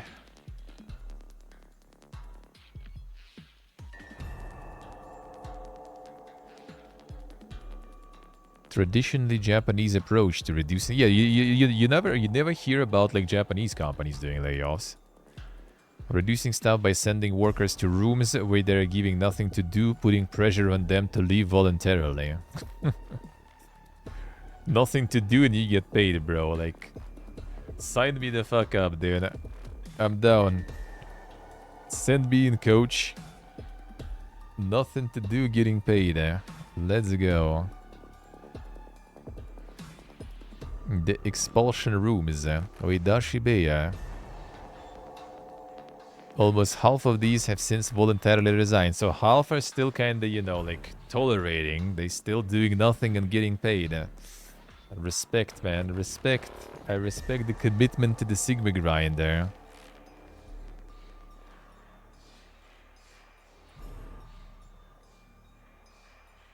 Insane. So it's not even like kind of like trying to find some excuses. They just kind of force them.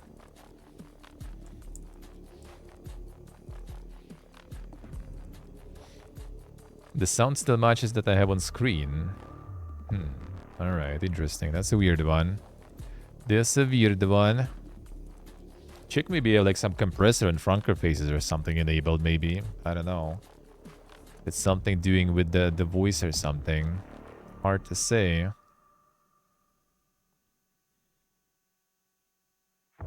Take-Two Interactive reports strong Q3 results. Prepares for blockbuster 2025 lineup. Calendar year is shaping up to be one of the strongest ever for Take-Two.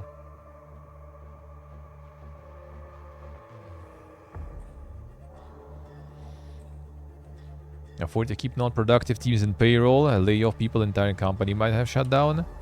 No, I mean, it's more about, like, you know, the way they do it, you know, just like they still have them on payroll. They just, like, put them in the rooms where they have nothing to do and just hoping that they're gonna leave themselves. And what if they don't? Then they literally do nothing, not produce anything, but they just sit there on the paycheck in the empty room. Like, what is this method, dude? In Japan built differently. Like, sure, I would sit there. Let's go. Let's go. The self-shame to get people to quit. Yeah, I mean, I can kind of understand that. Sure, yeah, like. Still have to turn up to work in the empty room, yeah. A remote place no one wants to go just to get you to quit, I see. Yeah, I would like, if they still paying good and stuff, like, bro, let's go. If my experience as like someone else keeps sticking there too, like, why not? Let's go. Gonna farm, you know, like enough for the senior role and then leave, sure, and go somewhere else. Could be Karaku, could be. To be honest, if that would be easy to do like some pay cuts, they probably would already like just do those pay cuts and force people to get out because of that. That would be easier, right? Like if you're just not getting paid, like that already totally would make anyone quit, right? If you're just getting like paid less and less and less. But I guess they can, because probably of some, like, protection laws and everything. So they kind of, like, appeal to this, like, yeah, inner shame and stuff. But yeah, like, the, like, I understand, yeah, like, if company can't afford, like, layoffs are, like, inevitable. It's just, like, a lot of layoffs, they seem weird. Like, I understand it was, like, some indie company, like, semi-indie company, right? Like, that, like, couldn't, like, pool with this. Like, the developers of, like, the MMO, right? The, what was the name? The Book of Travels, right? Like, 35 people, they needed to lay off, like, 25 because, like, you know, after Kickstarter and stuff, release completely failed. So they kept, like, only 10 people to keep working on the game. I understand, like, you know, Kickstarter money ran out, game failed on release, need to, like, min-max, sure. And then you have, like, some mega corporate that, like, you know, post a report where they just, like, got, you know, like, revenue exceeding expectations, everything is an up and up, and they just kind of like, well, yeah, and we're also gonna just, like, cut a bunch of, like, jobs. That doesn't sound right. That doesn't sound right.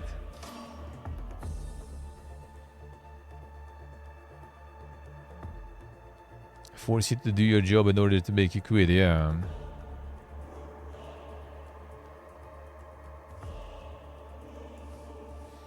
Sega revenues drop 8% to $2.1 billion. Firm cancels Football Manager 2025 due to difficulties in ensuring significant product quality. Yeah, that's the engine migration that we saw earlier. Sega is on the low there. Part of decline in net sales and operating income to the sale of overseas developer Amplitude Studios. Firm recorded a loss of approximately $40 million following a management buyout. So they went as a loss in the end, alright. So even with Metaphor Fantasio and Sonic Shadow Generations, they still didn't pump that good, huh? Metaphor Fantasio currently exceeding expectations, while Sonic Shadow Generations steadily increased its sales and surpassed 2 million units in global cumulative sales.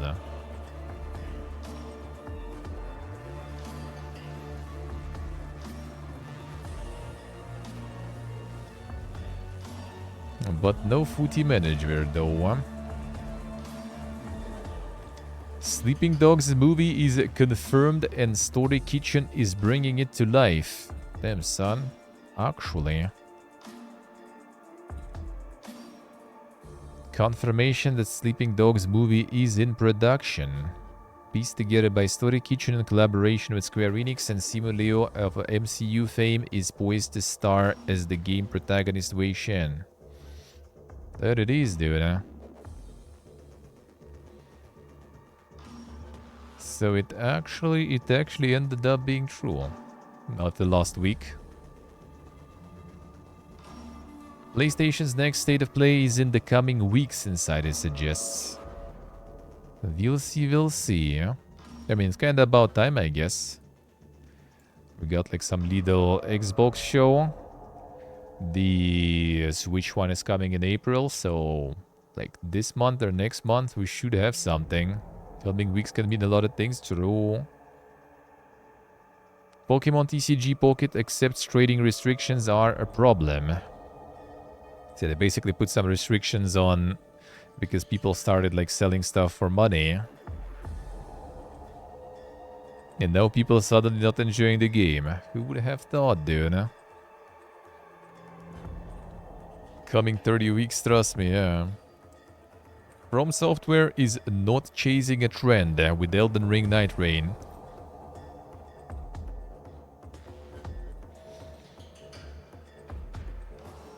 Reveal how they're treating Elden Ring Night Rain, why it isn't following a trend. Developers focusing on condensing the experience down, which includes the RPG stuff, open world nature, character development, and leveling up. Plan was for everything to come together and turn into a boss fight, but in a more concentrated form. Developers want to integrate a new sense of accomplishment not found in Elden Ring or other From Software titles, along with some new mechanics and some new elements.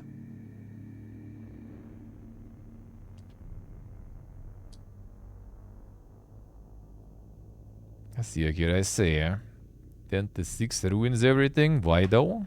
Why though? Too early for you or something? Oh, 10 hours, 6 days. Oh, you mean that one. All right, yeah, that is a little... That is a little too much there. True.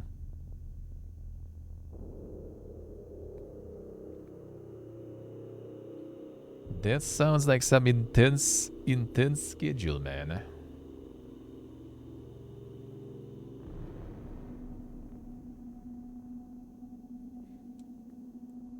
A new sense accomplishment not found in Elden Ring and other From Software titles, along with some new mechanics, some new elements they can add to the game. Never really insisted on let's absolutely not do anything that other companies are doing or not follow any trends.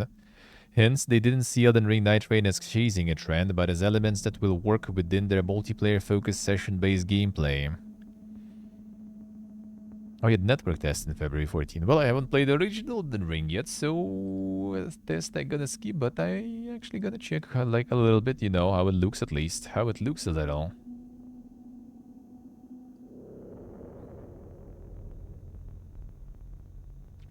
Red Dead Redemption 2 has set another all-time peak record on Steam.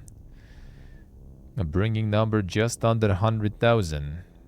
Damn, son. The Giga sales, dude. Well, that's the all-time lowest price, so... Yeah, it was 15 bucks, I think, yeah. Well, at least here in the region it was. Well, I guess we can check here.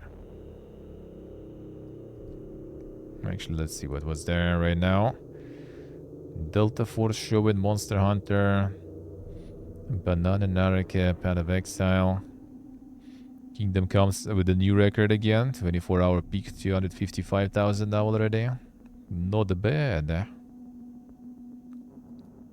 Not bad. Did. Here you go. Damn, 91,000 here too. All-time peak 7 days ago. Almost 100. And still going strong there. Still going strong. Oh, the price stuff here.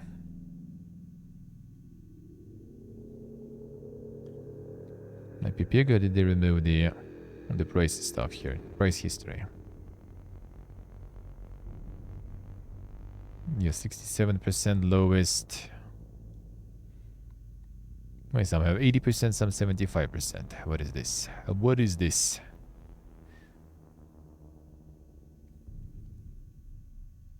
Yeah, 75%, 15 euro it was. Or almost, well, 11.5 bucks here. Not bad, not bad, eh?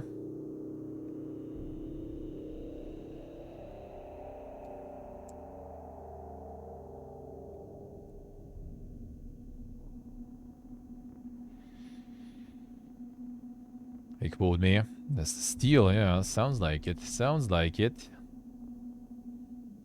Flush KCD? Hell no. Of course not. Of course not. Of course not. It's just the time. The time, man. It's just the time. KCD tomorrow. Continues. Continues. Need for Speed isn't dead, EA says. It's just on hold. It's kind of interesting that it's like... Oh yeah, I guess they moved the criterion is like pretty much like half EA works on new Battlefield. If they will fuck this one up, that will be already like, ooh. I think like the next Battlefield might be something, if you into those games, you can like, you know, maybe like start saving a little bit. Because that one might be actually decent. Because it looks like they really plan to kind of, you know, like make up for the fuck up with the previous one. So maybe it will be actually good. But if all of these studios fail even with that, that will be like, oof. But yeah, I mean, the last Need for Speed even kind of did good though for them, right? So that kind of makes no sense to kind of kill it. So I would assume will return. The Zoomer Need for Speed, That one apparently wasn't too bad, I can say all this shit now. Dr. Disrespect fires shots at Midnight Society as studio closes. Damn, son. Got to shoot some shots at those guys, Yeah, so the game that was a couple of years, Dr. Disrespect provided a massive marketing pool getting players around the world to invest in Dead Drop, an NFT-backed extraction shooter that will now never see the light of day. Yeah, the studio closed. During recent stream, Dr. Disrespect went in against Midnight Society. It was handled extremely poorly by leadership. It's unfortunate. That tweet that weekend, it should have never gone out. It was never approved by me. Yeah, why would they need his approval to tweet that he's basically investigated as being a weird guy? After fully investigating whatever, they didn't investigate nothing. I can say all this shit now. I mean, to be honest, you just like fully, you know, self-admitted all the guilt there. So what do you even need to investigate there, bro? I like how it's like, you know, like being gaslit everyone now that it never happened, that he never posted what he posted and stuff, and he never did anything. That was such a like weird, like, you know, turn. Is he like lawyer drunk or something when he was tweeting first? Then creator fires shots at Robert Bowling, the former Call of Duty dev who co-founded Midnight Society. Don't get me fucking started with that guy. Don't get me started with that guy. Data showed that while Doctor's Respect airtime going up, his viewership and peak counts are dropping rapidly, suggesting that there is no comeback in store for the disgraced creator. Well, I mean, he got like the Rumble bag, right? How much was it? 20 mil in the position working in Rumble as a consultant. Then he got his YouTube monetization reinstated now too. Like, I don't think, you know, he feels bad about his life. Let's put it that way. Probably no sponsors. But yeah, I mean, he already made a bunch, and like even like 20 mil alone now, that already is kind of generational wealth, to be honest. Not even invested, right? But if you even invest, you also invested on top, you're good, man. Sad that the company and stuff is going down after kind of like basically sacrificing the company, because like without him, it was clear that what they gonna do even, so that was obvious. That was obvious. But he just keeps being monetized and everything. Probably at like 10% of his money potential. I mean, that's the streamer life also, you know. Like, sure, yeah, he could be like, if he wouldn't be a fucking idiot, right? And the creep and stuff, then he would be like in a really good spot and stuff, probably still. Hey, Andorello. But yeah, that's such a streamer life. Like as a streamer, you I think can always need to be prepared for that. Like not even like with some like, you know, like not even some cancellation or some other things. I mean like just overall like one day you can just have like a bunch of numbers starting to drop. And when it starts, it's a spiral. Like as soon as you kind of go in this like down spiral, it's really hard to come back out of it. Like if you count starts like dropping, you know, like you start kind of like, no, like I mean, I've been through that, not on the scale of like, you know, like the thousands and stuff, but still you just like, you starting going down, you kind of like, you know, drags your mood down, mood dragging down the vibe on the stream, that drags the view count even lower, and it just kind of, you know, like endless spiral that goes faster and faster and faster there. It just kind of all goes faster and faster, and then, you know, like the income drops because of that too, which also affects the mood and stuff, and it all kind of just goes down and down.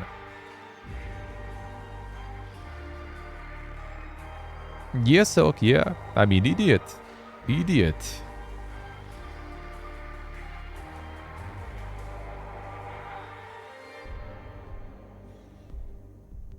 Yeah, Kira, that doesn't sound good, huh? That's a better work-to-life balance, let's put it that way.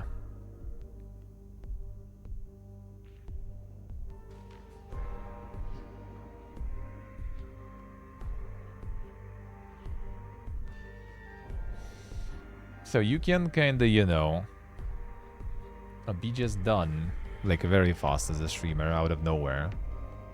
Out of nowhere, eh?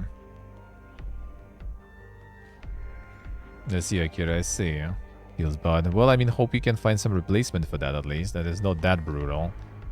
As long as it pays the bills and stuff still. There's like a lot of streamers really like OGs and stuff that kind of like went quite low, or like at least lower, you know. A lot went, like quite a lot went lower. I feel like the familiar names sometimes you see, some went completely out of business basically. Saw that too. And a bunch are still kind of around, but yeah, just like with way lower numbers and stuff. Like that happens all over the place, really. So like you kind of need to be prepared to that always. Like for him, it just happened way faster because yeah, he fucked it up. He, you know, fumbled the bag there, so I rushed that situation for himself there.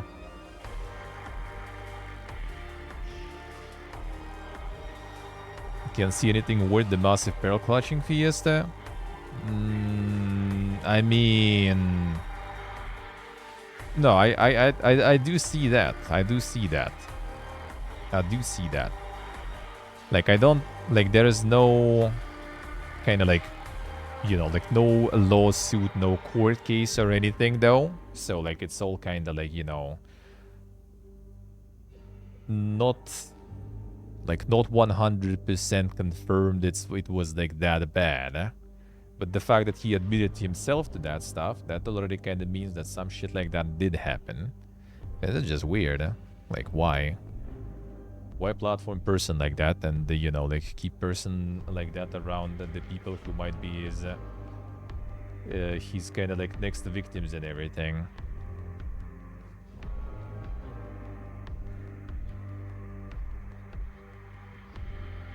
And I mean, he admitted to that, and like the DMs and stuff, like Twitch had them, and considering Twitch got him out when he was making a lot of money for the platform, right? And also ended up paying him on the lawsuit and stuff a bunch of money too, because it was kind of like unlawful termination of his contract and stuff, right? That they took a big L, so that should be something that is not, you know, just kind of like he said, she said kind of thing. If they went for it and like stuck with it, you know, in the end.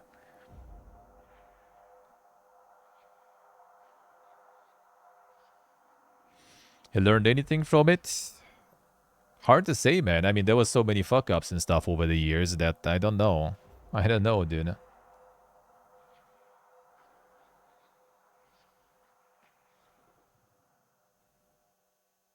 See, Akira, I see. Good luck, man. Good luck. Good luck, hopefully.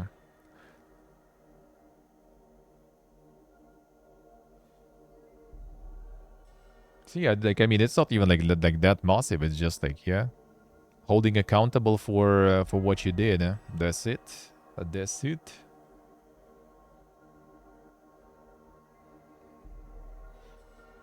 Yeah, you fuck up, you get fucked. Like that should be happening. Fuck around, find out. You know, the usual.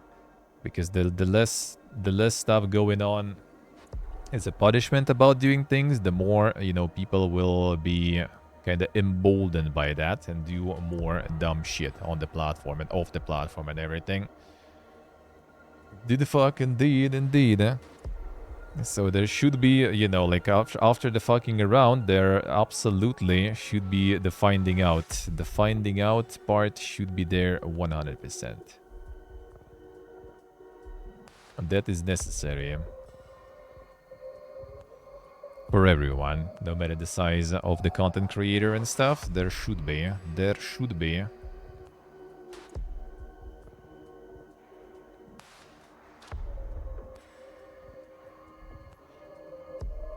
Even any other like him? Yeah, I do kind of think so. I do kind of think so. And the fact also, like, you know, like, that he also just kind of like turned around with all of that stuff, and like after admitting everything himself, then just after that removing everything and pretending, you know, that actually never happened and stuff, trying to ride this high horse, that is just kind of bro. Like if you owed up to it completely, you know, and be like, yeah, like I fucked up, that was real bad, that was like, you know, old different me, like how many I don't remember years ago already at this point. Like, it would still be kind of bad, especially since, you know, even back then he was, like, my age, basically, I guess, back then. And you kind of like with family and stuff, supposed to be a grown-up person, so that is still quite fucked. But at least, alright, fine. We can believe that you kind of like changed your ways maybe and learned something from it. But the fact when you like double down and like, you know, just pretend nothing happened is just wrong. It's just weird, man.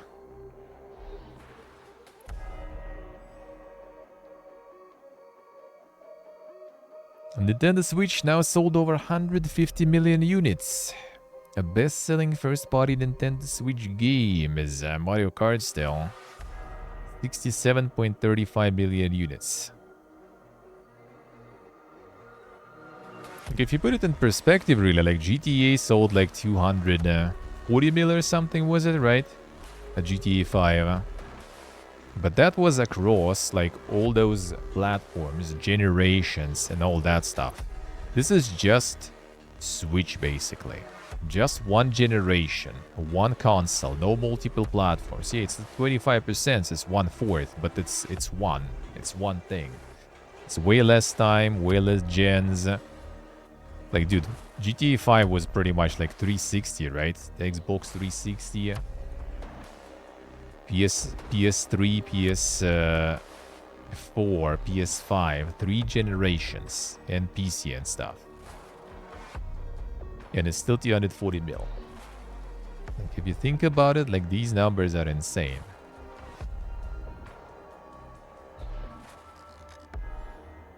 Oh yeah, that we already saw. 30% decrease in hardware units, 24% decrease in software units, so everyone is post-jumping for Switch 2. That's when they're gonna go ham again.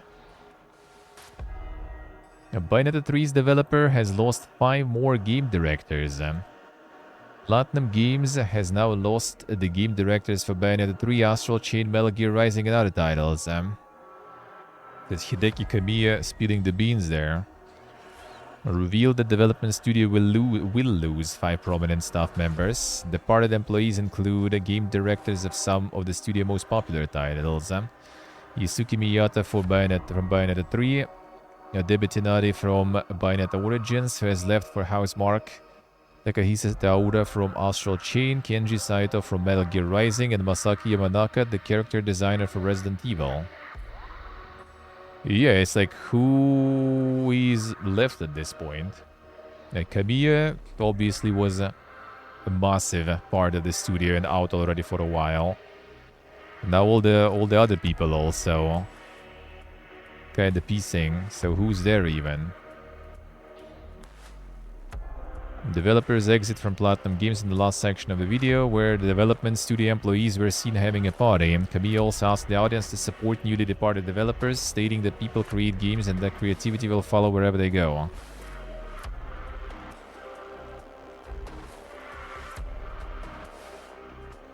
Nice, Akira, nice. Getting the upgrades, feels good.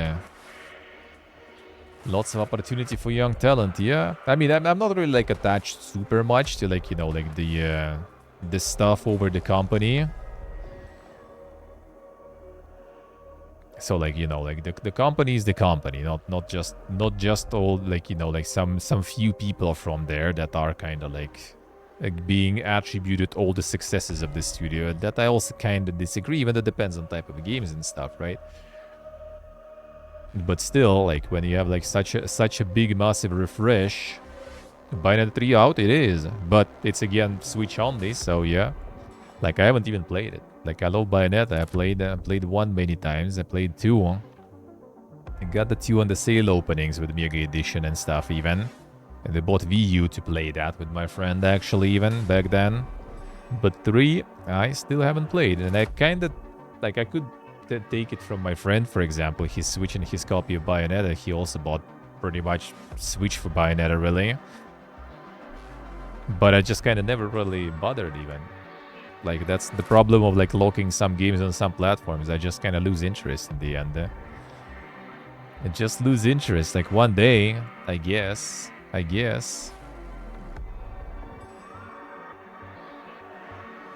Age of Mythology Retold and Age of Empires 2 Definitive Edition coming to PS5.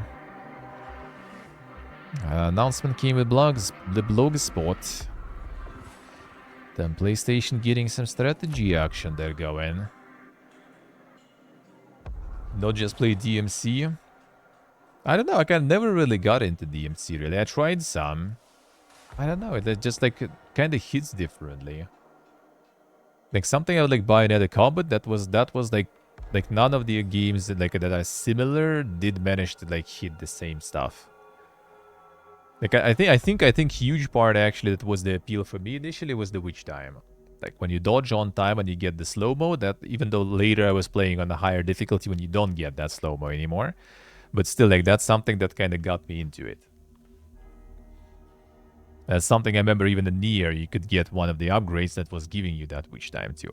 Which I was, I think, using at least for some time. He confirms next Battlefield title will launch before April 2026. Yeah, before the next another financial year, I guess.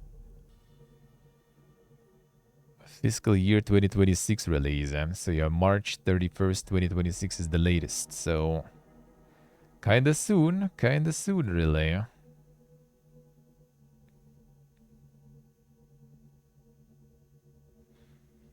I'm not buying Switch for that. Yeah, there is not a lot of like I only got myself personally, right? Like the console or something for like some game. It was Bloodborne and PS4. And I did play some other stuff on PS4 at least because yeah, there was some stuff that I was interested in and like I did get some value out of it, I guess. Let's put it that way. I did get some value out of the PS4 purchase.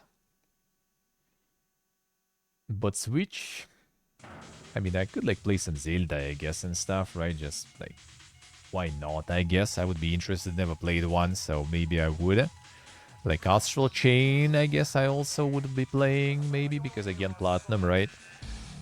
And that's kinda it, I guess. That's kinda it. Not sure what else would I even play there. I mean, to be honest, now we'll see about Switch 2. Yeah, how the compatibility and the performance of those games will be on Switch 2. Maybe.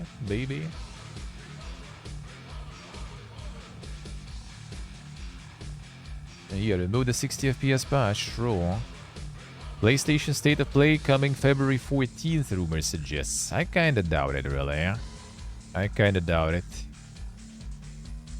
Like, first of all, it's like, you know, well, still holiday, right?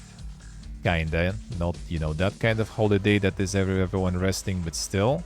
And second of all, I think it was Friday, right, or something? 14th, yeah. I don't remember them doing shows on Friday. It's always, like, most of the time it's Thursday. Sometimes something like Wednesday, Tuesday, like some middle of the week stuff. Like, it's pretty much never on actual Friday or something. Would be interesting, I guess, for a change. We'll see. Aiden Ross and FaZe plan to build a crypto-backed GTA 6 RP server. There you go. More rug pulling, dude, huh?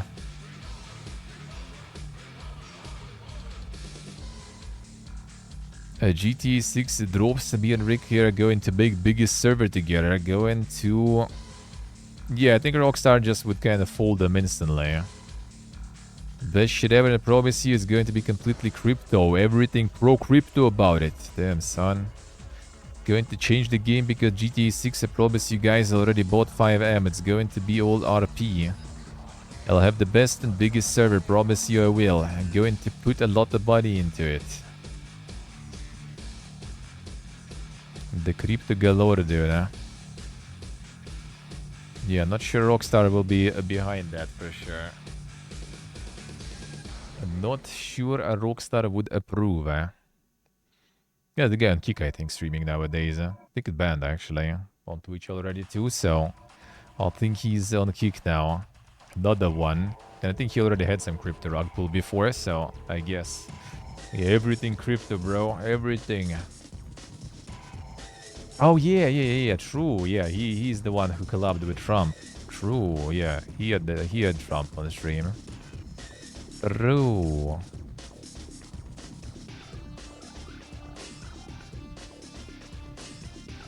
Doubt it releases this year? Well, I mean, the CEO said that it will.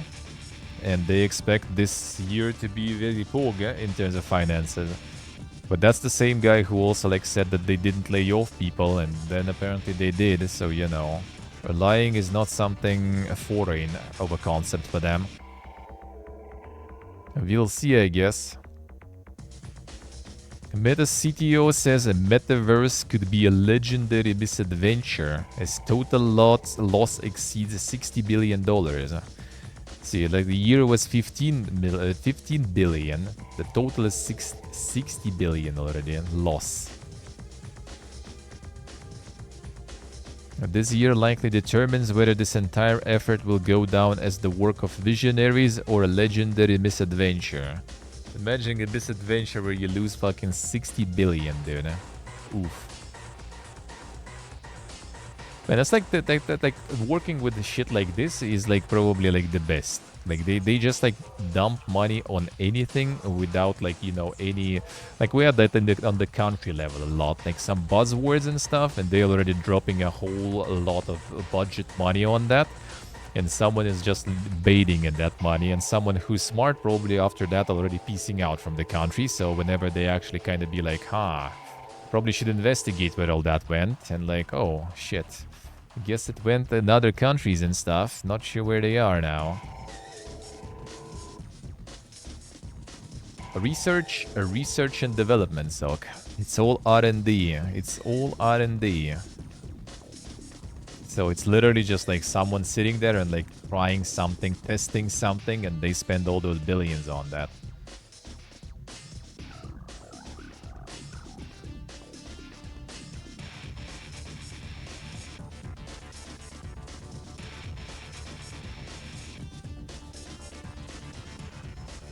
Drop something Rockstar related does the field report. I don't think they have anything coming though. That's the thing. That's the thing. I don't think they have anything coming, really.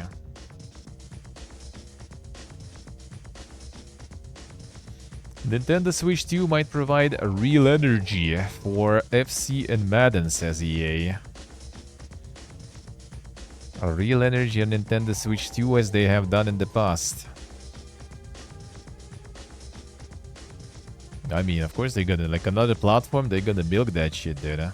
They're gonna milk that shit. Harrison Ford thinks Troy Baker did a brilliant job playing in there. Another interview. Don't need artificial intelligence to steal my soul. He can already do it for nickels and dimes with good ideas and talent. He did a brilliant job and it didn't take AI to do it. So he did like it in the end, not just for the show and the in the Game Awards, I guess. He's still like in the starring in the movie there, dude.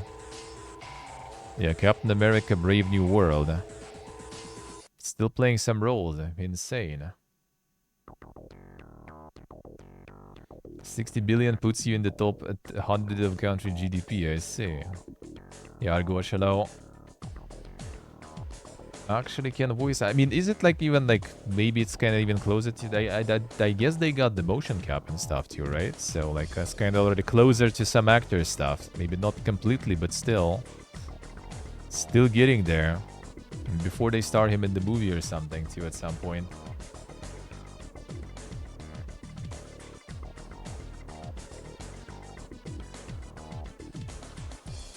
Yeah, I mean, Rockstar, even if they delay, they're not gonna be, like, poor or something, for sure. They're gonna be fine. Hey, Oxer. Welcome back. Only 23% of developers believe they've conducted enough QA for new games. I like how, like, the Cyberpunk picture is there.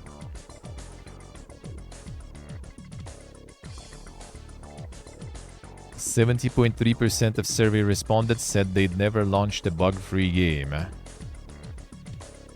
That actually probably, like, completely bug-free game, I don't even know, man. I don't think it's possible, even. To completely bug-free, but even, like, on a reasonable amount of bugs,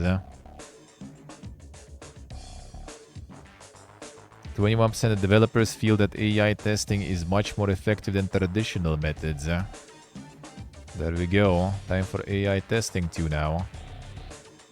Metal Gear Solid 3 Snake Eater launches August 28th. 2025. There it is, dude. Release dates coming in. Rainbow Six Siege 2 reveal coming at SI 2025, rumor claims. It's our 6th Invitational 2025, scheduled February 14th, 16th. Then Siege 2 time. Wonder what that's gonna be. Will be released around year 10 season 2 update. Holy shit. That was that long already, really?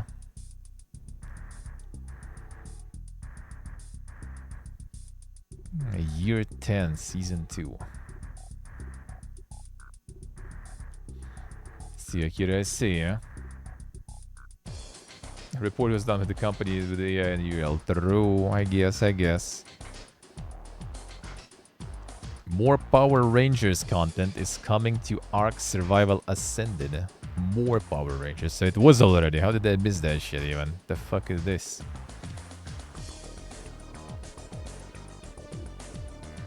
Retailing for $10 and the new mod pack is available starting today. $10 mod pack. Even like call it mod pack, but they call it DLC, man. Why? First made its debut with premium mod in June 2024. Original mod introduced 5 original Mighty Morphin Power Rangers, red, black, yellow, blue, and pink, along with power weapons and the original dinosaurs. The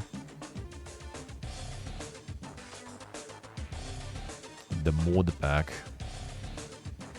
Then you said it, Ari.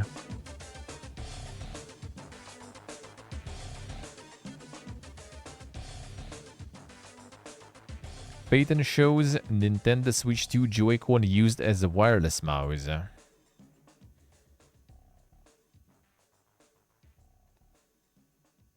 That's a weird mouse, dude. Huh?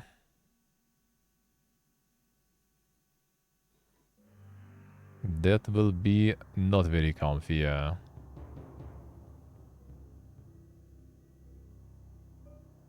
I would even maybe think it's kind of like, you know, like some like pointy stuff in the air, kinda. But then, like, clicking would be even less comfy, though.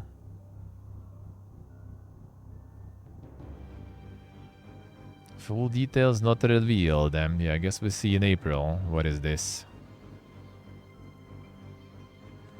Take-Two says NBA 2K25 surpassed player spending expectations. There it is, there. Not just expectations on sale, but player spending, too. Outstanding performance. The corp going strong, man. Finally added easy anti-cheat for PC users. Yeah, looking at the reviews just did earlier today. That did not help, looks like. PUBG's tactical shooter is now called PUBG Blind Spot. Fresh and engaging experience.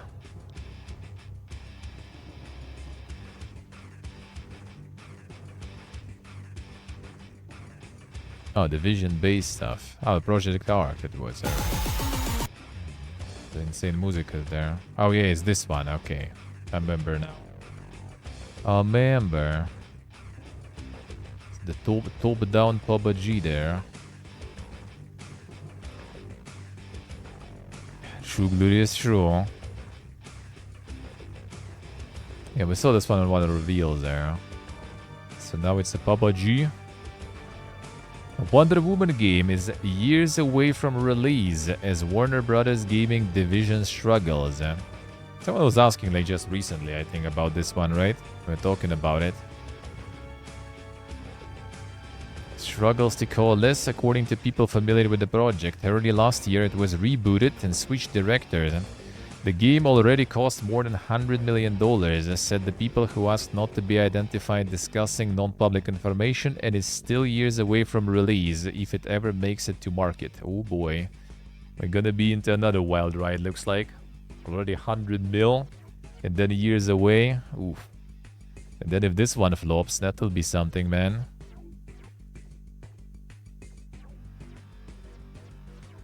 League of Legends devs defend unpopular Hextech chest changes that promise better battle passes. So they removed all the free chests, right? I saw Electricity tweeted something about it.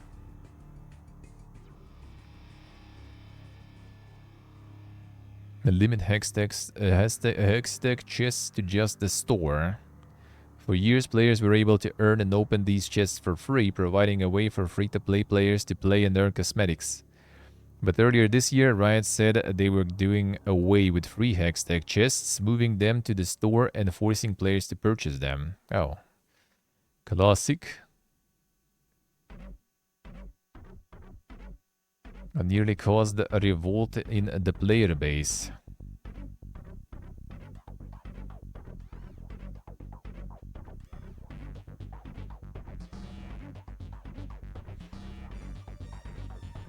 Devs admitted that free Hextech chests became the primary way for players to unlock skins, leading to a decline in purchasing skins. Ah, I see. So free-to-play game League of Legends are reliant on players buying skins, and the devs insist that it's not about increasing profits, but rather long-term sustainability. A remedy removal of free Hextech chests would improve Battle Pass rewards. Future Battle Pass skins will have more distinct visual effects, and unlocking Battle Pass skin will also unlock the champion it is if the player doesn't already own it. A Battle Pass XP from Teamfight Tactics is also being doubled. $500 gacha skins there, yeah.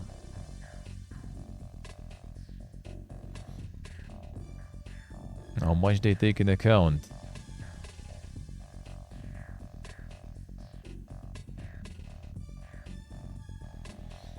Prime Gaming has 23 games for you in February. Here's what they are. Bioshock Infinite Complete Edition, Surf World Series, Axolotl Together, Sands of Aura, Talos Principle Gold Edition, Stunt Kite Party, Smurfs 2, Hard Space Shipbreaker, not bad, Lisfonga, that was kinda cool demo.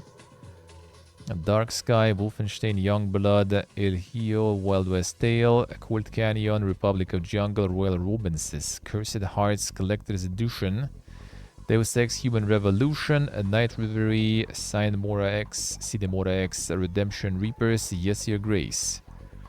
Some good games. That's some good games for free.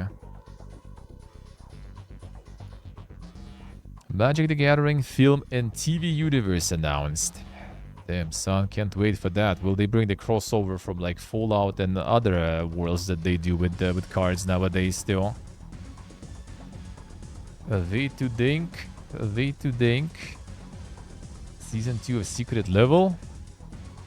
Oh, really? I mean, should be, I guess. Should be.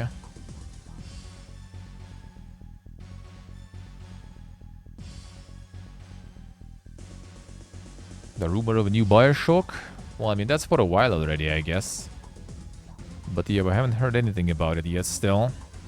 Not like I care really, to be honest. It's like different people, and to be honest, the Bioshock is not attached to like any particular setting already anymore, right? Because of all the different settings.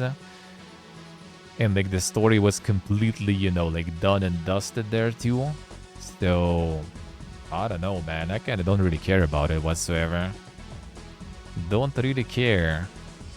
Like Judas, for example, that I'm interested in. The next Balatro update, details intentionally being kept under wraps. Yeah, what a twist. Think it's healthier for the game that I keep my cards close to my chest than give you the best version of whatever this new content update is. Did reveal two changes that will come with the update. First is a change to the blue stake modifier, while the second is a change to the Matador Joker. Earn $8 if played hand triggers the boss blind ability, and as far as what those changes will involve, that wasn't said. Come closer to release. Damn, insane Balatro changes there. Now the Magic story is utter nonsense, no one even cares. There was a game already before Magic, I think. ARPG, right? Was it? I forgot the name. I even played that one a bit. I remember. Resistance 4 was pitched by Insomniac, but PlayStation turned it down. Price was asked about a favorite game of his that was pitched but never greenlit. Yeah, I'll share one, Resistance 4. Did pitch that one and it was a wonderful concept, and it just in terms of timing and market opportunity didn't work out. But it was the result of a lot of Insomniac team members being passionate about extending the story further. Because I do believe that the Resistance has set up a really cool alternate history base where anything can happen with the Chimera and where they go and what their origins are.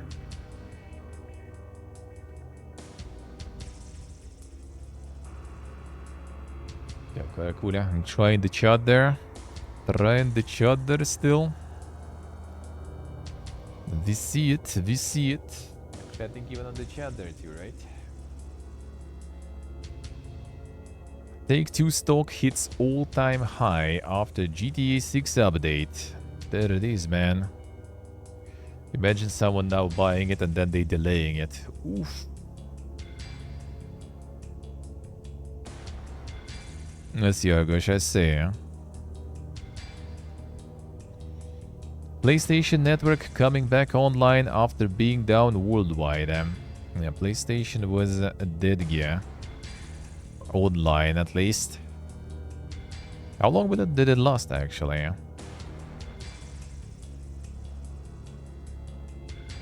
Updates, updates, updates, last update.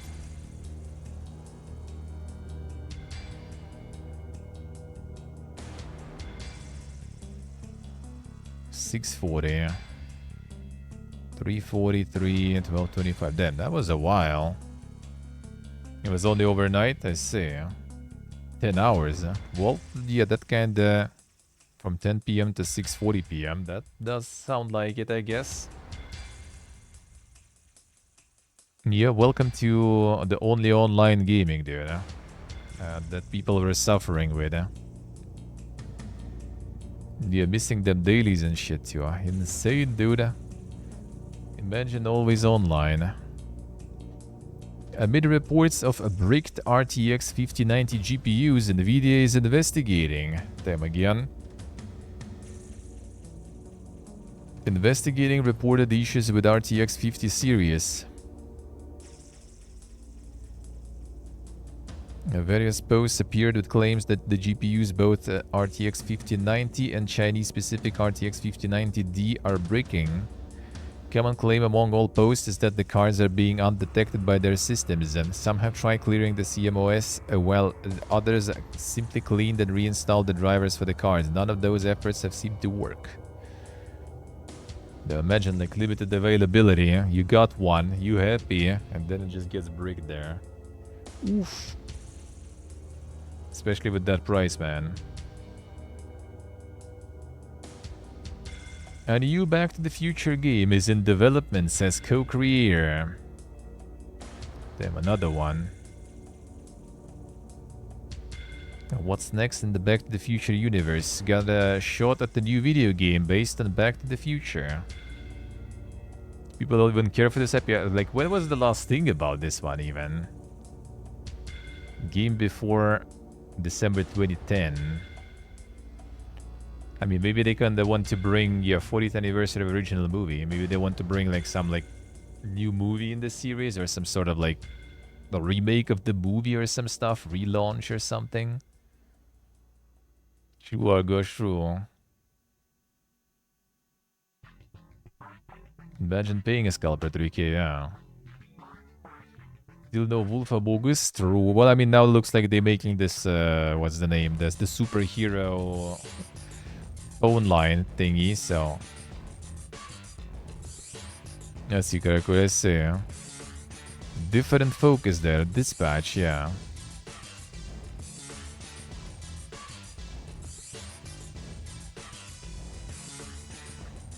Yeah, portable, yeah. PlayStation posts short update after PlayStation Network outage. Been restored. Should be able to access online features without any problems now. Sorry for the inconvenience. Alright. There was this, right? Gives a reason for PSN outage. Offers amends. Network service is fully recovered. Apologize. Alright. All PlayStation Plus members, 5 extra days. Damn, a whole 5. Extension automatically added to all plans. So what was the reason though? Blame the outage on an operational issue. No specifics. Okay. I'll see. No juicy like drama. Blaming Xbox for DDoS or something. Alright, let me see if you guys posted some there.